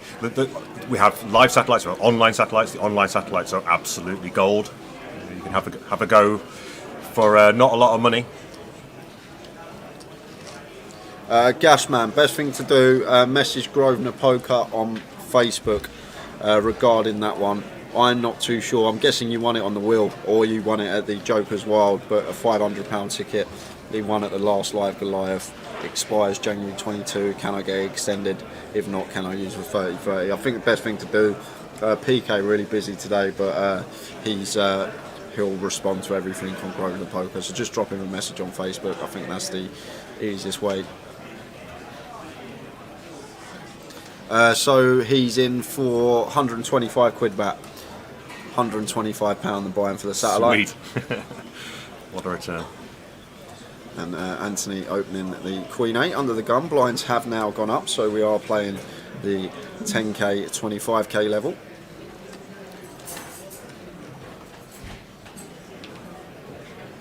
Here is a please all finalists in our main event.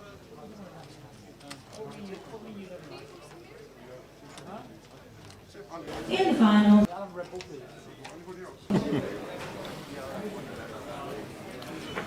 Yeah, the cash-out satellites are very, very popular. I haven't heard anyone say a bad word about them. No. I have not played one yet, but I've heard about all kinds of interesting spots that come up. You know, where people make a little mistake, they raise and then get jammed on, and they realise, oh, yeah. if I'm now in a lose-lose situation. If I fold, the guy's now got over the line and he's got a seat locked up. But if I call, I'm taking an undue risk. Yeah. So you have to be on your toes and think dynamically and There's exploit other people's mistakes. There's situations as well where on the river, for example, if there's enough in the pot to get you over 100k and you got the second nuts and it's checked you just have to check back the second nuts, like stuff like that as well. Right. Like if there's 30k in the pot, you got 70k in your stack.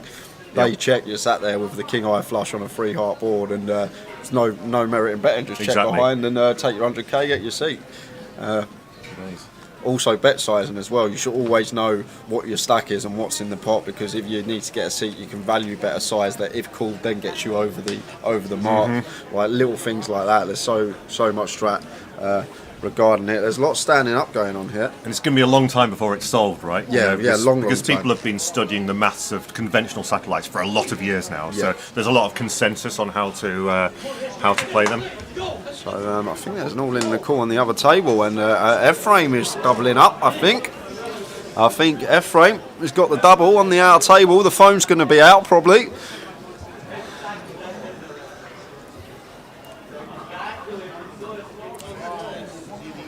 We had a chop when we come back after the break. Me and Tao doing the first hour or so. We had a chop on this table, and we were expecting Ephraim. Mel said to come over and take a picture of the chop on this table. Yes, I saw that. I was watching it. Yeah.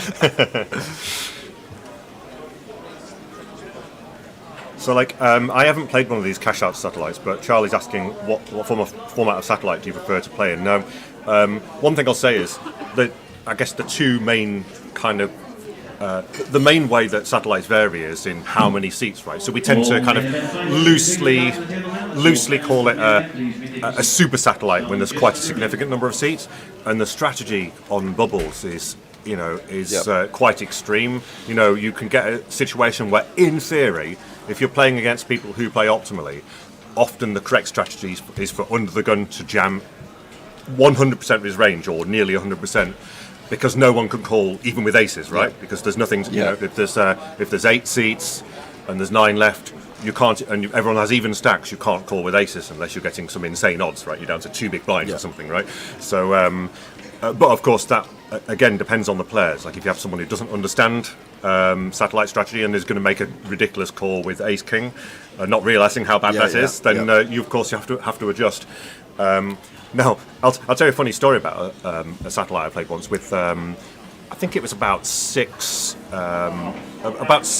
5 or 6 seats. So I was the chip leader of the satellite, and I gauged that everyone in the tournament still was smart enough to understand that they can't call my all in, right? Yeah. So I thought I'll just basically get a free chip up.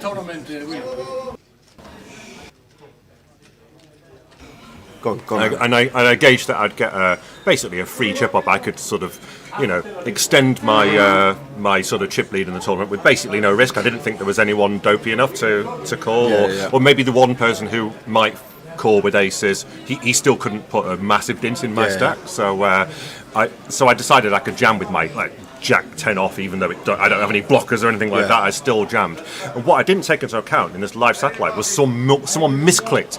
They didn't realise I'd gone all in, and they tried to open jam, and unfortunately it was extremely bad for me. They might have had I can't remember, maybe it was a slightly better hand than me, like a Queen 9 or something like that. As it happens, I did win this hand, but it was a horror moment. I was like, what is this guy doing? And it was because he hadn't seen my all-in. Yeah. So, just when you might think that, it's a sort of safe, risk-free shove here. No, it's different in live poker, right? Someone can just make a mistake. It wasn't someone stupid, they just...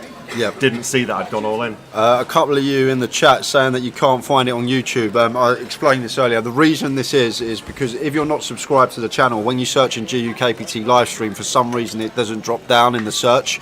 So what you need to do if you're not subscribed, but if obviously this shouldn't be a problem if you are subscribed to the channel, but if you're not subscribed, you need to actually go into the channel itself, GUKPT, and it should be there at the top saying live. But like I say, just hit the subscribe button anyway, make it easy if you then always come up on the page if you are a subscriber.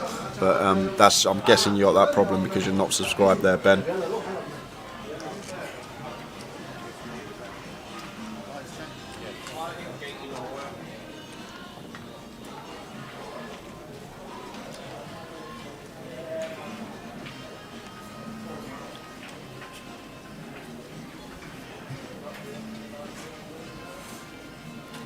Yeah, as Brad says, online, loads of people don't know how to play satellites. Yeah, if you can, and live as well. And live, yeah, like absolutely. Wherever. People don't understand how tight you have to be to call a shove on a final table when you're near the bubble.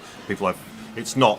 Maybe it's not intuitive to a lot of people, but there's big mistakes are made. So basically, the mistakes are at the expense of the people in the hand, whoever's shoved and whoever's being called, and everyone else who's not in the hand benefits. Yeah, very interesting strat in satellites. There's a way deep catching middle pair here, blind on blind. Going to fire for 35k, and Ram just going to take the tight approach, gets out of the way with a Queen 10 up the Spurs. Pearl, I'll be hopefully catching a little bit on the next break. Might get to watch 15 minutes or so. Keep me updated though, please. Always like to know how the boys are getting on. Spurs are a football team from North London, Andy. Very good. Just to let you know, if you wonder what we're talking about, I know you're not the biggest football fan. I have heard of Spurs.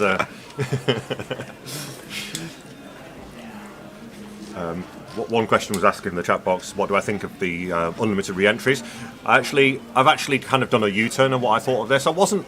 I thought it would slightly toughen the fields. However, I've actually what I think about it now is, if you see how much punting is going on in the re-entry periods of these tournaments, that is actually where a load of the value is now.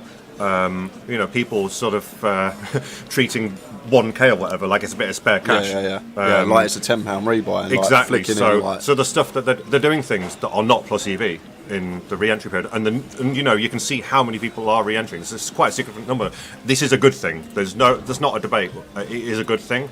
If you can be playing solid and exploiting people who are doing punty stuff, that is where a lot of the ROI comes from in these tournaments now. You sometimes do get some pretty. You can get some pretty tough lineups when you get to the final tables. Sometimes in these 1k or above tournaments, but there's so much value in the early stages. So you really want to be there from the start. Play from the early levels. Catch the punty play. I'm convinced that's where a lot of the ROI comes from now in the live tournaments.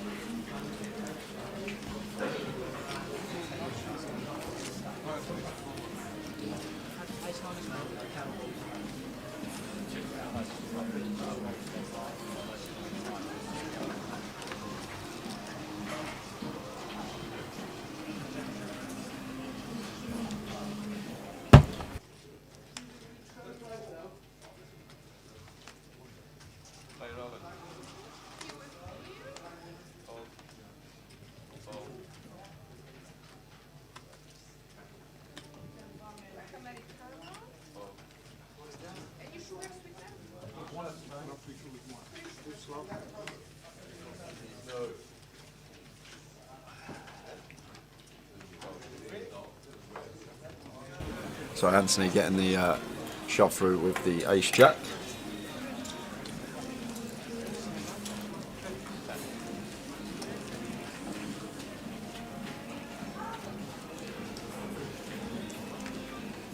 So I didn't see his exact stack size, but like there'll be a lot of spots where there's effectively a bit of a bubble here.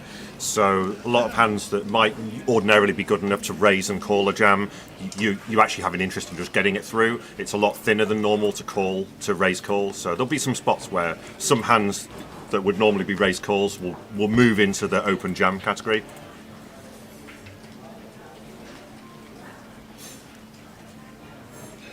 Remember on the first hand of the final table when Ewan and someone else both had sub 5 bigs, and then that matey opened the early position with ace jack or something, and ace 10 suited. and he just ripped ace 4 off when he was like with no fold equity. I have a word for that. I call it the jamikaze. Jamikaze, and then he went on to win it as well. It's crazy, and just crazy. Found a 4 on the flop. Yeah, jamikaze. I like it. I put that in. It's one of my standard player note terms, like 3-bet jamikaze or open jamikaze. Rip it in when you've got no fold equity and like, your hand is not good enough to put it in for value. And then just 4 in the window. Thanks very much. Yeah, thanks very much. Hashtag knew it was coming. 9-6 deuce is the flop here. Massive flop for Wadey in the cut-off. Wadey flopping top pair flush draw, just huge this for him, and looks like Anthony's going to come along, so Anthony will have a piece of this. Can have a lot of hands on this board defending out the big blind. Oh, well, it just gets better and better for Wadey, turning top 2 now to go with his flush draw and coming in for the second barrel for what looks like 150k, and Anthony not going anywhere here. Oh, I thought he was counting out chips like a raise there. And lets it go, and Wadey shows the goods, top 2 and the flush draw. Whole works going on there.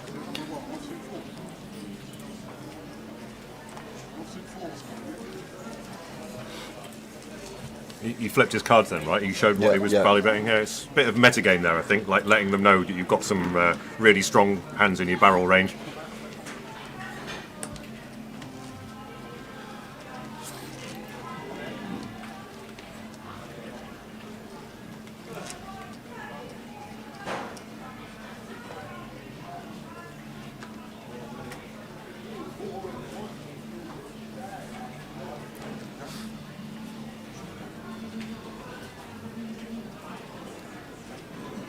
Final table bubble, playing for 125k and a bit of change.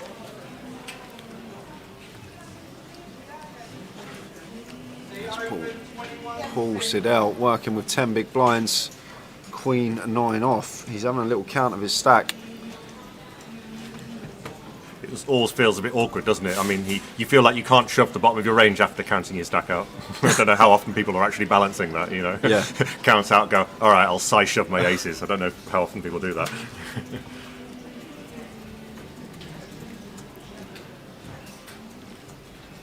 Yeah, it's a rock bottom hand here. And I think with ICM it becomes a pass. But definitely worth counting your stack out for your... so you know for next time. Oh, well, what he's doing, there's been an all-in and a call on the outer table, so he's having a little wait, see what happens before he makes his decision, Paul. There's no hand for hand on the FT bubble, so Paul well within his right to do that, and I think he's seen something's happened on the outer table. Oh, well timed from Paul Siddell, and the 9s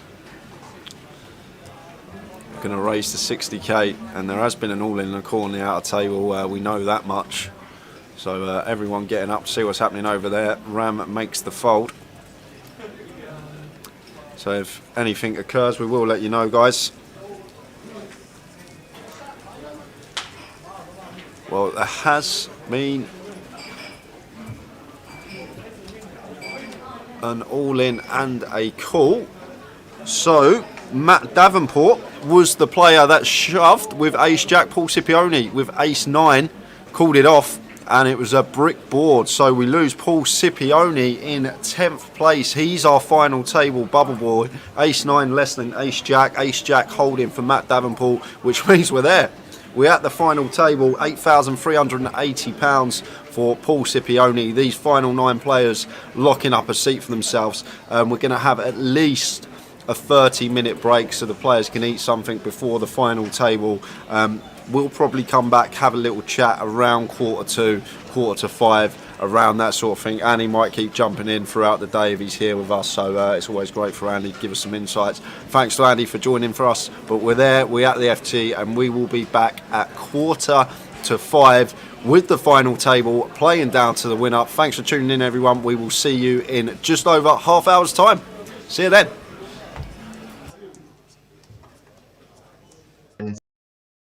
So even though thousands of mistakes along the way, but yeah, pretty happy overall.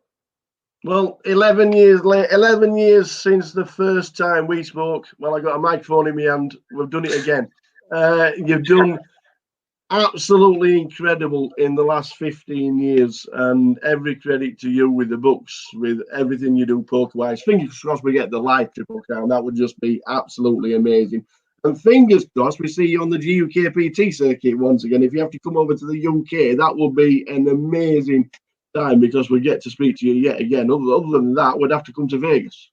Yeah, I mean, I have to, like, my GUKPT record's really bad, so I do need to, like, at some point, probably the most likely ones, you know, so occasionally I play the London one, so that's probably my most likely one. But yeah, I definitely, like, one day, even final table GUKPT I've never done, so yeah, I've got to mix it with the UK guys for sure.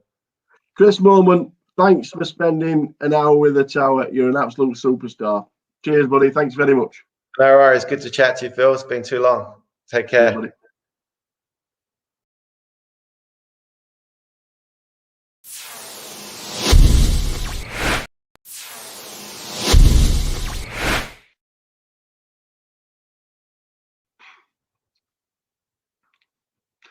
Welcome to another hour with the Tower, and we have had to go to Vegas for the next special guest because, regarded as the best online MTT player in history with 16.5 million lifetime total earnings, under the legendary nickname Moment One, which now means you know who it is, 5.9 million in lifetime earnings, holding 2 of the 3 Triple Crown. He's got a World Series bracelet and a WPT. He's 9th on the all-time money list.